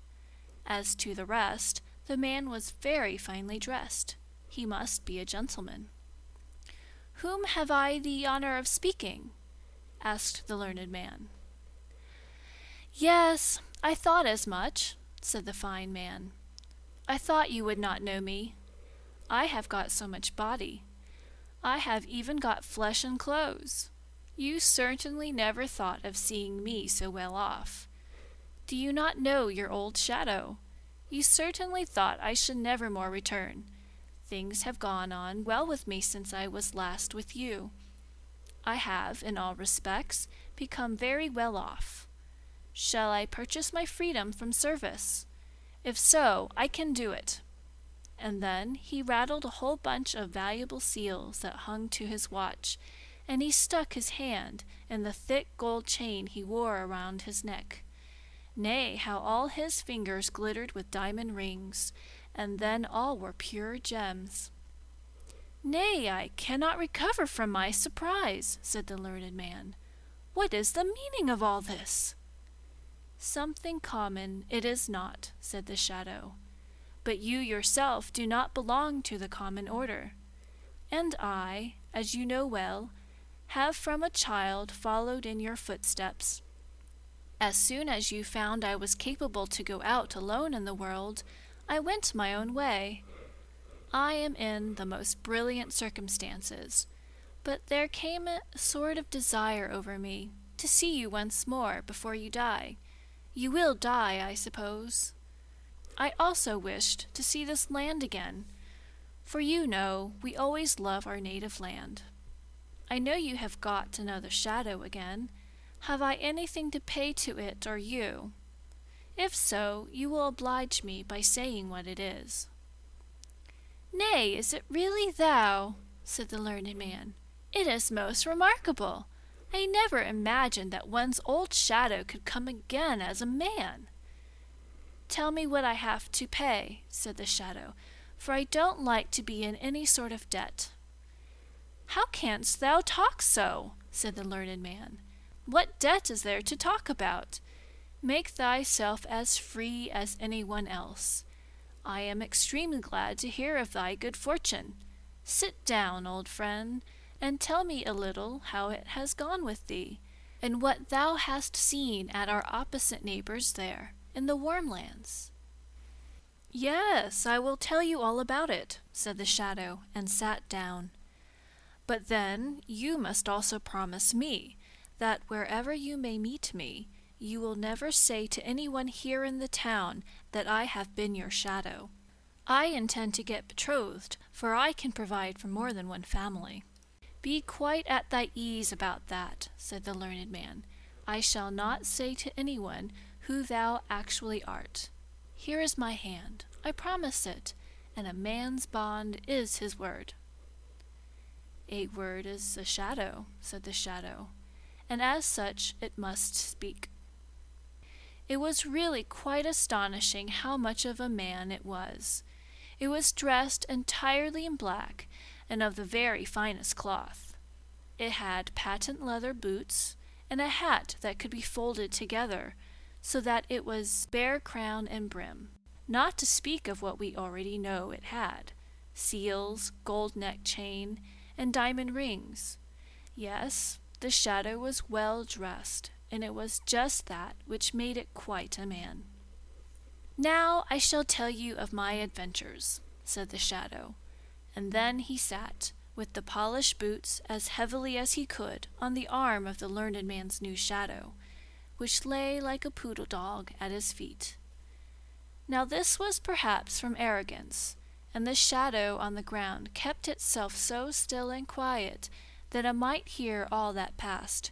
It wished to know how it could get free, and work its way up so as to become its own master. "Do you know who lived in our opposite neighbor's house?" said the shadow.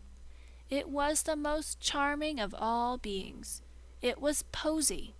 I was there for 3 weeks, and that has as much effect as if one had lived 3,000 years and read all that was composed and written. That is what I say, and that is right. I have seen everything, and I know everything." "Posy!" cried the learned man. "Yes, yes, she often dwells a recluse in large cities." "Posy!" "Yes, I have seen her a single short moment, but sleep came into my eyes. She stood on the balcony and shone as the aurora borealis shines." "Go on, go on." "Thou wert on the balcony and went through the doorway. And then?" "Then I was in the antechamber," said the shadow. "You always sat and looked over to the antechamber. There was no light. There was a sort of twilight, but the one door stood open directly opposite the other through a long row of rooms and saloons, and there it was lighted up. I should have been completely killed if I had gone over to the maiden, but I was circumspect. I took time to think, and that one must always do." "And what didst thou then see?" asked the learned man. "I saw everything, and I shall tell all to you. But it is no pride on my part, as a free man and with the knowledge I have, not to speak of my position in life, my excellent circumstances. I certainly wish that you would say you to me." "I beg your pardon," said the learned man. "It is an old habit with me. You are perfectly right, and I shall remember it. But now you must tell me all you saw." "Everything," said the shadow, "for I saw everything and I know everything." "How did it look in the furthest saloon?" asked the learned man. "Was it there as in the fresh woods? Was it there as in a holy church? Were the saloons like the starlit firmament when we stand on the high mountains?" "Everything was there," said the shadow. "I did not go quite in. I remained in the foremost room, in the twilight, but I stood there quite well. I saw everything, and I know everything. I have been in the antechamber at the court of Posy." "But what did you see? Did all the gods of the olden times pass through the large saloons? Did the old heroes combat there? Did sweet children play there and relate their dreams? I tell you I was there, and you can conceive that I saw everything there was to be seen. Had you come over there, you would not have been a man, but I became so. And besides, I learned to know my inward nature, my innate qualities, the relationship I had with Posy. At the time I was with you, I thought not of that, but always, you know it well, when the sun rose and when the sun went down, I became so strangely great. In the moonlight, I was very near being more distinct than yourself. At that time, I did not understand my nature. It was revealed to me in the antechamber. I became a man. I came out matured. But you were no longer in the warm lands. As a man, I was ashamed to go as I did. I was in want of boots, of clothes, of the whole human varnish that makes a man perceptible. I took my way. I tell it to you, but you will not put it in any book. I took my way to the cake woman. I hid myself behind her. The woman didn't think how much she concealed. I went out first in the evening. I ran about the streets in the moonlight. I made myself long up the walls. It tickles the back so delightfully. I ran up and ran down, peeped into the highest windows, into the saloons, and on the roofs. I peeped in where no one could peep, and I saw what no one else saw, what no one else should see. This is, in fact, a base world. I would not be a man if it were not now once accepted and regarded as something to be so. I saw the most unimaginable things with the women, with the men, with parents, and with the sweet matchless children. I saw, said the shadow, what no human being must know, but what they would all so willingly know, what is bad in their neighbor. Had I written a newspaper, it would have been read. But I wrote directly to the persons themselves, and there was consternation in all the towns where I came. They were so afraid of me, and yet they were so excessively fond of me. The professors made a professor of me, and the tailors gave me new clothes. I am well furnished. The master of the mint struck new coin for me, and the women said I was so handsome. And so I became the man I am. And now I bid you farewell. Here is my card. I live on the sunny side of the street, and am always at home in rainy weather. And so away went the shadow. That was most extraordinary, said the learned man. Years and days passed by. Then the shadow came again. How goes it? Said the shadow. Alas, said the learned man, I write about the true, and the good, and the beautiful, but no one cares to hear such things. I am quite desperate, for I take it so much to heart. But I don't, said the shadow. I become fat, and it is that one wants to become. You do not understand the world. You will become ill by it.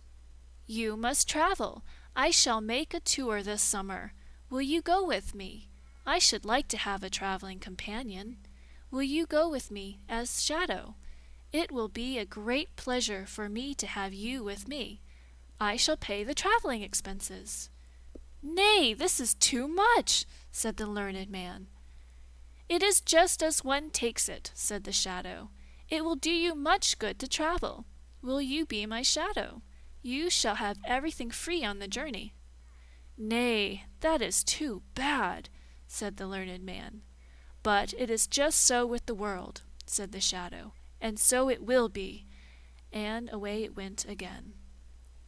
The learned man was not at all in the most enviable state. Grief and torment followed him, and what he said about the true, and the good, and the beautiful was, to most persons, like roses for a cow. He was quite ill at last.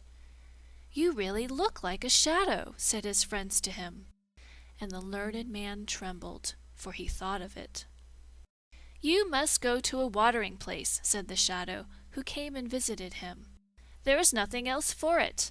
I will take you with me, for old acquaintance' sake. I will pay the traveling expenses, and you write the descriptions, and if they are a little amusing for me on the way. I will go to a watering place. My beard does not grow out as it ought. That is also a sickness, and one must have a beard. Now you be wise and accept the offer. We shall travel as comrades. And so they traveled. The shadow was master, and the master was the shadow. They drove with each other. They rode and walked together, side by side, before and behind, just as the sun was. The shadow always took care to keep itself in the master's place. Now the learned man didn't think much about that. He was a very kind-hearted man, and particularly mild and friendly. And so he said one day to the shadow, As we have now become companions, and in this way have grown up together from childhood, shall we not drink thou together? It is more familiar. You are right, said the shadow, who was now the proper master. It is said in a very straightforward and well-meant manner. You, as a learned man, certainly know how strange nature is. Some persons cannot bear to touch gray paper or they become ill. Others shiver in every limb if one rub a pane of glass with a nail. I have just such a feeling on hearing you say thou to me. I feel myself as if pressed to the earth in my first situation with you. You see that it is a feeling, that it is not pride. I cannot allow you to say thou to me, but I will willingly say thou to you, so it is half done. So the shadow said thou to its former master. This is rather too bad, thought he, that I must say you and he say thou, but he was now obliged to put up with it. So they came to a watering place where there were many strangers, and amongst them was a princess, who was troubled with seeing too well, and that was so alarming. She directly observed that the stranger who had just come was quite a different sort of person to all the others. He has come here in order to get his beard to grow, they say, but I see the real cause. He cannot cast a shadow. She had become inquisitive, and so she entered into conversation directly with the strange gentleman on their promenades.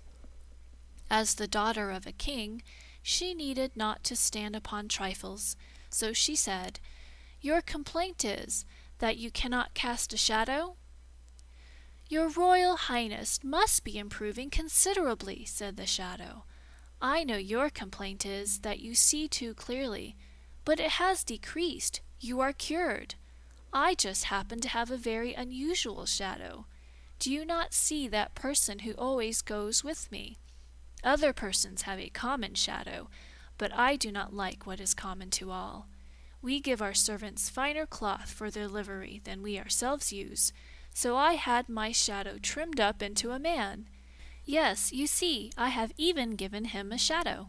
It is somewhat expensive, but I like to have something for myself. What, thought the princess, should I really be cured? These baths are the first in the world. In our time water has wonderful powers. But I shall not leave this place, for it now begins to be amusing here. I am extremely fond of that stranger. Would that his beard should not grow, for in that case he will leave us. In the evening, the princess and the shadow danced together in the large ballroom. She was light, but he was still lighter. She had never had such a partner in the dance. She told him from what land she came, and he knew that land. He had been there, but then she was not at home. He had peeped in at the window, above and below. He had seen both the one and the other, and so he could answer the princess and make insinuations, so that she was quite astonished. He must be the wisest man in the whole world. She felt such respect for what he knew, so that when they again danced together she fell in love with him, and that the shadow could remark, for she almost pierced him through with her eyes. So they danced once more together, and she was about to declare herself, but she was discreet. She thought of her country and kingdom, and of the many persons she would have to reign over. He is a wise man, she said to herself. It is well, and he dances delightfully. That is also good. But has he solid knowledge? That is just as important. He must be examined. So she began, by degrees, to question him about the most difficult things she could think of, and which she herself could not have answered, so that the shadow made a strange face. You cannot answer these questions? Said the princess. They belong to my childhood's learning, said the shadow. I really believe my shadow by the door there can answer them. Your shadow, said the princess.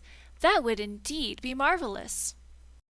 I will not say for a certainty that he can, said the shadow, but I think so. He has now followed me for so many years and listened to my conversation, I should think it possible. But your Royal Highness will permit me to observe that he is so proud of passing himself off for a man, that when he is to be in a proper humor, and he must be so to answer well, he must be treated quite like a man. "Oh, I like that," said the princess. So she went to the learned man by the door, and she spoke to him about the sun and the moon, and about persons out of and in the world, and he answered with wisdom and prudence.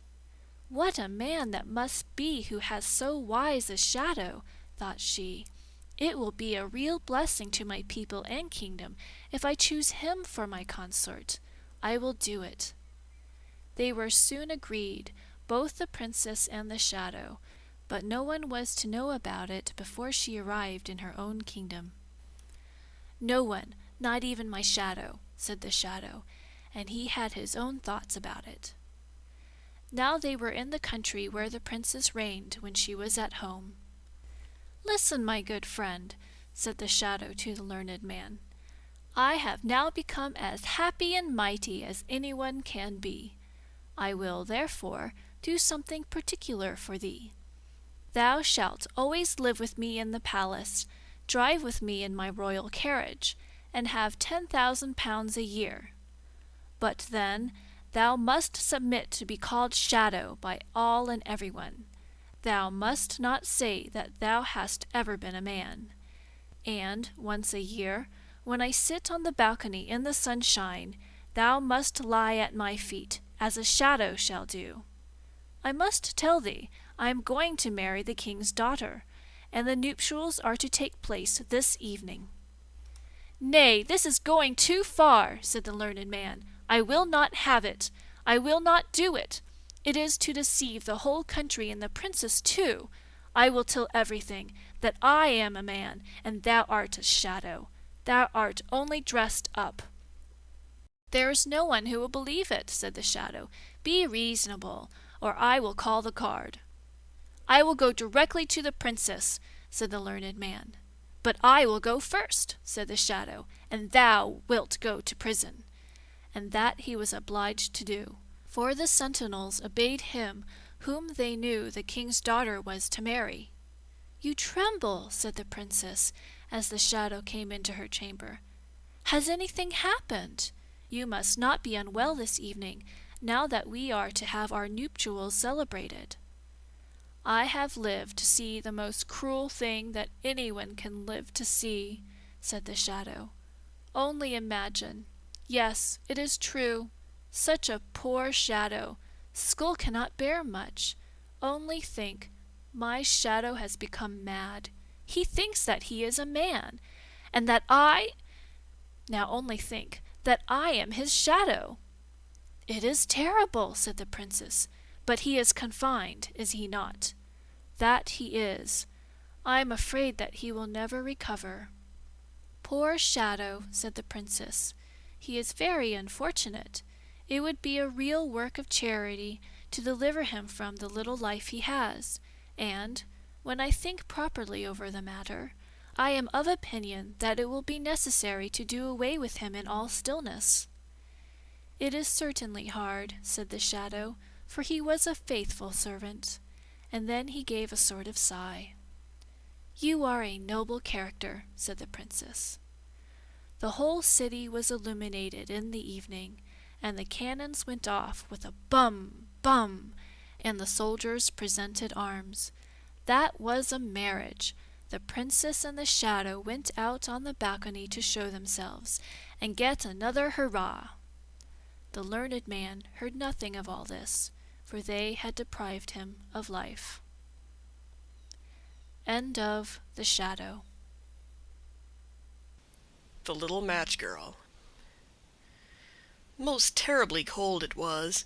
It snowed and was nearly quite dark, and evening, the last evening of the year. In this cold and darkness there went along the street a poor little girl, bareheaded and with naked feet. When she left home she had slippers on, it is true, but what was the good of that? They were very large slippers, which her mother had hitherto worn, so large were they, and the poor little thing lost them as she scuffled away across the street, because of two carriages that rolled by dreadfully fast. One slipper was nowhere to be found. The other had been laid hold of by an urchin, and off he ran with it. He thought it would do capitally for a cradle when he, some day or other, should have children himself. So the little maiden walked on with her tiny naked feet that were quite red and blue from cold. She carried a quantity of matches in an old apron, and she held a bundle of them in her hand. Nobody had bought anything of her the whole livelong day. No one had given her a single farthing. She crept along trembling with cold and hunger, a very picture of sorrow, the poor little thing. The flakes of snow covered her long fair hair, which fell in beautiful curls around her neck, but of that, of course, she never once now thought. From all the windows the candles were gleaming, and it smelt so deliciously of roast goose, for you know it was New Year's Eve. Yes, of that she thought. In a corner formed by two houses, of which one advanced more than the other, she seated herself down and cowered together. Her little feet she had drawn close up to her, but she grew colder and colder, and to go home she did not venture, for she had not sold any matches and could not bring a farthing of money. From her father she would certainly get blows, and at home it was cold too, for above her she had only the roof, through which the wind whistled, even though the largest cracks were stopped up with straw and rags. Her little hands were almost numbed with cold. Oh, a match might afford her a world of comfort, if she only dared take a single one out of the bundle, draw it against the wall, and warm her fingers by it. She drew one out. Risht! How it blazed, how it burnt! It was a warm, bright flame like a candle as she held her hands over it. It was a wonderful light. It seemed really to the little maiden as though she were sitting before a large iron stove, with burnished brass feet and a brass ornament at top. The fire burned with such blessed influence, it warmed so delightfully. The little girl had already stretched out her feet to warm them too, but the small flame went out, the stove vanished. She had only the remains of the burnt-out match in her hand. She rubbed another against the wall. It burned brightly, and where the light fell on the wall, there the wall became transparent like a veil, so that she could see into the room. On the table was spread a snow-white tablecloth. Upon it was a splendid porcelain service, and the roast goose was steaming famously with its stuffing of apple and dried plums. And what was still more capital to behold was, the goose hopped down from the dish, reeled about on the floor with knife and fork in its breast, till it came up to the poor little girl, when the match went out, and nothing but the thick, cold, damp wall was left behind. She lighted another match. Now there she was sitting under the most magnificent Christmas tree. It was still larger and more decorated than the one which she had seen through the glass door in the rich merchant's house. Thousands of lights were burning on the green branches, and gaily colored pictures, such as she had seen in the shop windows, looked down upon her. The little maiden stretched out her hands toward them when the match went out. The lights of the Christmas tree rose higher and higher. She saw them now as stars in heaven. One fell down and formed a long trail of fire. "Someone is just dead," said the little girl, for her old grandmother, the only person who had loved her and who was now no more, had told her that when a star falls, a soul ascends to God. She drew another match against the wall. It was again light, and in the luster there stood the old grandmother, so bright and radiant, so mild, and with such an expression of love. "Grandmother," cried the little one, "oh, take me with you!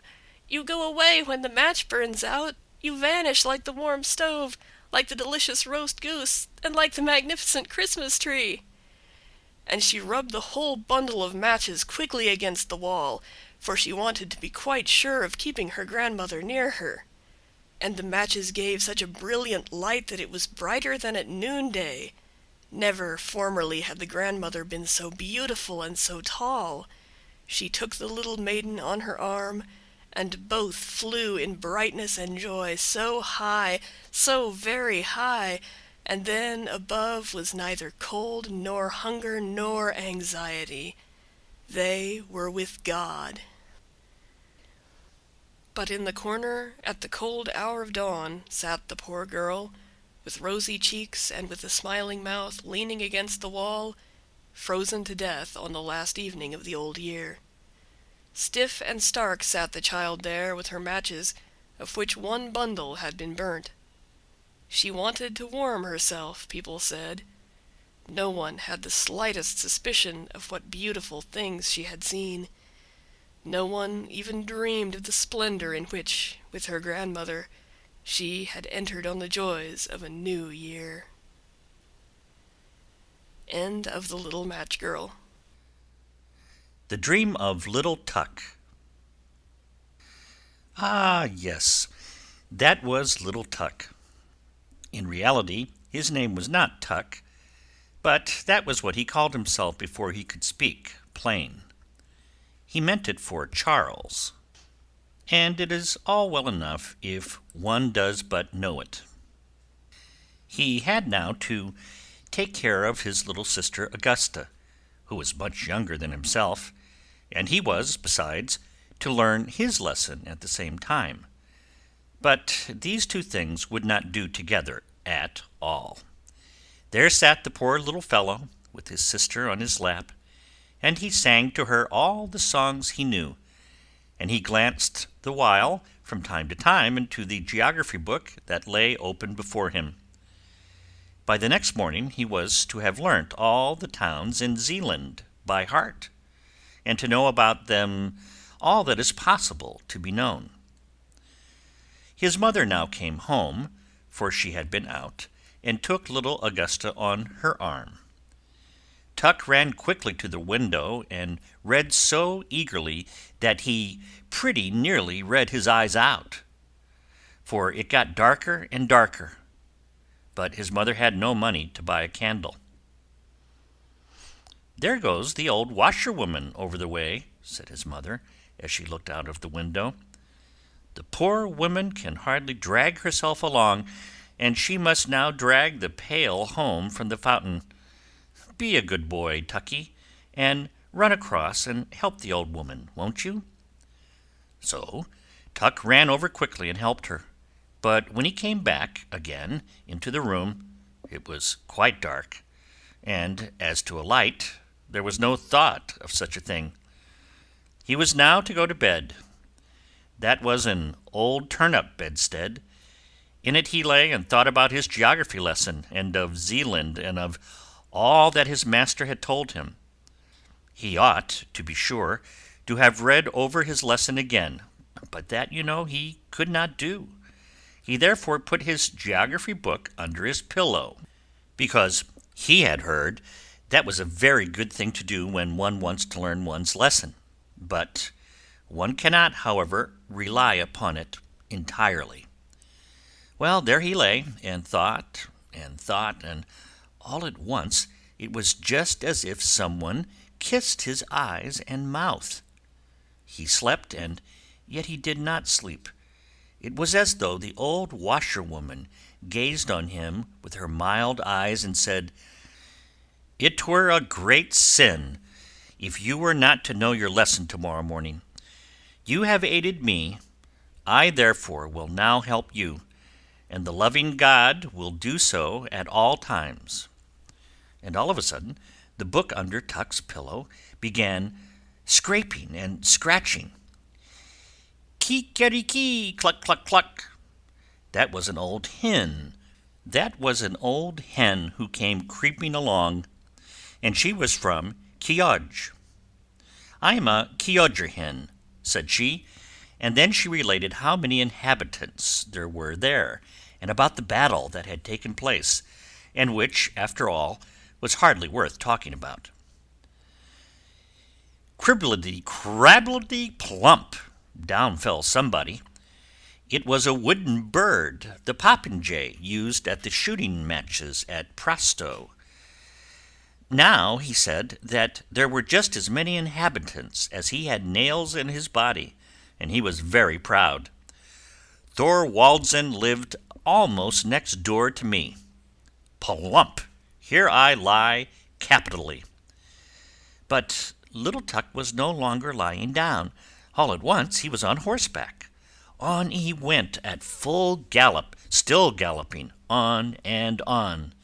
A knight with a gleaming plume, and most magnificently dressed, held him before him on the horse, and thus they rode through the wood to the old town of Bordingborg, and that was a large and very lively town.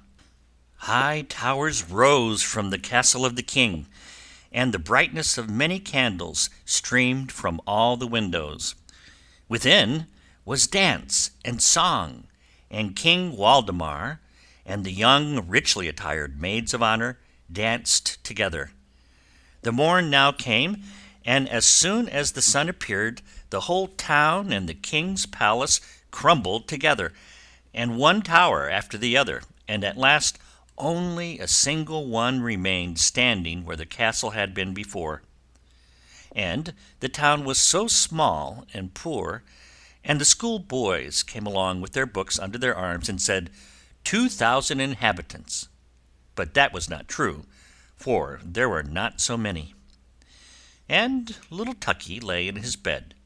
It seemed to him as if he dreamed, and yet as if he were not dreaming. However, somebody was close beside him. "Little Tucky!" cried someone near. It was a seaman, quite a little personage, so little as if he were a midshipman, but a midshipman he was not. Many remembrances from Corsor. That is a town that is just rising into importance, a lively town that has steamboats and stagecoaches. Formerly people called it ugly, but that is no longer true. "I lie on the sea," said Corsor. "I have high roads and gardens, and I have given birth to a poet who was witty and amusing, which all poets are not. I once intended to equip a ship that was to sail all around the earth, but I did not do it, although I could have done so.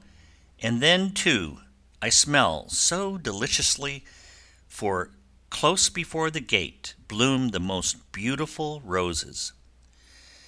Little Tuck looked, and all was red and green before his eyes. But as soon as the confusion of colors was somewhat over, all of a sudden there appeared a wooded slope close to the bay, and high up above stood a magnificent old church with two high-pointed towers. From out the hillside spouted fountains in thick streams of water, so that there was a continual splashing, and close beside them sat an old king with a golden crown upon his white head. That was King Hroar. Near the fountains, close to the town of Relskede, as it is now called. And up the slope into the old church went all the kings and queens of Denmark, hand in hand, all with their golden crowns, and the organ played and the fountains rustled. Little Tuck saw all, heard all. "Do not forget the diet," said King Hroar. Again all suddenly disappeared. Yes, and whither? It seemed to him just as if one turned over a leaf in a book, and now stood there an old peasant woman, who came from Sorrow, where grass grows in the market-place. She had an old gray linen apron hanging over her head and back. It was so wet, it certainly must have been raining. "Yes, that it was," said she. And she now related many pretty things out of Holberg's comedies, and about Waldemar and Absalon. But all at once she cowered together, and her head began shaking backwards and forwards, and she looked as if she were going to make a spring. "Croak, croak," said she. "It is wet, it is wet. There is such a pleasant, death-like stillness in Sorbe." She was now suddenly a frog, croak, and now she was an old woman. "One must dress according to the weather," said she. "It is wet, it is wet. My town is just like a bottle, and one gets in by the neck, and by the neck one must get out again. In former times I had the finest fish, and now I have fresh, rosy-cheeked boys at the bottom of the bottle who learn wisdom, Hebrew, Greek, croak. When she spoke, it sounded just like the noise of frogs, or as if one walked with boots over a moor. Always the same tone, so uniform and so tiring that little Tuck fell into a good, sound sleep, which, by the by, could not do him any harm. But even in this sleep there came a dream, or whatever else it was, his little sister Augusta. She, with the blue eyes and the fair curling hair, was suddenly a tall, beautiful girl, and without having wings was yet able to fly. And she now flew over Zealand, over the green woods and the blue lakes. Do you hear the cock crow, Tucky? Cock-a-doodle-doo! The cocks are flying up from Kjöge. You will have a farmyard so large, oh, so very large, you will suffer neither hunger nor thirst. You will get on in the world. You will be a rich and happy man. Your house will exalt itself like King Waldemar's tower, and will be richly decorated with marble statues, like that at Presto. You understand what I mean. Your name shall circulate with renown all round the earth, like unto the ship that was to have sailed from Corsica and in Roeskilde. Do not forget the diet, said King Harar. Then you will speak well and wisely, little Tucky, and when at last you sink into your grave, you shall sleep as quietly as if I lay in Soroy, said Tuck, awaking. It was bright day, and he was now quite unable to call to mind his dream. That, however, was not at all necessary, for one may not know what the future will bring. And out of bed he jumped, and read in his book, and now all at once he knew his whole lesson. And the old washerwoman popped her head in at the door, nodded to him friendly, and said, Thanks, many thanks, my good child, for your help. May the good, ever-loving God fulfill your loveliest dream. Little Tucky did not know at all what he had dreamed, but the loving God knew it. End of the dream of little Tuck. The Naughty Boy. A long time ago there lived an old poet, a thoroughly kind old poet. As he was sitting one evening in his room, a dreadful storm arose without, and the rain streamed down from heaven. But the old poet sat warm and comfortable in his chimney corner, where the fire blazed and the roasting apple hissed. Those who have not a roof over their heads will be wetted to the skin, said the good old poet. Oh, let me in, let me in! I am cold and I'm so wet, exclaimed suddenly a child that stood crying at the door and knocking for admittance, while the rain poured down and the wind made all the windows rattle. Poor thing, said the old poet, as he went to open the door. There stood a little boy, quite naked, and the water ran down from his long golden hair. He trembled with cold, and had he not come into a warm room, he would most certainly have perished in the frightful tempest. Poor child, said the old poet, as he took the boy by the hand. Come in, and I will soon restore thee. Thou shalt have wine and roasted apples, for thou art verily a charming child. And the boy was so, really. His eyes were like two bright stars, and although the water trickled down his hair, it waved in beautiful curls. He looked exactly like a little angel, but he was so pale, and his whole body trembled with cold. He had a nice little bow in his hand, but it was quite spoiled by the rain, and the tints of his many-colored arrows ran one into the other. The old poet seated himself beside his hearth, and took the little fellow on his lap. He squeezed the water out of his dripping hair, warmed his hands between his own, and boiled for him some sweet wine. Then the boy recovered. His cheeks again grew rosy. He jumped down from the lap where he was sitting and danced round the kind old poet. "You are a merry fellow," said the old man. "What's your name?" "My name is Cupid," answered the boy. "Don't you know me?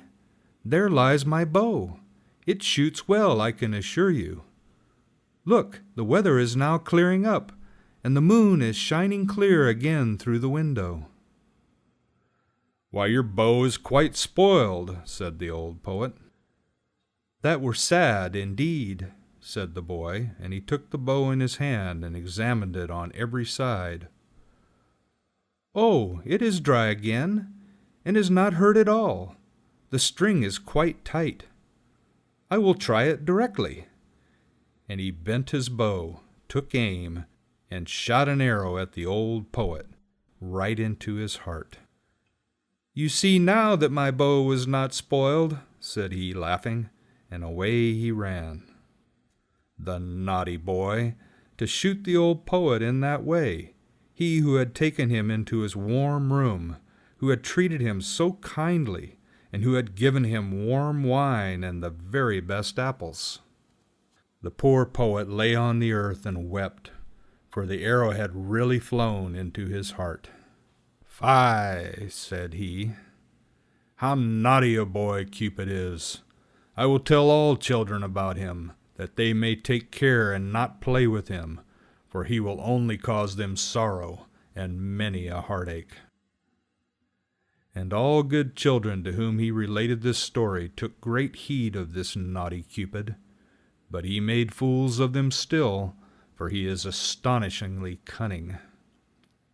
When the university students come from the lectures, he runs beside them in a black coat, and with a book under his arm.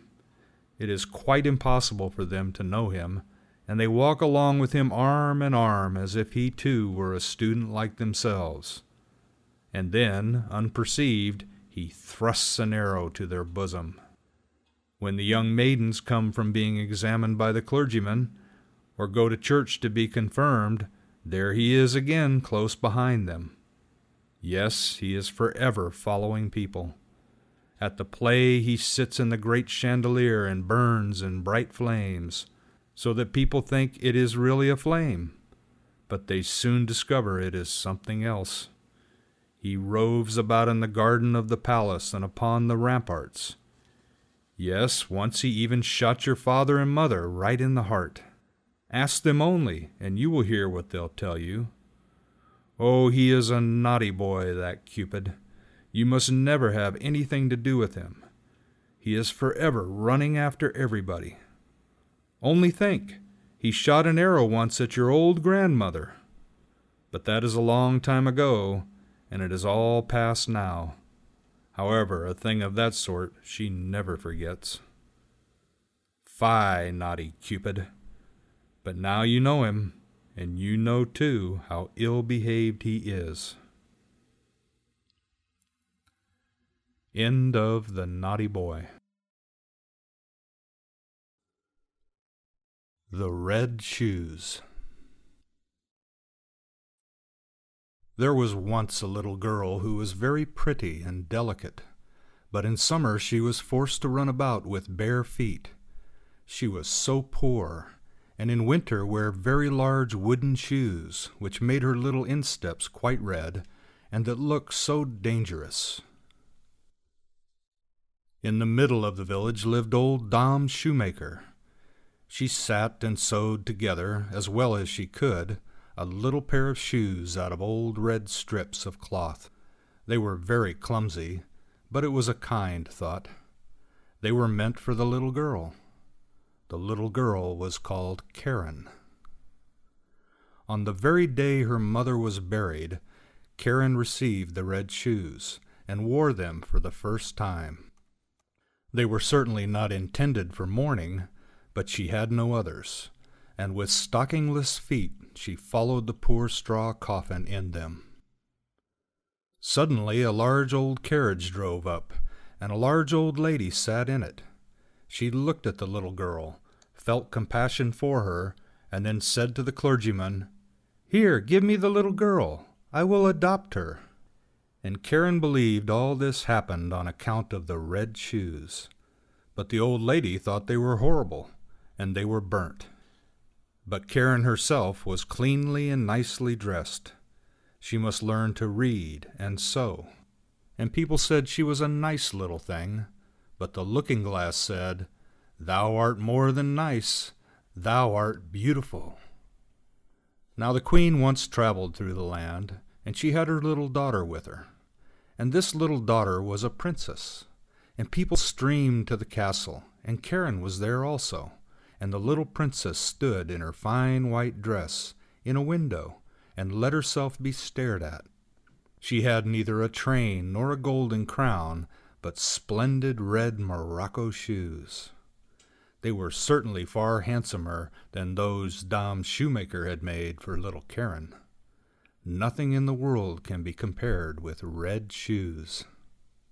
Now Karen was old enough to be confirmed. She had new clothes and was to have new shoes also. The rich shoemaker in the city took the measure of her little foot. This took place at his house, in his room, where stood large glass cases filled with elegant shoes and brilliant boots. All this looked charming, but the old lady could not see well, and so had no pleasure in them. In the midst of the shoes stood a pair of red ones, just like those the princess had worn. How beautiful they were! The shoemaker said also they had been made for the child of a count, but had not fitted.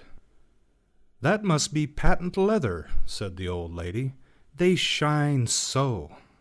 "Yes, they shine," said Karen, and they fitted and were bought. But the old lady knew nothing about their being red, else she would never have allowed Karen to have gone in red shoes to be confirmed. Yet such was the case.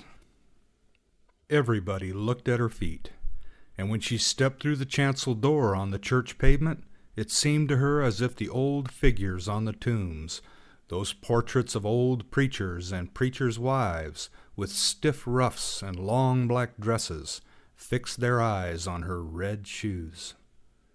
And she thought only of them as the clergyman laid his hand upon her head and spoke of the holy baptism, of the covenant with God, and how she would be now a matured Christian. And the organ pealed so solemnly, the sweet children's voices sang, and the old music directors sang, but Karen only thought of her red shoes. In the afternoon, the old lady heard from everyone that the shoes had been red, and she said that it was very wrong of Karen, that it was not at all becoming, and that in future Karen should only go in black shoes to church, even when she should be older. The next Sunday there was the sacrament, and Karen looked at the black shoes, looked at the red ones, looked at them again, and put on the red shoes. The sun shone gloriously. Karen and the old lady walked along the path through the corn. It was rather dusty there. At the church door stood an old soldier with a crutch, and with a wonderfully long beard, which was more red than white, and he bowed to the ground and asked the old lady whether he might dust her shoes. And Karen stretched out her little foot. "See, what beautiful dancing shoes!" said the soldier. "Sit firm when you dance." And he put his hand out towards the soles. And the old lady gave the soldier alms and went into the church with Karen. And all the people of the church looked at Karen's red shoes, and all the pictures, and as Karen knelt before the altar and raised the cup to her lips, she only thought of the red shoes, and they seemed to swim in it. And she forgot to sing her psalm, and she forgot to pray, "Our Father in heaven." Now all the people went out of the church, and the old lady got into her carriage. Karen raised her foot to get in after her when the old soldier said, "Look, what beautiful dancing shoes!" And Karen could not help dancing a step or two, and when she began, her feet continued to dance. It was just as though the shoes had power over them. She danced round the church corner. She could not leave off. The coachman was obliged to run after her and catch hold of her, and he lifted her in the carriage. But her feet continued to dance, so that she trod on the old lady dreadfully. At length she took the shoes off, and then her legs had peace. The shoes were placed in a closet at home, but Karen could not avoid looking at them. Now the old lady was sick, and it was said she could not recover. She must be nursed and waited upon, and there was no one whose duty it was so much as Karen's. But there was a great ball in the city, to which Karen was invited. She looked at the old lady, who could not recover. She looked at the red shoes, and she thought there could be no sin in it. She put on the red shoes. She might do that also, she thought. But then she went to the ball and began to dance. When she wanted to dance to the right, the shoes would dance to the left, and when she wanted to dance up the room, the shoes danced back again, down the steps, into the street, and out of the city gate. She danced, and was forced to dance, straight out into the gloomy wood. Then it was suddenly light up among the trees, and she fancied it must be the moon, for there was a face, but it was the old soldier with the red beard. He sat there, nodded his head, and said, "Look, what beautiful dancing shoes!" Then she was terrified, and wanted to fling off the red shoes, but they clung fast. And she pulled down her stockings, but the shoes seemed to have grown to her feet. And she danced, and must dance, over fields and meadows, in rain and sunshine, by night and day, but at night it was the most fearful. She danced over the churchyard, but the dead did not dance. They had something better to do than to dance. She wished to seat herself upon a poor man's grave, where the bitter tansy grow, but for her there was neither peace nor rest, and when she danced towards the open church door, she saw an angel standing there. He wore long white garments. He had wings which reached from his shoulders to the earth. His countenance was severe and grave, and in his hand he held a sword, broad and glittering. "Dance shalt thou," said he. "Dance in thy red shoes till thou art pale and cold, till thy skin shrivels up and thou art a skeleton. Dance shalt thou from door to door, and where proud vain children dwell, thou shalt knock, that they may hear thee and tremble. Dance shalt thou." "Mercy!" cried Karen, but she did not hear the angel's reply, for the shoes carried her through the gate into the fields, across roads and bridges, and she must keep ever dancing. One morning she danced past a door which she well knew. Within sounded a psalm. A coffin decked with flowers was borne forth. Then she knew that the old lady was dead, and felt that she was abandoned by all and condemned by the angel of God. She danced, and she was forced to dance through the gloomy night.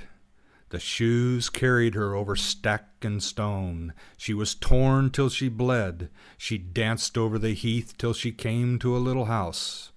Here, she knew, dwelt the executioner, and she tapped with her fingers at the window and said, "Come out, come out! I cannot come in, for I am forced to dance." And the executioner said, "Thou dost not know who I am, I fancy. I strike bad people's heads off, and I hear that my axe rings." "Don't strike my head off," said Karen. "Then I can't repent of my sins, but strike off my feet in the red shoes." And then she confessed her entire sin, and the executioner struck off her feet with the red shoes. But the shoes danced away with the little feet across the field into the deep wood. And he carved out little wooden feet for her, and crutches, taught her the psalm criminals always sing, and she kissed the hand which had wielded the axe, and went over the heath. "Now I have suffered enough for the red shoes," said she. "Now I will go into the church, that people may see me." And she hastened towards the church door. But when she was near it, the red shoes danced before her, and she was terrified and turned round. The whole week she was unhappy, and wept many bitter tears. But when Sunday returned, she said, "Well, now I have suffered and struggled enough. I really believe I am as good as many a one who sits in the church and holds her head so high." And away she went boldly. But she had not got farther than the churchyard gate before she saw the red shoes dancing before her, and she was frightened and turned back, and repented of her sin from her heart. And she went to the parsonage, and begged that they would take her into service. She would be very industrious, she said, and would do everything she could. She did not care about the wages, only she wished to have a home, and be with good people. And the clergyman's wife was sorry for her and took her into service, and she was industrious and thoughtful.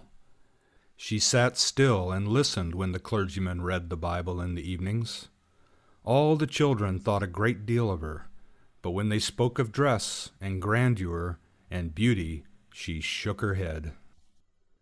The following Sunday, when the family was going to church, they asked her whether she would not go with them, but she glanced sorrowfully, with tears in her eyes, at her crutches.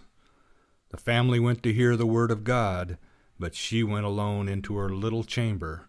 There was only room for a bed and chair to stand in it, and here she sat down with her prayer book.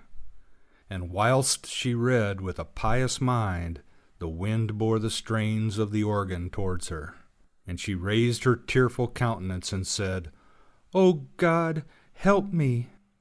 And the sun shone so clearly, and straight before her stood the angel of God in white garments, the same she had seen that night at the church door. But he no longer carried the sharp sword, but in its stead a splendid green spray full of roses. And he touched the ceiling with the spray, and the ceiling rose so high, and where he had touched it there gleamed a golden star. And he touched the walls, and they widened out, and she saw the organ which was playing. She saw the old pictures of the preachers and the preachers' wives. The congregation sat in cushioned seats and sang out of their prayer books, for the church itself had come to the poor girl in her narrow chamber, or else she had come into the church.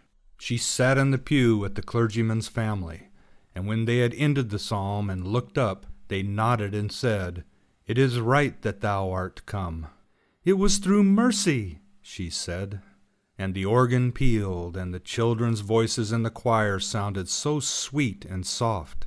The clear sunshine streamed so warmly through the window into the pew where Karen sat. Her heart was so full of sunshine, peace, and joy that it broke. Her soul flew on the sunshine to God, and there no one asked after the red shoes. End of The Red Shoes.